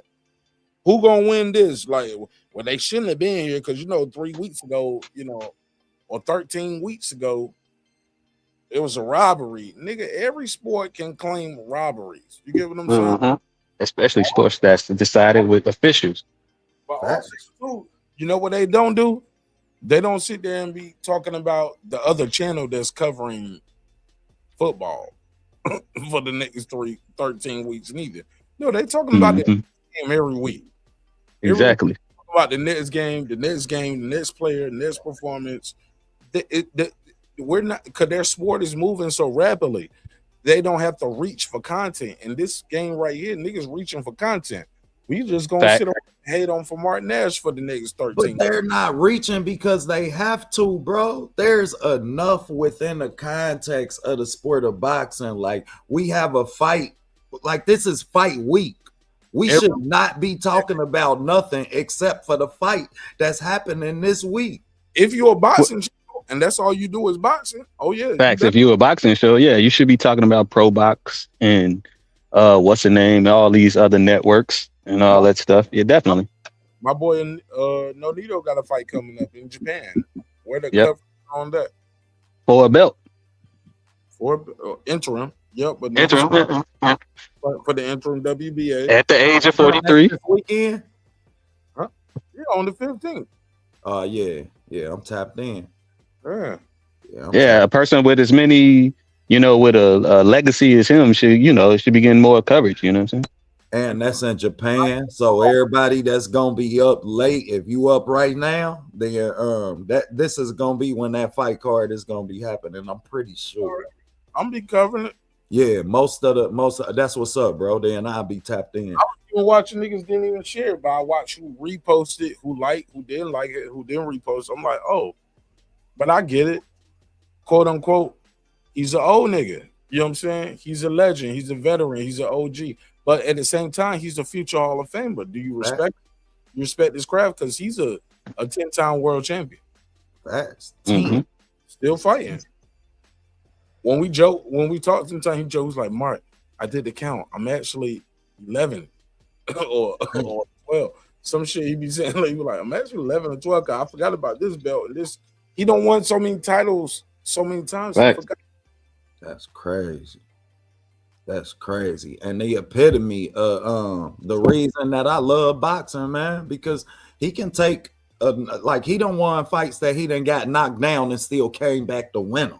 This is what we talk about with boxing, right? Get down and get back up. But I ain't trying to make it all about Nonito, cause I know they always hate when I talk about Nonito and Brian Norman, but I'm gonna keep wearing the homies hats. I'm gonna keep rooting for my dudes. You know what I'm saying? Yes. I rock my guys. You know what I'm saying? Likewise, and before you go into anything else, a lot of these people who not stars, let me tell y'all why we have a loyalty to these people, because they made themselves available. So while people not crossing over into being the level of stars that they want, Bill Haney was highly available. Like, I've been on several interviews with Bill. Yeah, I mean, on channels. Nonito and Rachel, highly available. Yeah, I mean, Rachel was available on every platform, every channel. You understand? She was also the first people to sign up for 365 Vita. You did? Like, you know what I'm saying? When it come to the levels of being a star, man, yeah, like a lot of these fighters, if they would make themselves more available, then they star power would grow. And if this is where you do it at, then why not? Yeah. Because they feel like they too big for like the average YouTuber, where it's just like, but this is where your industry lives, though. You know what I'm saying? This is where you need to be at, where people talking about your sport. You know what I'm saying? But if Shay Shay call you, you're gonna show up, or if somebody else call you, Vlad call you, you're gonna show up for them. But you got a platform that you can jump on and speak to tens to thousands of people on a daily basis. You know what I'm saying? ESPN and CBS and Fox Sports, I don't know how often they call y'all. Hey, and I'm so glad that I thank you, bro, for saying that, because I have been gone from the boxing community for a while. So when I came back and I seen some of the platforms that had been, I feel like they just jumped into the boxing community, because I know channels that cover this sport every day that you could have went there and it may not have had the impact or the reach, but you're not even to watch fighters not even make themselves or give the same community the opportunity or the availability to them that you give these platforms. It's a platform who literally only do boxing interviews when there's some type of controversy or beef going on. Yeah, I mean, or some type of, like, man, come on, man. Like that's, I know people that really cover this shit every day. Like, so they're gonna make you bad, bro. But some of these people who cover this shit every day be talking so much shit about these fighters to the point where y'all developed a rapport with them, to the point where it's like, yo, you calling me pillow fisted, you calling me chinny. Shit, the only thing you know about a punch is when you fill up a nigga cut when he pull up in the drive through with some Hawaiian punch. What you know about a punch, motherfucker? You understand? Like, talk that shit late. Talk that shit late. They need that person. Because look, Skip Bayless don't know a lot about a little bit of nothing about a bunch of shit. But people pull up to hear that fool. He gets traction and people tune in and stuff. Like, they don't, like, look, the state of where boxing is, they got to be more inclusionary of even the people that we would call buffoonery or whatever. You don't have to be embracing of them, but you don't have to be off-putting them of them either. You ain't got to be clowning and tap dancing and doing all that kind of stuff. But we can't be so off-putting where it's just, you got to be an expert of boxing and all of that, because that ain't going to get you nowhere. That's going to get you in this little small set where boxing is already in a small set where there's no money there. That's not where it needs to be at. I agree with that, but like when you come with expert criticism, that's when you kind of got to get checked, though. Where it's just like that. That's what I think people do kind of come at it. Because like even with like football, it's like, nigga, can you even throw a football 60 yards? Can you hit a baseball 200 feet? Well, it's more trying to hit it 300 feet over the fence. You know what I'm saying? Like when you hear a singer, do you know A note, A sharp from a B flat? Hell nah. But you know what good singing sound like. Hey, I'm gonna tell you this. People didn't even know what Alicia Keys' first album name was. They were saying thoughts of a minor, not songs in A minor. We didn't even know what the fuck that title meant. Songs in A minor. Yeah, we didn't even know that though, Mark. You know what I'm saying? Facts, definitely didn't. I didn't get the lingo. I got it as soon as I saw her in front of the piano. My brother got it. My brother had to make me understand. But Mark, you know the average everyday person didn't know nothing about no A minor, my G. Including myself. I called it songs in a minor as well. But like, you know, but it's a double entendre. You know what a minor is, right? You the nigga in school, you know what a young chick is, you know what a minor is, but anyway, that's a whole nother conversation. My whole point is damn, what was my point? You lost me. Late, see? I mean, I think we was kind of on the like how, you know, the expert criticism and stuff. Like it was on the criticism aspect of it, you know what I'm saying? That's what I was Oh yeah, Okay, go that's what I'm saying. Like, yeah, you don't have to know what a good singer is from a. I mean, you don't have to know all the notes in music and know all the keys, but you can say, "Hey, I don't like this song." No different from boxing. You don't have to know boxing, but you guys can see a street fight on YouTube and World Star and be like, "This nigga ain't got no hands." That. Or you can watch a nigga in the street fight on World Star or YouTube or Instagram and be like, "Oh, that nigga know how to fight a little bit. That nigga had his guard up. That nigga smothered it. He smothered, you understand? that nigga smothered that flurry real quick and said, boom, bow, and start going in on him. Or you'll see a guy like one time I saw a guy, the guy was doing what he was doing. He's like, come on, bitch, come on. That nigga did a dip and a backspin elbow. One shot. That nigga was like, come on. Bang! And you seen that new dude laid out, and it was over. He ain't even hit on him. He ain't rush him. He was like, I told y'all it's over. He walking away. The cameraman showing the nigga face, and that nigga got a Hassan Rockman like hematoma from the elbow. Spinning back elbow. One shot. That guy who got in his stance, he knew what he was going to do to him. It was over. You know what I'm saying? It was over as soon as you said, let's fight. But all right, come on. And once you watch it and replay like 20 times like me, I was like, oh, he was lining them up that elbow from the beginning. He knew he was going to do that. I got another question for everybody. Do y'all think that enough of the content creators don't actually go to fights? Oh, no. I think enough content creators don't fight at all. Let me say that. You don't train, you don't fight, you don't go to the treadmill. I seen one with veneers. I know him. You don't drink water. Niggas don't even drink water.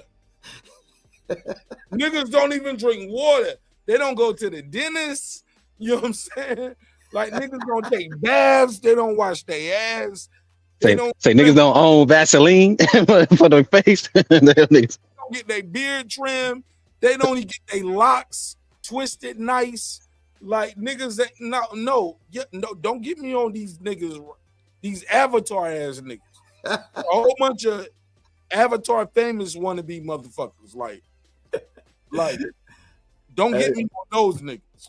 It's a whole bunch of avatar wannabe famous niggas. Like what?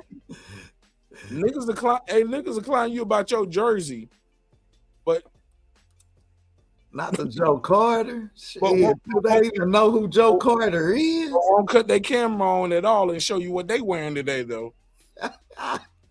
Show us what you wearing today, nigga. Like, let's do a gear check, nigga. We do hardwood classics. You see that patch? Shit, nigga. Fuck. That patch too. That patch mean this was a few blues. And you got the hat and mask too. You did? Hey, we do this shit. We come from that. Nah. Like, I didn't even show you the jeans and the shoes, nigga. Man, don't get me started, man. Where them space foams at? I got all space. I had space foams on with this shit. I got your rent and your child support payment on. Keep talking that shit. For real, we could go there, but you know, I don't think you're gonna make it around the corner. I never understood that. Like, wait, I can't, bro. I can't with niggas, bro. It is, man. It's like that's what make you happy. That's what move you. You know, hey, OTB, I'll be like, I see you at the top. If you make it, you did. If you get there. And look, and when I say that Pittsburgh T late, you know what, some people from the outside looking in don't even get how deep that metaphor is. They think I'm saying I'm at the top, nigga. And when you get here, I'm gonna push you off. Late, you met me, brother. We don't chop it up in several cities and states. That ain't who I am. No. When you get to the top, nigga, I'm gonna see you. Cause you made it, nigga. It ain't got nothing to do with me. And I don't care if you get there before I get there, but I'ma see you there. I see you at the top if you make it, my nigga. Like, I'm gonna see you here. Like the sun shines every day, up and down. I can't stop that shit from happening. That's like you can't stop nothing I'm got going. You can't stop it. This you is gonna, nigga, every day. This sun gonna rise over here, nigga. Ain't none of y'all YouTube niggas gonna take these watches and rings off my hey. Ain't none of y'all gonna stop these neon lights from shining. This logo from being on my chest. You can't do nothing about it. Because if you could, you would have a long time ago. Let's never forget that. If you can stop my plan, what God has for me, what OTB has for him, what Pittsburgh T has for him, and I ain't talking to nobody in particular. Fact. I'm talking to whoever applies. You know what I'm saying? Period. Like, man, I just believe all of y'all got greatness within y'all, man. And I just, man, I dream big and I dream in color, bro. Facts. And I'm help, but I'm just telling you, man, like you gotta go and get your shit, man. Because at the end of the day, man, the day gonna end. Facts. And it ain't about what I said on YouTube. It ain't about none of this shit. What did I leave for my family? Facts.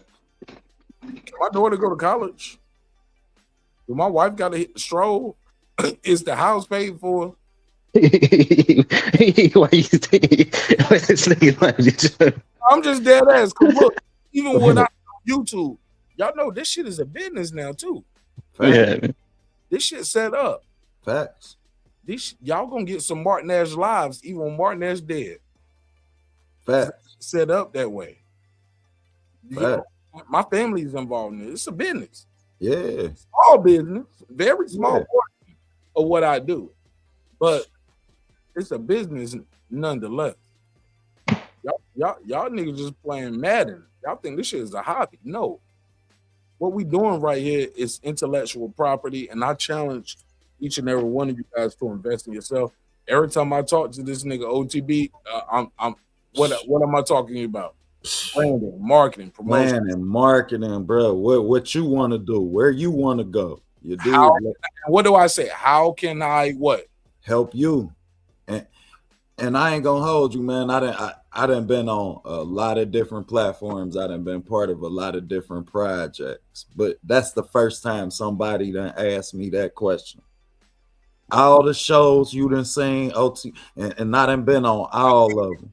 We can end it there because I don't want nobody to feel offended. Yeah, I ain't singling out nobody that you seen me on. Yeah, I mean, because hey, it's all love. Yeah, it's all love. But that meant a lot to me. Like, yeah, I mean, and for anybody that do feel some type of way, then you should have asked the question. You should have thought to ask the question. Yeah, I mean, period. If you do, fuck you. Guess I won't be seeing you tomorrow.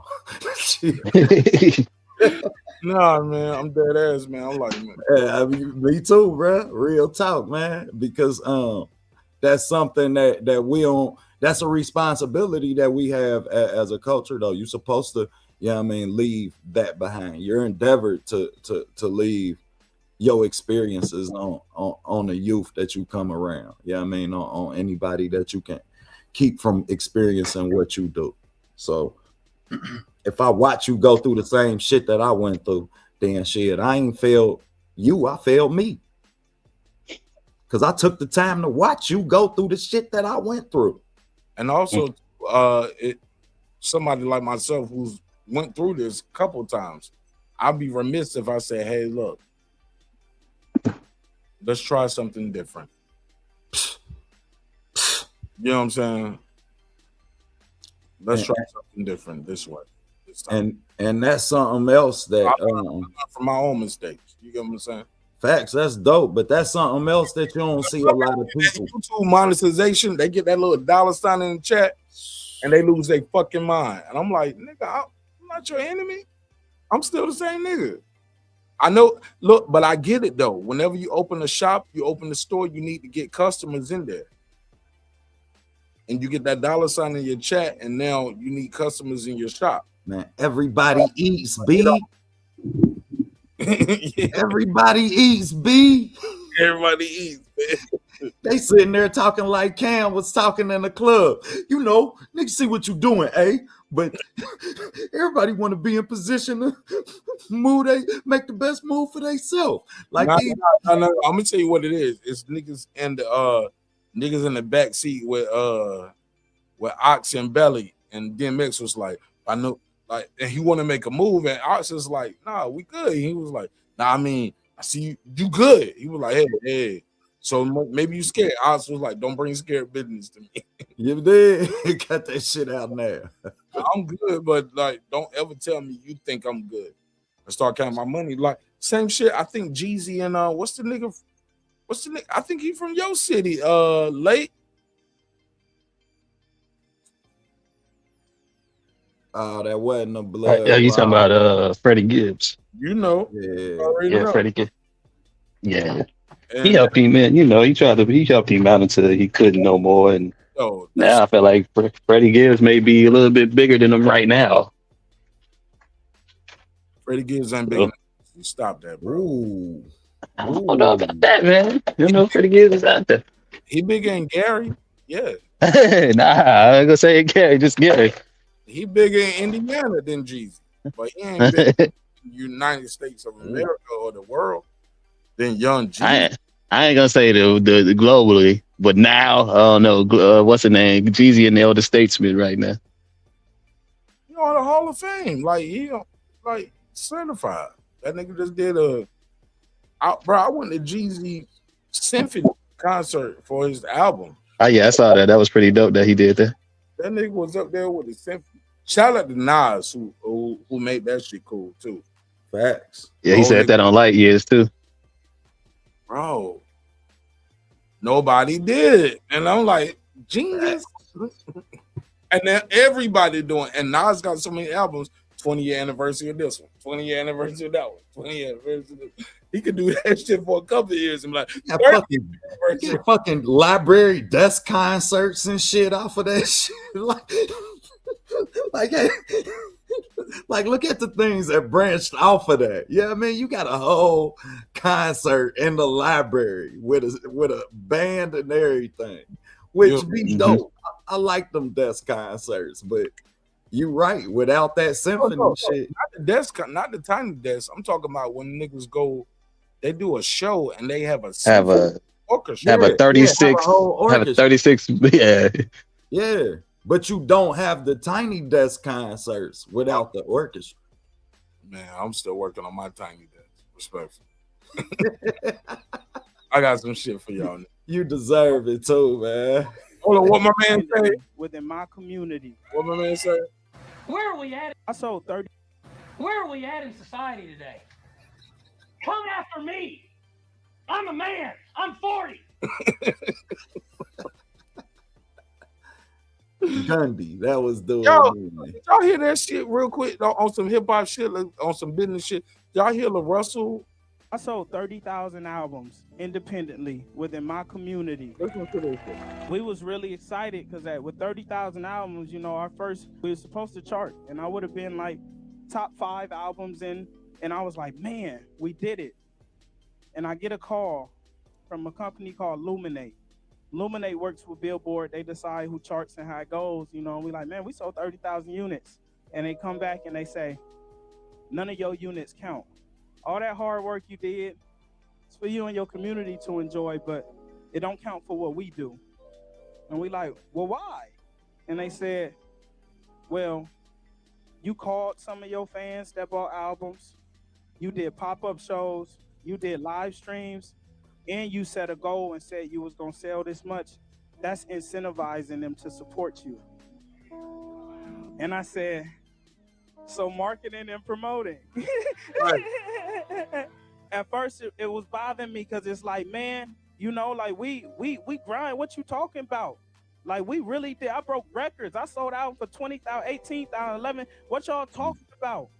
Publicly, we the first people who ever made album sales transparent. You seen every sale live. Nobody, no other artist, the industry don't do it. And they said, nah, that don't count here. They game, they rules. And that's cool. You know, it's like we're gonna take our ball and we're gonna do what we do over here, and I'm gonna make y'all look culturally incompetent. It is what it is. At the end of the day, it's like, let come what may. You know, and the fact that it happened to me of all people is like, I'm the one who gonna go speak and go educate. All right, it's cool. Let me tell the people what's going on though, and then y'all could talk to that. So it is what it is. We didn't chart, but we know what the fuck we did. So 30,000 albums, man, first week, and they ain't give him credit for it. Damn. Oh wow. Late. Damn, we lost Pittsburgh T. I wanted to hear him talk about the politics and that shit. And I wanted him on this late with you on this government shit before I shut it down. Cause I want to end this shit, but I love when I have these conversations with y'all. Cause the show will be ready to end, but I still be ready to make some music, bro. I feel that battery in my back. I feel excited. I feel motivated and inspired. And that's where the inception of this show even started from. You feel me? Just another way for me to get my voice out there and to support the people and what they do as far as music, politics, business. If you go back and check the first episodes, I was doing tutorials, Grammy-nominated producers, boxers, like shit ain't about Martin Nash, bro. I'm gonna be all right. You feel me? But I definitely want you guys to give me y'all take on these last few topics before I let y'all go. And if y'all want to hang out, that's cool too. But I'm about to make a beat though. I got something in my head and I got to get it out. So, that's what's up, man. But looking at that, bro, you know what that reminded me of, man? That reminded me of the ringtone era. And for those who don't remember the ringtone era, let me tell y'all what happened. Soulja Boy and Lil Flip got real rich off ringtones. Because they was charging us for ringtones on your phone. Real rich, real quick. Rich, real quick. Yeah, I mean, and they wanted those ringtone sales to be included in their album sales. And they told them, no, they're separate entities. Mind you, this is before iPhones and this, y'all could put the correlation together on your own. But these young brothers got real rich real quick. And to see that happened probably close to 20 years ago, man, like 2000, 2002, we're in 2026. I can give it a few more years if you want. And I'm sure we'll eclipse the time period for it to be 20 years. And we're still faced with this problem and the monopolizing of, the accolades that you get from dealing with these entities and Billboard and how they able to manipulate, your success and really determine your success is what they feel like they gonna do. But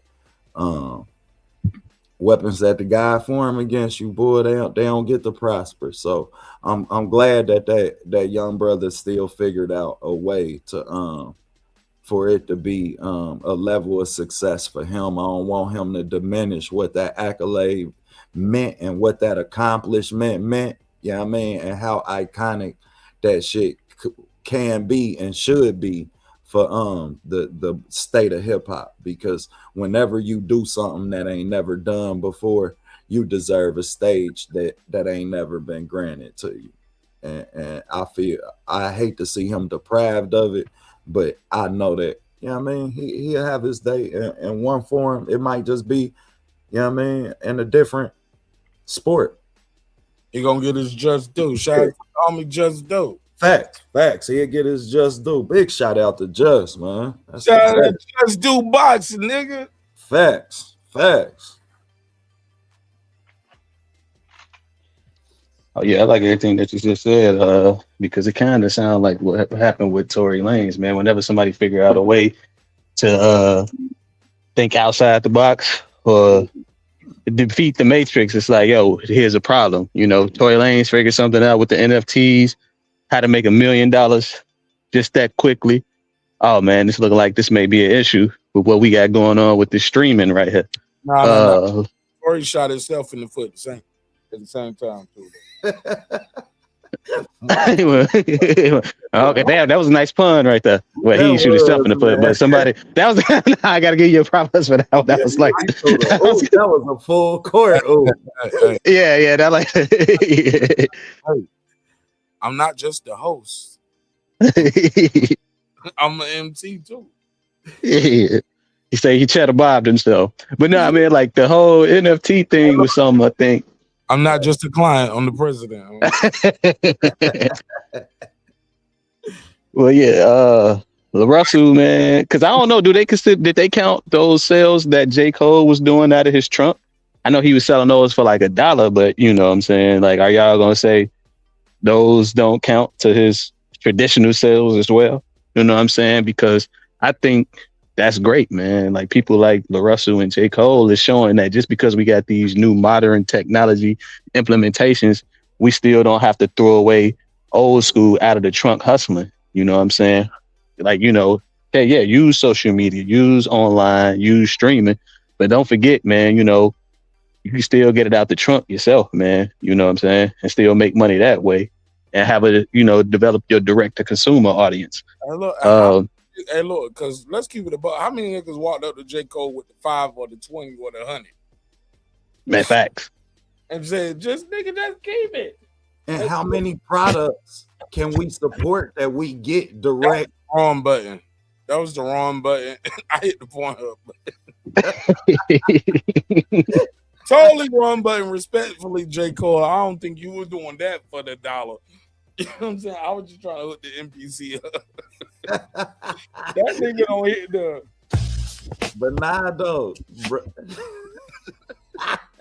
They go fucking for $1. No, I did not say that. Like, see, I can't do nothing with this show. Damn. Go ahead, champ. But how many how many products can we get direct hand to consumer production? Nah, that's why. Like that shit is unheard of now. Like, yeah, I mean, you can, just most artists don't do it.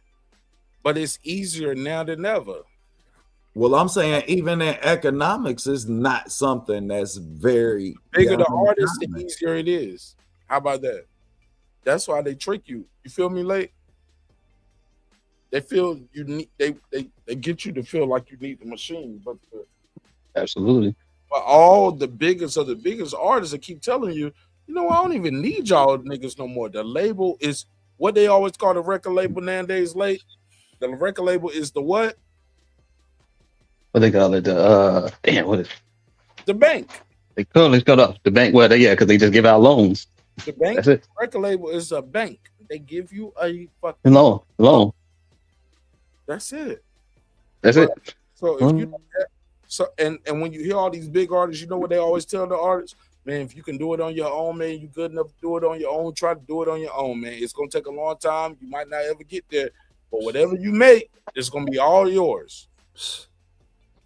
Because like hip hop has turned into something blue collar. You don't it depends on if you want to be famous. If you want to be able to say I make money off doing what I love, you can make money and do music. Thing about it is, how are you trying to be a celebrity? Are you trying to be famous? Yeah, hip hop is very, very blue collar in 2020 to 2026. You know what I'm saying? Yeah. Interesting. It's people who just making the rounds locally. You know, I'm finna go do a little show over here, in front of 2,000 people, little club dates and stuff right there. Even the major people, like how you were saying, Mark, earlier, man, you know, people like Rick Ross and Nas, they say, hey, Rick Ross say, I'll still go get that 40K just to go do a club. Like some of these dudes, like how, who was that? Fat Joe was telling that story about how Flo Rida didn't even want to go get 300,000 to do a concert at somebody's house in your same subdivision. You didn't even want to go to another mansion across the street because that wasn't your price. Well, some of these dudes like, hey man, if y'all got that 40, I'll go get it. Damn. first time hearing that story. Tell me that. Boy. I heard that Yeah, Fat Joe said he was at a party in Miami, and he was just like, "Hey, do you know Flo Rida?" He was like, "Yeah, you know Flo Rida lives in this neighborhood that we in that the party was at." They was like, "Yo, tell him we got 300,000 for him if you want to come perform this record." Flo Rida turned that shit down because his price is 400,000. and Fat Joe was like, "Flo, you not finna come get this 300,000? Like, you can walk over here, brother. You ain't gotta do nothing. This ain't even like 2,000 people. This is just like at a private party in Miami." He was like, "Nah, man, my rate is 400,000. My price is my price." That's right.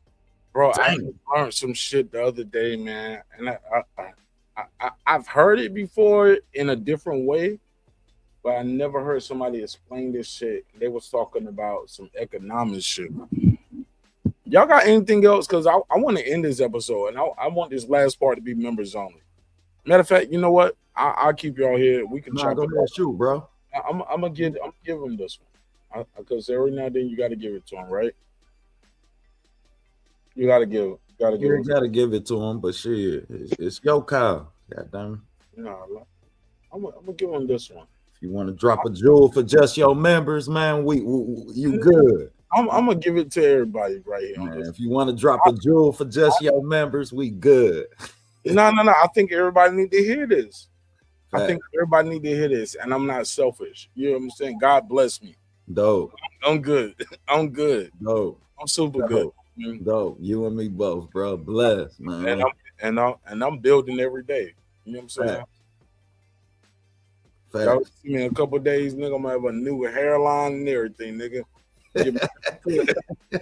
I ain't gonna get the spray on shit. I was about to say, you go get the spray, bro. You be getting the spray and get me looking proper for my shit. You know what I'm saying? Y'all gonna see me in 6 months. I'm gonna have a new body, not because of Ozempic, just because of hard work and dedication. You feel me? Man, shout out to my barber, man. Today Friday, I'm gonna see my barber today too. Yeah, me too, nigga. I gotta get right. Man, Pops. You know what I'm saying? That's what's up, man. You and Pops go get cut together? Absolutely. That's dope, man. Dog, that's my dog. You know what I'm saying? He got a birthday coming up too. We're gonna do a photo shoot for his birthday. You know what I'm saying? My Pops turned 80 on March 28th. So me and my Pops gonna do a photo shoot. Pop square toes or pointy toes? Which one Pops rock, man? He's square. I don't know. We might be in that bitch with some Jordan 1s on that bitch. Ooh, okay, then. That's a good look, man. Or some 6s, like I don't know. Or we might just have some Stacy's on, like. Nah, in his prime, in his essence, man, was he a square toe or a pointy toe? Yeah, man. When he put it on, man. I got, that's a good question. I don't know. You a square toe or a pointy toe guy? I don't know. I feel like even asking me that now. Am I a pony toy? I don't even know why they respond to that. I like them all. I like them all. Long as they match my suit and my tie. Facts. Like even now, like nigga, I got mad shoes and bro, I got shoes I ain't even wore yet, bro. Like I was talking to a nigga, like shout out to my homie KP. My homie KP from KC5, he was just in Atlanta last weekend, and we was chopping and we was kicking and we was talking about some shit, and then it was like, these niggas be buying shit and they don't do that, and I was like, I was like, on one of them. I was like, nigga, I got them Jordan taxis. I ain't even took them out the box yet. I got them Jordan, the retro 6s. I ain't took them out the box yet. I keep me a pair of fresh ones just to wear for a special occasion. If it's a reason I need, but I always got me a fresh pair of Butters, a fresh pair of Timbs. You know what I'm saying? Like it's just me. Like I got some all white ones, got some Butter Timbs, got some all black Timbs. Like certain shit just regular. You know what I'm saying? Yeah. Hey, but Mark, when it's time to pop that tag, ain't no better feeling, ain't it? Like, nigga, I had this shit for 6 months. Been looking at this shit in my closet. I finally got with tags on it still. I lay that shit out on the bed like it's the first day of school in high school, nigga. Like it's the Easter outfit. Ooh, I'm about to kill him. Nigga, I be walking around the house like, oh, I'm gonna kill him in the morning, nigga. What I look like, babe? What I look like? Nigga, like when I was like, look, when I went to Japan, nigga, I had all my outfits laid out that I was going to Japan. I didn't even wear half them shits, nigga. I had all my Japan shit laid out. Even when I play my shit out to go to the fights, I'd be like, it's gonna be my I'm gonna land in this outfit. I'm gonna go to the dispensary in this outfit. I'm gonna meet up with Rachel and Anito on this one. We're gonna go to the party at this night. Like, nigga, I have all that shit laid out, man. Hey. After that shit half the time, nigga. I'll just be like, I'm here, pick me up. Man, we come from that era though, where we're being flies there. You feel me? Like shit, you would never, man. Shit. Nigga, I just be doing me, my nigga. I went to the Canelo fight, boy. I made show everything, man, every day. God damn it, man. I had, like when you say you had 2 extra outfits, I had 2 outfits I done bought. I ain't even wore yet. I can't wait till they get hot. Told him I got my first 2 outfits when they get hot already. That's why I told you we're gonna be all right. Yeah, right. Niggas got to eat the wings so you ain't getting sauce on the fit or on the shoes. Like you don't want no lemon pepper on your shoe. Yeah, man. Hey. Fuck the whole fit up, man. All right, let me play this shit, man. We're gonna get up out of here.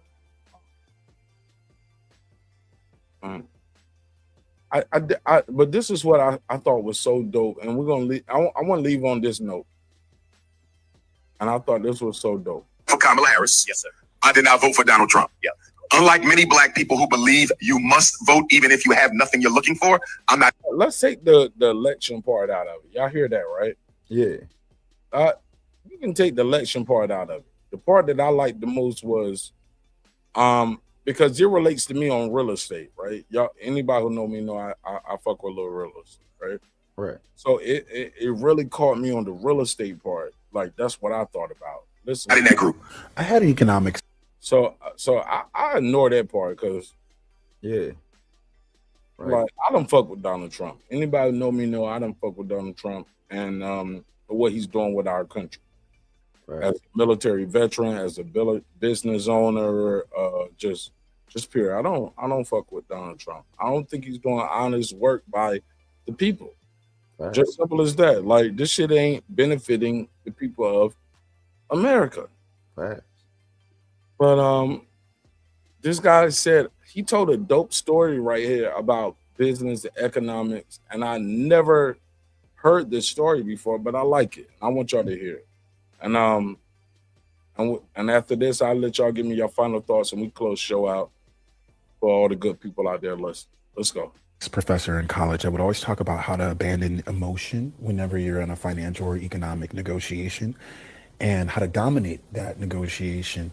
And he had a very interesting leveraging tactic that I never forgot. A green guy is locked in a room with an orange guy and $1 million, and the clock has 1 hour, and they tell him, look, all y'all got to do is decide on how to split up the money and we'll give it to you. But if not, you get nothing. So the green guy says to the orange guy, like, look, this is easy. Let's just split it 50-50 down the middle, $500K each. Orange guy says, nope, I'll take $600K or no deal. The green guy's like, wait, what? No, that doesn't even make any sense. They argue back and forth, and eventually the time runs out and the green guy doesn't take the deal. So he walks out with his head held high, no money, but with his head held high. He kept his morals. But what he didn't know is that the rules for the orange guy was a little different. The rules for the orange guy was if there's no deal made between you two, you get to leave with $500K. So for the orange guy, there was no reason for him to accept a deal that did not give him more than $500K. This concept is called BATNA, best alternative to a negotiated agreement, and it teaches us the most important rule in negotiations. A deal only makes sense if it's better than what you would get with no deal. Even if a deal feels unfair, if it's better than your BATNA, you take it. So what did we learn? What black people got with the no deal option was Donald Trump, which gives us a rise in black unemployment, a rise in gas prices, another war, a retrenchment of DEI, retrenchment of affirmative action. Barack Obama posted on his page as a monkey, and a banning of over 500 black books. A deal only makes sense if it's better than what you get with no deal. This also teaches us something else about negotiating. The rules that you're negotiating under ain't always the rules that your opponents are negotiating under. Oh yeah, and black people are always under different rules. So when we were listening to a white leftist talk about never vote for Kamala during the election, think to yourself, were they communicating to me under the shield of their father's loft in Williamsburg and under the shield of a Democratic mayor and a Democratic governor passing progressive policies? And with the tangible consequences of this president affect them the way that it would affect me. You see, they're saying they can't vote for a candidate because they haven't fallen in love with them. But our ancestors knew something very important. We don't get the privilege or the luxury of falling in love with our political candidates because this political system don't love us.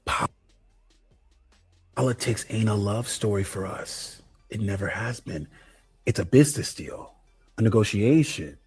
And we have to win each negotiation because when we lose, we don't have safety nets. Food for thought, food for thought. Wow. I like that shit, bro. That was dope. And simplified. He simplified it. The blue man and the orange man, the two people, the green and the orange, whatever damn colors they was.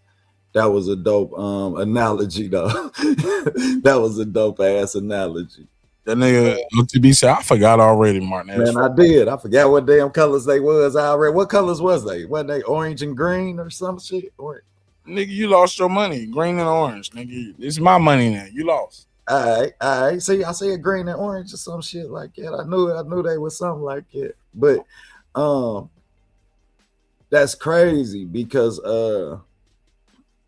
that's what they teach you when you hustle. Like, you know what I mean? That's what they teach you in the economics of the street code.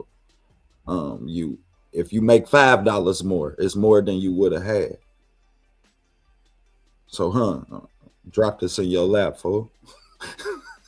Like, it's crazy. I've never heard it broken down and on an intellectual state like that. That's dope, though. I mean, that was a verbose way of saying a bird in the hand is worth two in the bush. You know what I'm saying? I like what he said a lot, but I think he kind of distorted or like went away from his own argument towards the end because he started talking about like some winning as opposed to just getting something good out of the deal instead of getting nothing. It kind of sounds like credit when they say no credit is the same thing as having bad credit. You know what I'm saying? So with that being said, he definitely got away from his original point as far as saying like, yo, just establish credit, you know what I'm saying? And still, you know, even if it's bad, you know what I'm saying? Because like no credit, having none, but because he started talking about winning. I was like, yo, no, you're not winning the deal. I'm of the propensity of that. A good deal is when both parties can walk away feeling like they've benefited, even if I've got lesser of the split, you know what I'm saying? So I definitely get what old boy's saying. You know, that was a good analogy when he was saying it with the green man, orange man. Yeah. But you know what I'm saying? But it kind of like, you know, at his very last two sentences kind of went away from that because it's like, no, we're still not winning. You know, we just kind of getting the best of what we can. You know, we still taking, you know, we turning these so-called bad food into delicacies. You know what I'm saying? We turning these chitlins into delicacies. We turning these oxtails into delicacies. You know what I'm saying?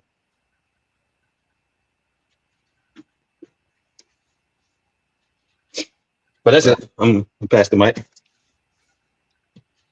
Nah, that was you hit the nail on the head. We done lost your audio, Mark. We can't hear you, brother.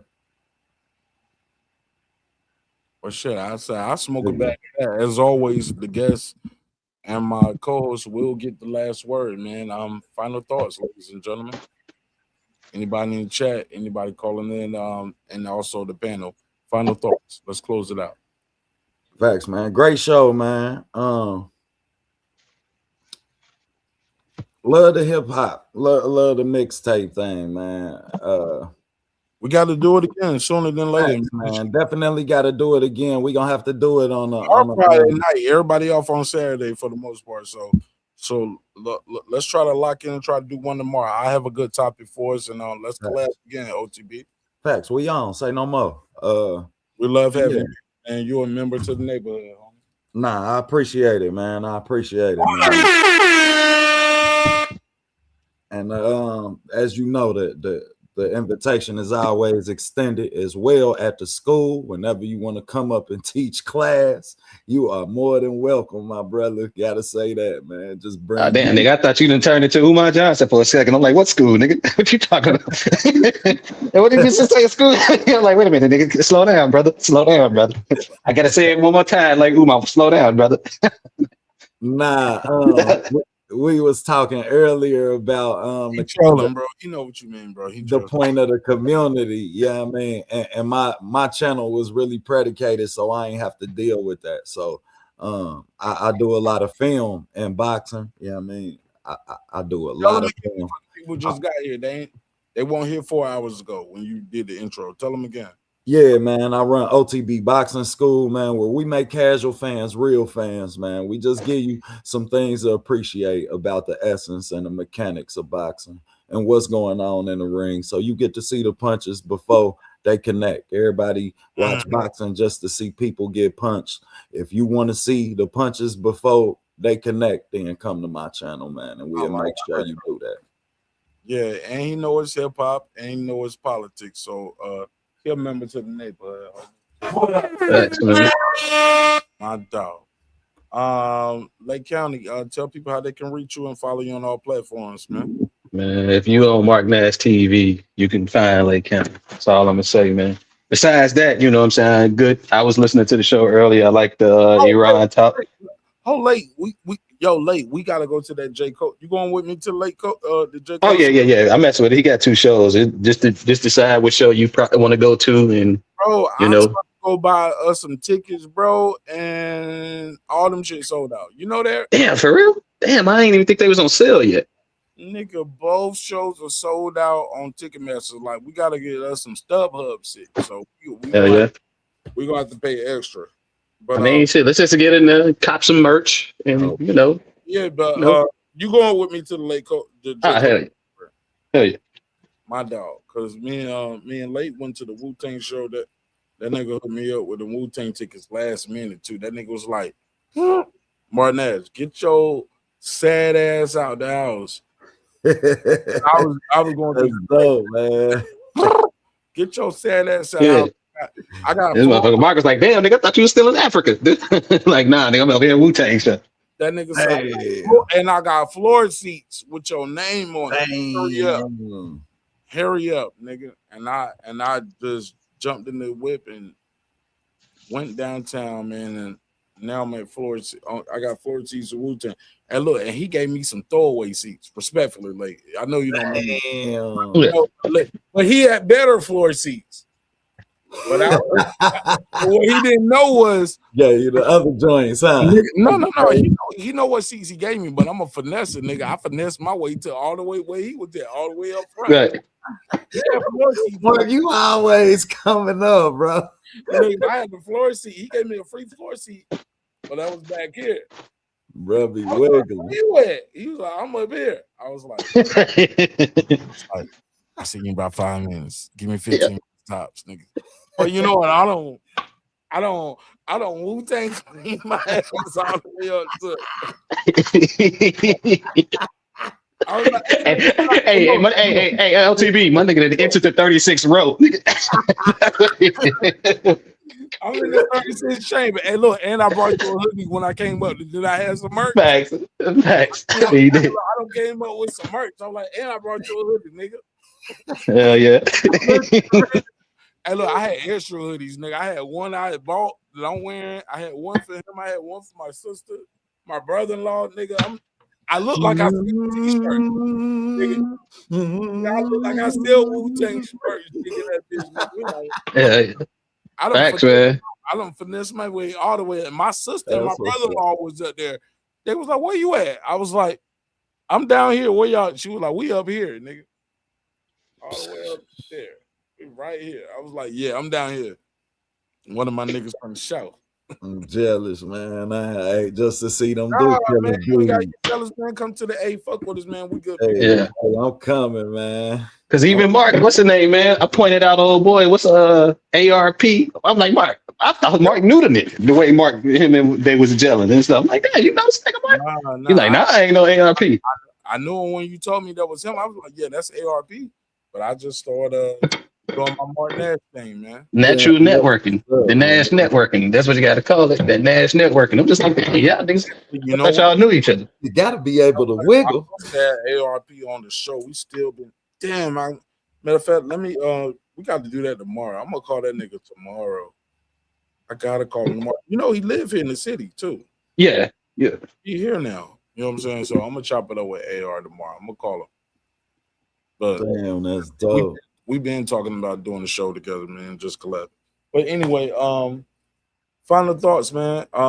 Catch Lake County on Martin Nash causing trouble.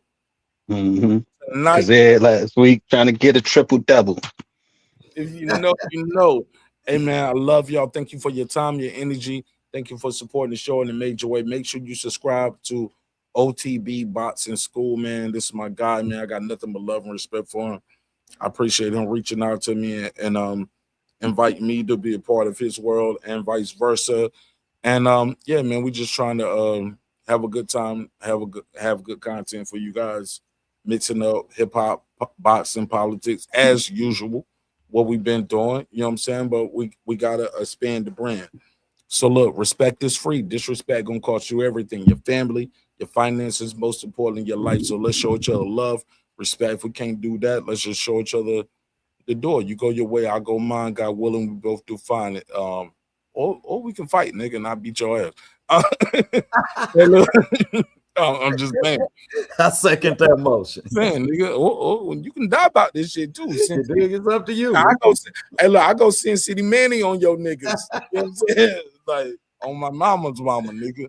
Hey, look, drinks require sleep, goals require effort. Go there and get your goals. I'ma always get mine. And every time you watch me, OTB, Lake County, everybody in chat, we out here living our dreams, living our goals. You should do the same, man. All right, let's end it there. Sometimes we're gonna agree, sometimes we're gonna disagree. But one thing for certain, two things for sure, homegirl, homeboy, never forget this. Stay right there, y'all. I built this shit. Me. Brick by brick. And I'll be damned if I let you tear it down just because you don't like the way another nigga talk. I built this shit.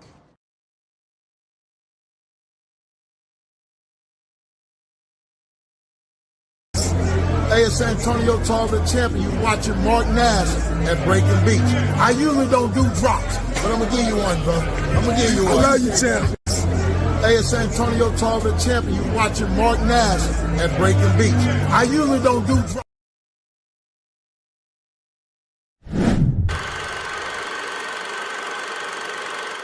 This that squad sound.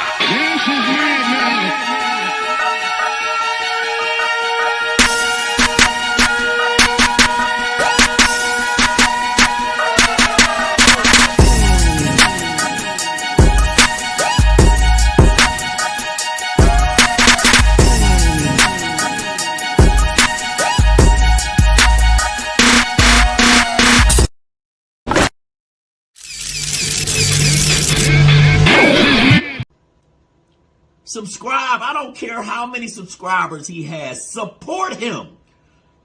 So he made all this possible. He made it. No, Dr. Mark, God made this possible, and so did viewers like you. I see y'all on the next one, which will be later on today or tonight. It's your man, Mark Nash. I'll see you on the next one. Peace.